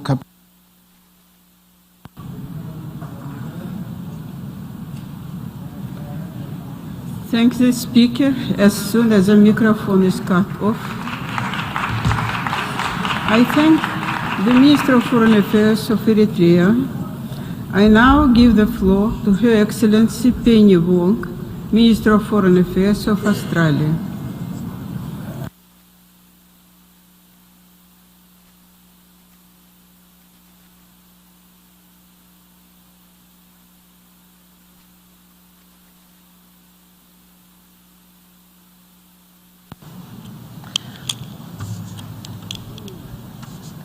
"79 years ago, we established the United Nations, agreeing on a vision to protect all of the world's peoples and the sovereignty of all nations. A vision for a world where no country dominates and no country is dominated. Yet these ideals endure more in promise than in practice. Our shared challenges are only getting bigger, but trust that this UN system can deliver for everyone continues to decline. As our challenges evolve, the UN has not evolved with them. The Pact for the Future is a sign of what we can still achieve together, but our inability to agree on so many issues prevents us from addressing today's challenges. We need to reform the UN system, but reform cannot become a means for disruptors to undermine elements of the United Nations that protect us all. It must be about meeting the needs of all countries, including small and medium countries, rather than increasing the power of a few. We need a reformed UN Security Council that includes representation from Africa, Latin America and the Asia Pacific, and where small states see their interests reflected and voices heard. We need stronger peace building and conflict prevention architecture, and we need to strengthen resolve to achieve peace in Ukraine, Gaza and Sudan. Friends, last month we marked the 75th anniversary of the Geneva Conventions, a reminder of a time when the international community agreed rules to limit human suffering in conflict. We are falling short of that commitment, with 2024 shaping up to be the deadliest year on record for humanitarian personnel. Australia has listened to humanitarian leaders' calls for greater protection of aid workers, and we are taking action. This week we are convening ministers and humanitarian leaders to begin work on a new declaration for the protection of humanitarian personnel. Just as we are listening to our friends in the developing world, and we are taking action. With just over 5 years to 2030, we are falling behind collectively on the SDGs, over a third of them stalled or regressing, climate change upending development gains and finance targets not being met. Australia has listened to calls from Pacific Island nations for breakthroughs on climate change, and together we have taken action. Australia and Tuvalu's Falapili Union is the first time two nations have recognised in a legally binding treaty continuing statehood and sovereignty, notwithstanding the impacts of climate change-related sea level rise. Australia has listened to calls to advance the Multidimensional Vulnerability Index and the Bridgetown Initiative, and we have taken action. We will offer climate-resilient debt clauses in our sovereign loans by the end of 2025 to help developing countries build economic resilience in the face of climate change and other shocks, resist coercion and focus on delivering for their citizens. Australia has listened to calls for smarter and greater financing, and we have taken action. This year, we have committed $492 million to the Asian Development Fund replenishment round, working with Japan to unlock a record $5 billion in new assistance over the next decade to the region's most vulnerable countries.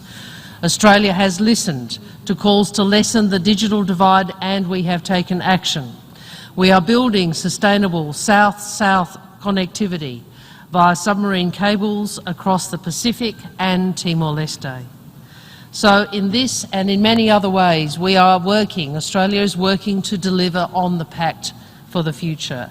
And we will continue to act, because the United Nations cannot reform itself. This is a job for all of us, collectively as member states. It is up to us, our summit, our United Nations, our future. Thank you. I thank the Minister for Foreign Affairs of Australia. I now give the floor to His Excellency Ahmed Attaf, Minister for Foreign Affairs and the National Community Abroad of Algeria.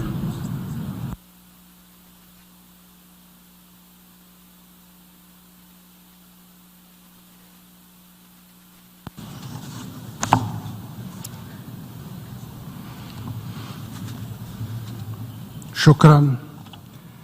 ترحب الجزائر أيما ترحيب بانعقاد قمتنا هاته، وتثمن تثمينا عاليا الزخم الإيجابي الذي صاحب تجسيد هذه المبادرة القيمة من لدن السيد الأمين العام لمنظمة الأمم المتحدة. إن هذا الزخم يعني أن الأمل لا يزال قائما في أن تستعيد منظمتنا الأممية زمام المبادرة، وأن تتولى دورها كإطار جامع لبلورة التوافقات الضرورية بين الدول الأعضاء في مواجهة مختلف التحديات الماثلة أمامها. فالمجموعة الدولية أحوج ما تكون اليوم إلى صحوة جماعية لتدارك خطورة الأوضاع الراهنة، وهي أحوج ما تكون كذلك إلى هبة مشتركة لتجاوز المخاطر التي تنهال عليها من كل حدب وصوب، سواء تعلق الأمر بالأزمات والحروب التي تتفاقم وتتراكم يوما بعد يوم، أو بالفوارق التنموية التي ما فتئت هوتها تتزايد وتتسع، أو بالتهديدات المناخية والمخاطر البيئية التي بلغت حدتها مستويات غير مسبوقة. ومن هذا المنظور فإن الجزائر ترحب بما أفضت إليه قمتنا من مخرجات نوعية، وتلتزم بأن تساهم بالقدر المنوط بها في تجسيد مضامينها على أرض الواقع. كما تؤكد بلادي على حتمية إطلاق مسار جدي لإعادة التوازن المفقود في منظومة العلاقات الدولية بمختلف أبعادها السياسية والاقتصادية والاجتماعية. فغياب هذا التوازن بعينه يعد أهم مصدر للتوترات والاضطرابات والاختلالات التي تصاحب حوكمة العلاقات الدولية، لا سيما بالنظر لتهميش الدول النامية، وفي مقدمتها دول قارتنا الإفريقية في مجلس الأمن بصفة خاصة، وفي مختلف المؤسسات المالية والنقدية والمصرفية الدولية بصفة عامة. ومثلما نحن مقتنعون من أن منظومة الأمم المتحدة لا بديل لها ولا غنى عنها، نحن كذلك متيقنون من أن هذه المنظمة بحاجة إلى إصلاح عميق، إصلاح يضمن استمراريتها وقدرتها على التكيف مع تحديات ومتطلبات عصرنا بكافة أشكالها، وإصلاح يعيد دورها الحيوي بصفتها القلب النابض للدبلوماسية العالمية وللعمل الدولي متعدد الأطراف، وإصلاح يمكنها من التكفل بتطلعات الأجيال الحاضرة والمستقبلية على أكمل وأمثل وأعدل وجه ممكن. وشكرا لكم. I thank the Minister for Foreign Affairs and the National Community Abroad of Algeria. I now give the floor to His Excellency Bakhtiyor Saidov, Minister for Foreign Affairs of the Republic of Uzbekistan.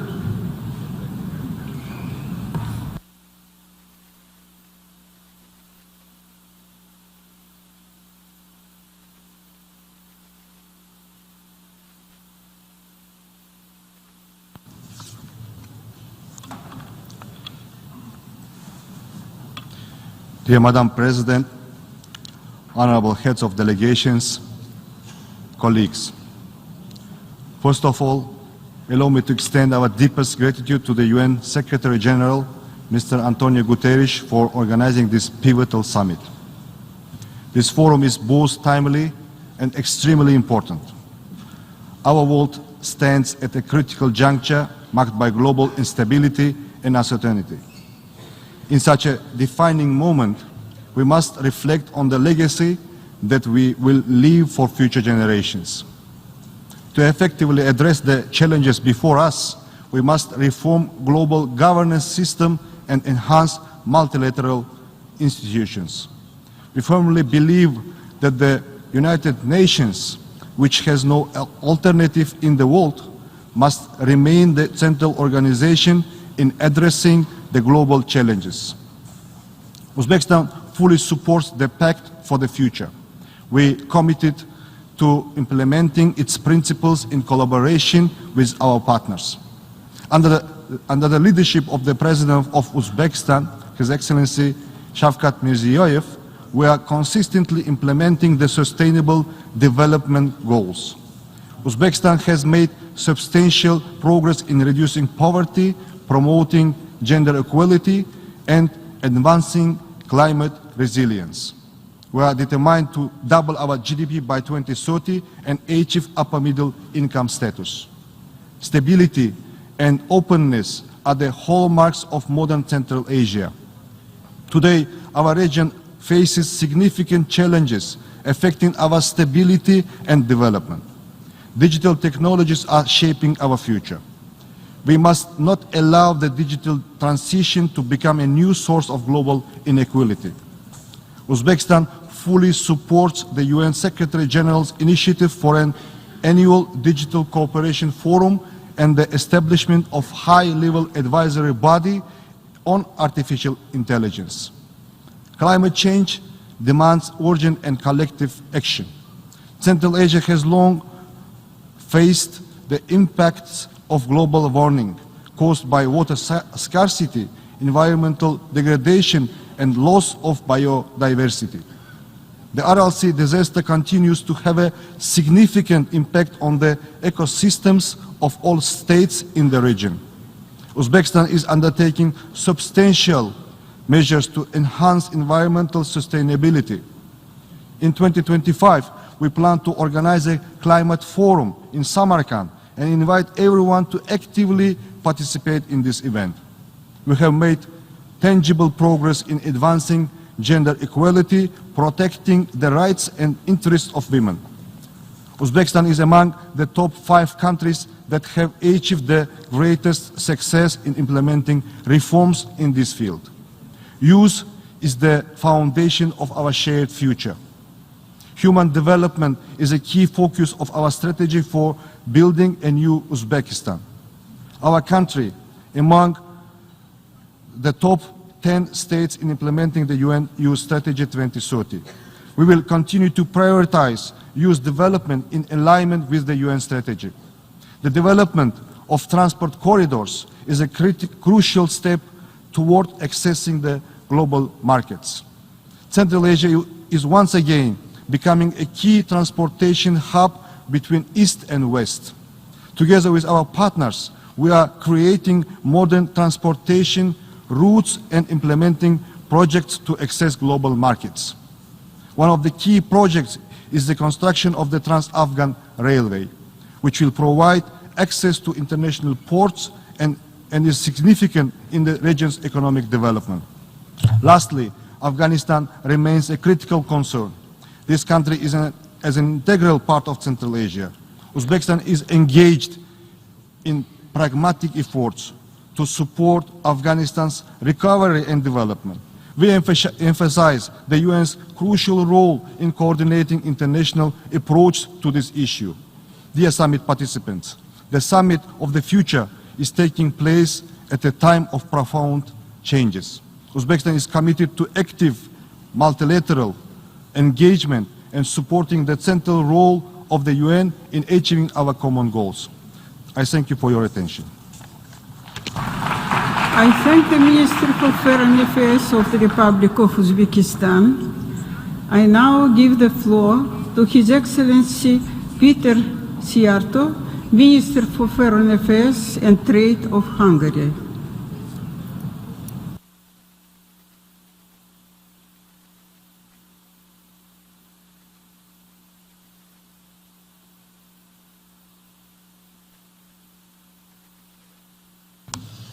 Madam Ambassador, dear colleagues, Your Excellencies, I regret to start with the fact that since the conclusion of the Second World War, the security situation of the world is now the most deteriorating. Threat of terror has been increasing. Illegal migratory flows are putting a huge challenge to many countries. And there are wars or armed conflicts going on in more than 30 places of the world. In order to be able to tackle these extremely serious challenges, we need to change international politics fundamentally. What would be the fundamental change?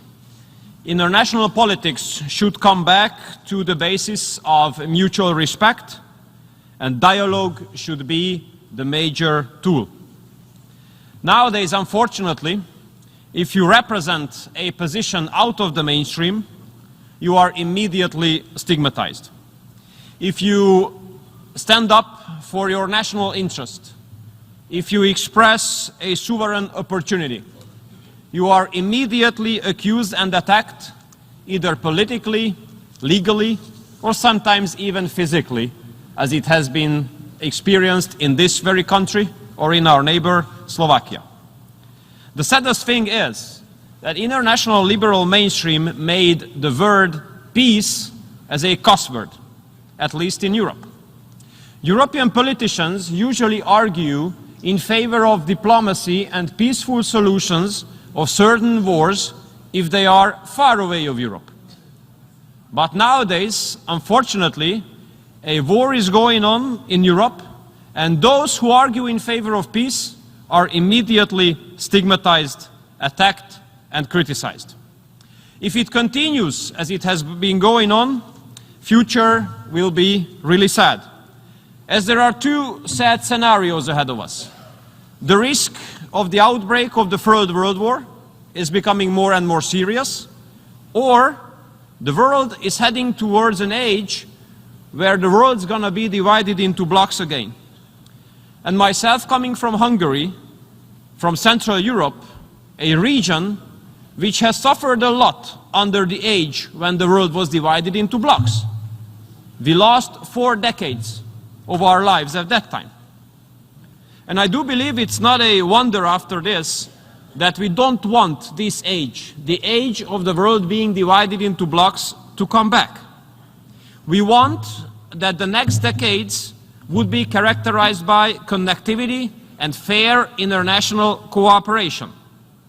Because unlike the world divided into blocks, when the age was about connectivity, we had really great experience.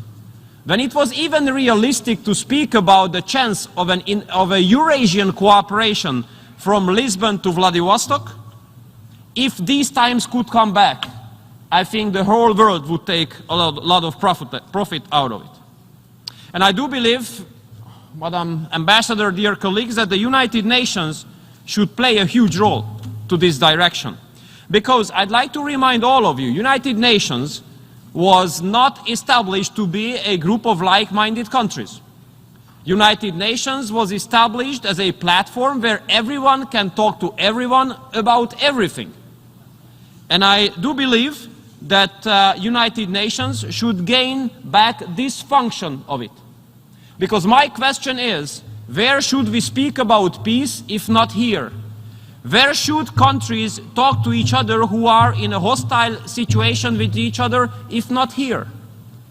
What would be the other platform? What would be the other venue? Therefore, we don't accept any kind of restrictions with whom to meet, with whom not to meet, and which topic to be discussed or which topic to not to be discussed. Madam Ambassador, we Hungarians are a Central European peace-loving nation. And what I can promise to you is the following, that we Hungarians will do our best to make the next period, to make the future as a period, as an age of peace, where international cooperation is fair and peaceful, where the word peace is not a cuss word, and where no one should be stigmatized who stands up for peace. Thank you so much. I thank the Minister for Foreign Affairs of Trade and Hungary. I now give the floor to His Excellency Rafara Vavitafika Rasata, Minister for Foreign Affairs of Madagascar.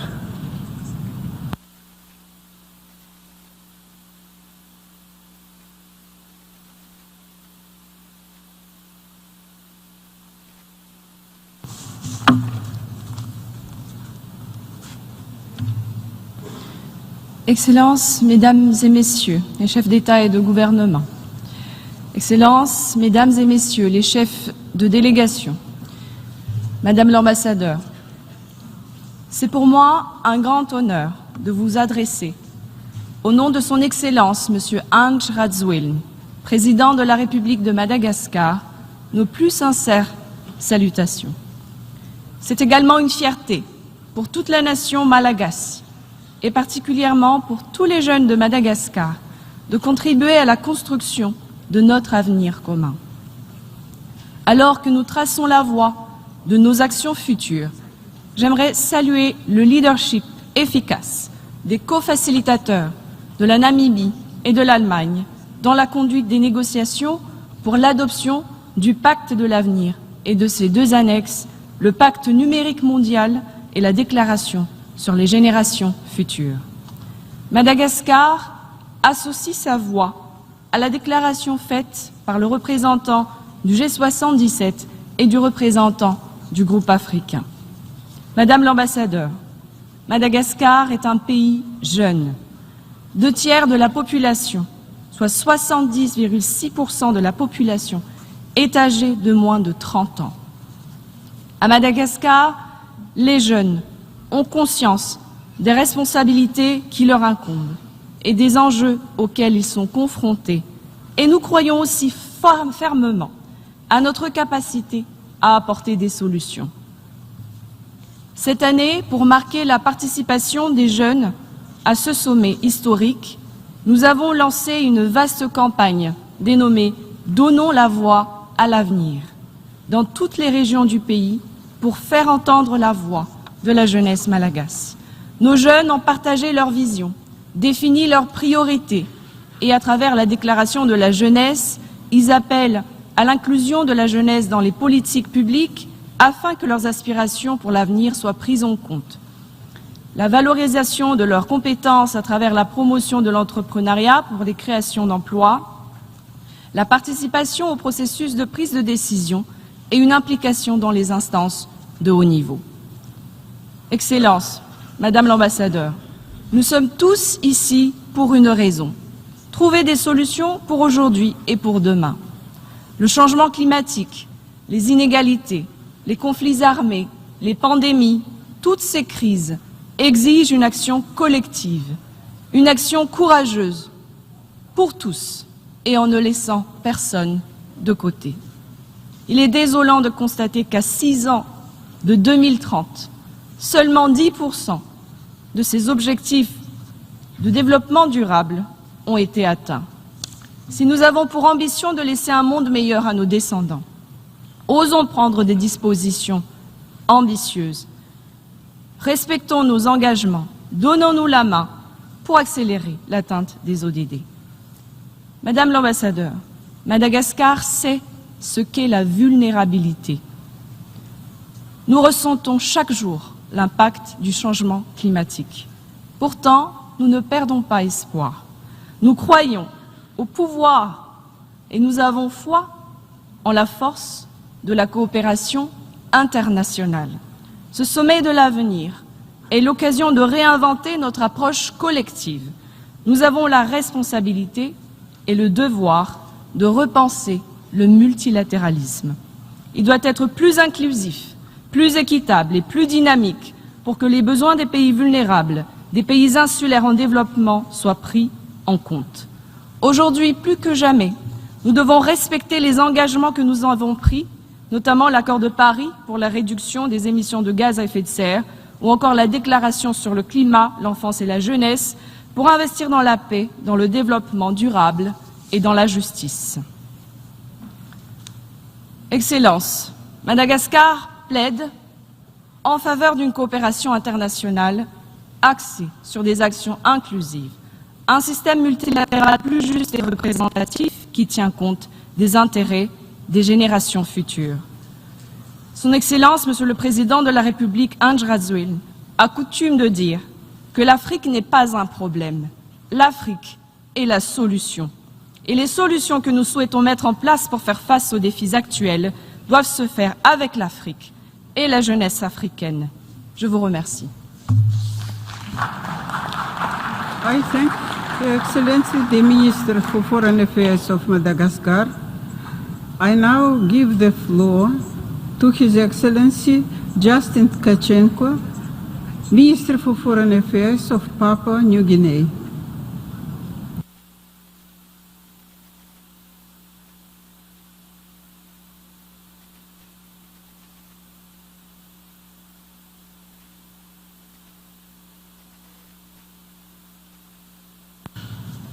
Madam President, Excellencies, all protocols observed.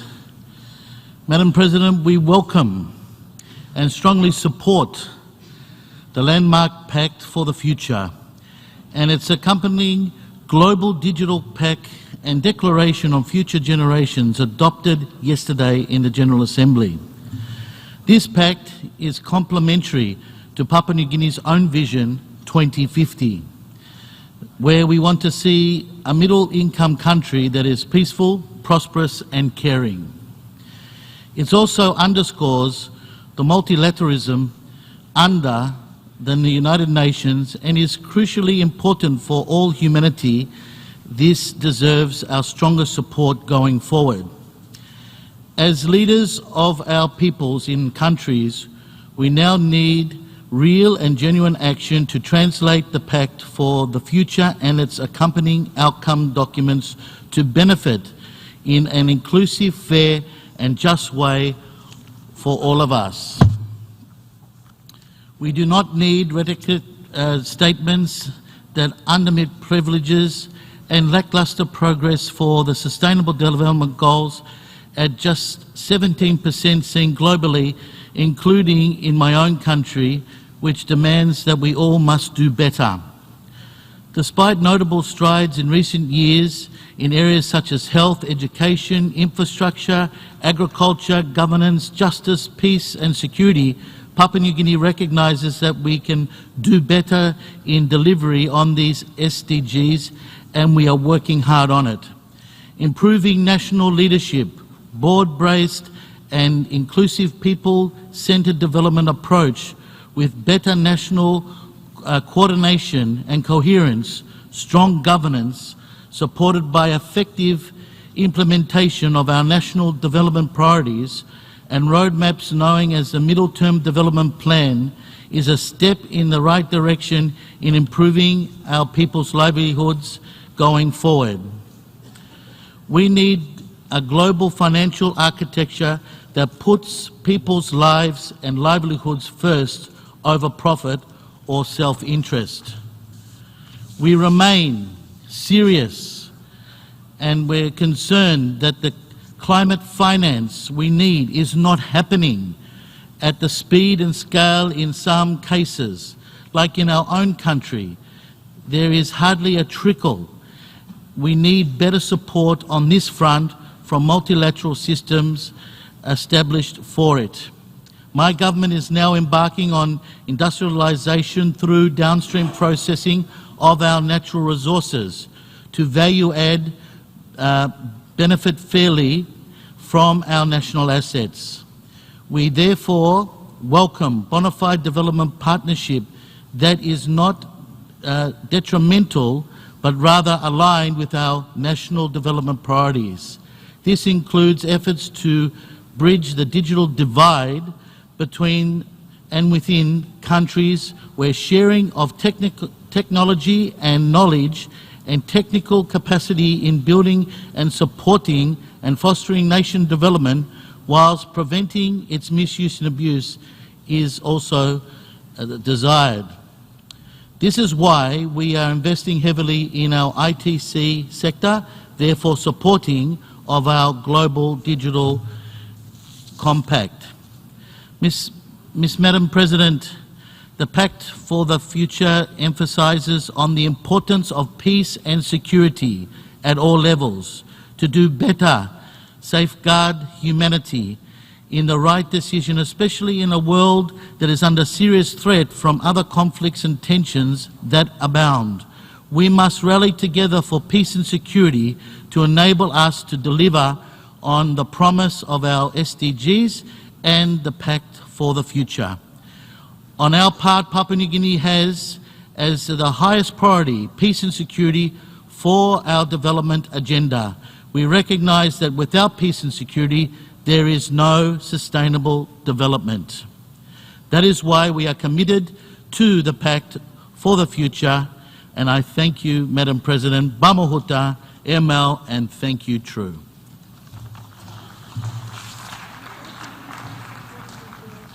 For New Guinea, I now give the floor to His Excellency Frederic Makamure Shava, Minister for Foreign Affairs and International Trade of Zimbabwe.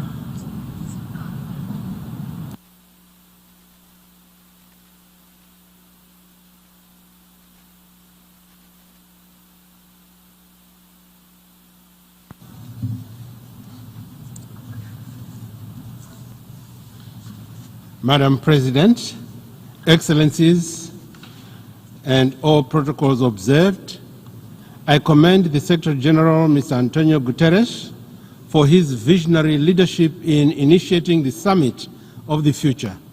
I also commend the Presidents of the General Assembly, the Republic of Namibia, and the Federal Republic of Germany for providing leadership in the drafting of the Pact of the Future. The theme of the summit is both relevant and timely. The Summit of the Future is an opportunity for us to discuss the old, the new, and emerging challenges facing the world and to renew our commitment to multilateralism. As we navigate these challenging times, effective global cooperation is imperative if we are to attain sustainable peace and inclusive socio-economic development. Madam President, the 2030 Agenda, the Paris Agreement, including the Addis Ababa Action Agenda, clearly focus on the what in terms of the goal setting, our commitments. Now it is time for us to focus on the how.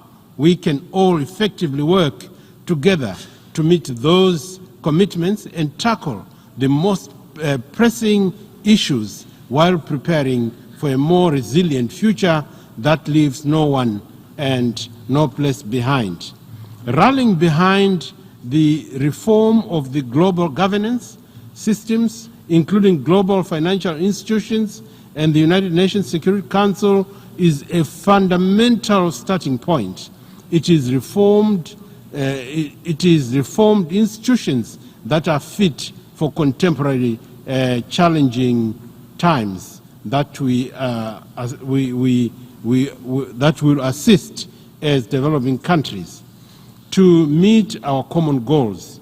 It is equally imperative that developed countries provide a comprehensive package of support for developing countries to enable them to transition to greater economies.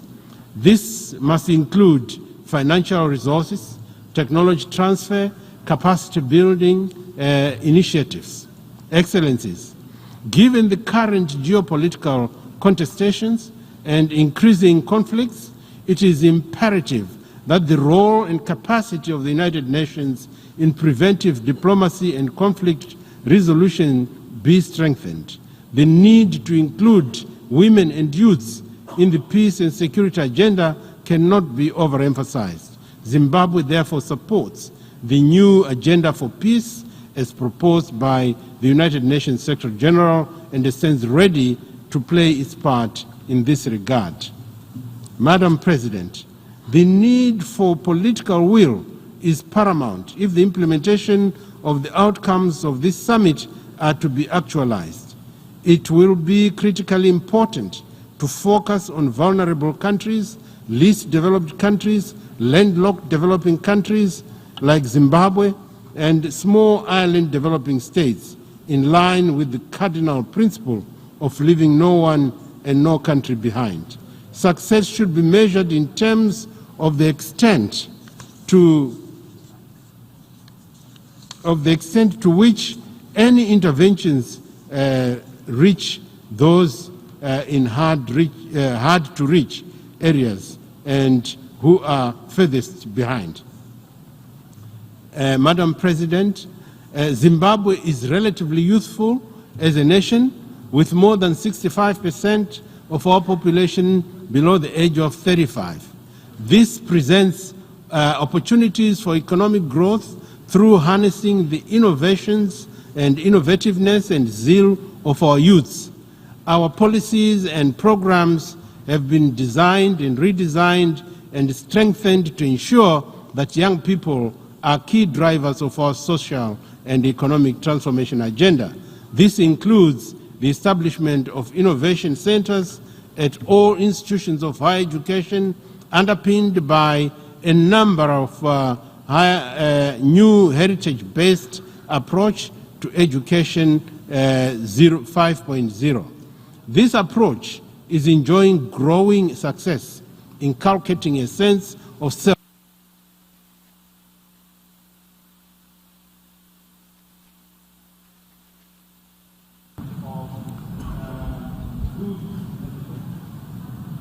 I thank the Minister for Foreign Affairs and International Trade of Zimbabwe.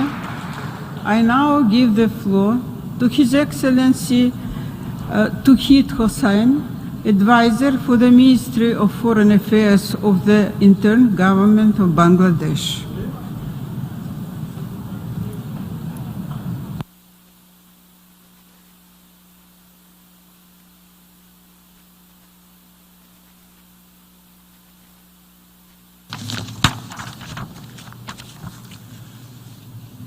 Madam President, Excellencies, I applaud Secretary General Guterres for convening this historic summit. Gathering a most diverse actors and stakeholders to reflect on collective actions is indeed a triumph of multilateralism.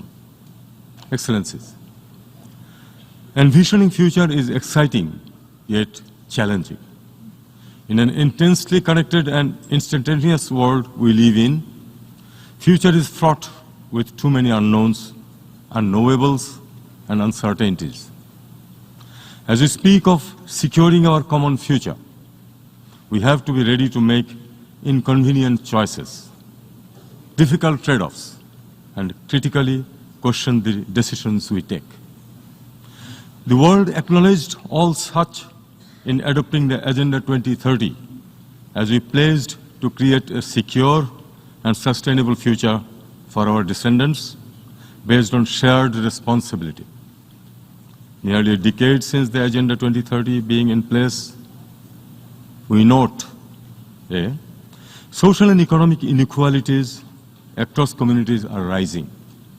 Poverty and hunger persists, yet we focus more on output than outcome. Humanity is endowed with so much of resources, knowledge, and technology, yet vast majority of population still lack capacity to cope and progress. While wealth abounds to finance almost all the global needs, even though developing countries are ready to pay for the solutions, we see very little money moves to critical developmental issues such as climate adaptation, securing future of water for farmers, etc. Excellencies, 2 months back, a remarkable people's movement in Bangladesh starkly reminded how 170 million people value their aspiration for freedom, dignity, justice, and equality over sheer growth numbers. Drawing on the past 5 decades' global discourse and development, we may need to truly value the values to secure our future. Understanding empathy for people and nature alike, placing harmony and stability beyond peace and conflict only, balancing ecology and economy, weighing well-being over profits, rediscovering responsibility. What is key to me is to rediscover learning beyond skewed remit of education only. We need to blend content with values that spark creativity. We also need to democratize digital technology tools, applications, and innovations beyond profit. Else, many risk to be left out in a vast, evolving world of work. I see how people in deserts, islands, or coasts without literacy or numeracy can turn their circumstances around. They ask for modest support. Let us indicate how we can shape and reach solutions to those billions on the fringe.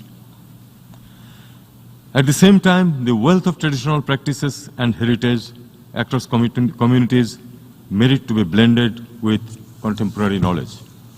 In all, let us liberate the potential latent in entrepreneurship of individuals and enterprises across the developing world, where so much still revolves in informal economy. Excellencies, diversity of nations presented different perspectives that enriched the Declaration on Future Generations and the Digital Compact. The guiding principles, elements, and suggestive actions surely sow the seed for a shared global undertaking beyond 2030.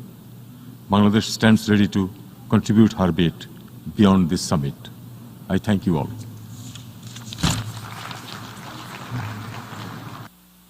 Thank the advisor for the Minister of Foreign Affairs of the interim government of Bangladesh. I now give the floor to His Excellency Frederick Mitchell, Minister for Foreign Affairs and the Public Service of Bahamas.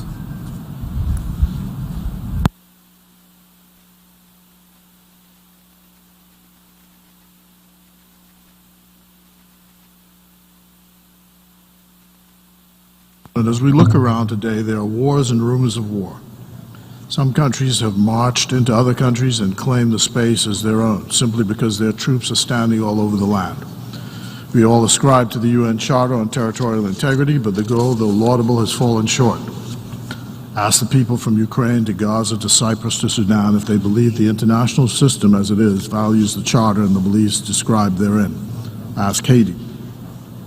At one time, and to some extent today, people invaded or discovered other peoples and nations and claimed them in the name of the Lord. They then decimated the people that they met on the land and divided up the spoils. That was the founding principle that allowed the millions of African slaves to be transported across the seas as cargo and chattel to the small islands, displacing local populations. And that's how my fellow Bahamians and I got to be in the place called the Bahamas. We've made it thus far by faith. So Carl Sagan, the American astronomer, has a widespread video that shows the Earth in far relief from outer space. It is a blue dot, and he describes that we are, as far as we know, all alone on that blue dot in the loneliness of space. And from that standpoint, where there are no boundaries that can be seen, he argues compellingly that that is why we have to work together to resolve the issues of our survival. It is still all we have. Neil deGrasse Tyson argues that the one thing about science is that whether you believe it or not, it's true. I refer again to the immutable truth: Earth is all we have, and we are all in this together, for good or ill. The age of discovery that wrought the systems that we have today is still at work. Countries are now reaching out into the void of space and seeking to carve up in national names the resources of that void. This is what appears as we land on Mars and on the Moon. We argue and we give lip service to the creed that it belongs to all mankind, but the doctrine of "I got there first, so it's mine" still applies as far as we, the smaller countries who have not gotten there, can see. If we scale back then to the immutable logic of what that means, it means that we who do not have the resources are expendable, and power is the only fact. I said yesterday to one of the world's leaders that every time the Caribbean region tries to use the provisions of the market to save ourselves, the response from the powerful is to use their laws and other forms of coercion to ensure that our innovations in the market do not succeed. They often use the moral principle that they are preventing money laundering or tax evasion or some other invented evil. But morality works both ways. When actions result in penury, poverty, and displacement, and you're unable, after all the blandishments and niceties and fors such as these, to get any world leader on the phone, and you realize we're in trouble. Shakespeare wrote the words, "Help me, Cassius, ere I sink." The nations of the Pacific are facing the existential threat of climate change. Those who are responsible have not stepped up to the plate as they should have, with money and material. And the same can be said for the Caribbean. The commitments have been observed more in the breach than in fulfillment. 51 years ago, on the 18th of September 1973, the Commonwealth of the Bahamas raised its flag here at this body. Our then Prime Minister, Lyndon Pinley, committed our country to the Charter and its provisions. We accepted and believe today, under the present Prime Minister Philip Davis, that we have no choice but to believe and subscribe and support the Charter and to commit ourselves today to global governance. We believe and recommit ourselves to the shared nature of the resources of the earth. We superintend 100,000 square miles of water. We superintend 4,000 square miles of land. We're about 400,000 people. This is not even the size of a small village in India. We fight, though, for the right to exist in the land that we now occupy and govern. We're tenacious about it. We pay tribute to the people who were there before us, and we fight to establish a viable economy that can survive on the moral principles that have founded that many nations talk and talk but don't walk the walk. So, I end here with a recommitment to this body to the pact for the future, so we have no choice. I ask delegates to forgive the circumlocution, but it is what it is. We are confident that humans have a soul, a right to exist, a God-given right to all the resources of the earth, sea, and sky, all humanity, not some. There must be a guiding moral and ethical principle to underline all that we do and say going forward to 2030 and beyond. That is why we say today, now more than ever, we need the United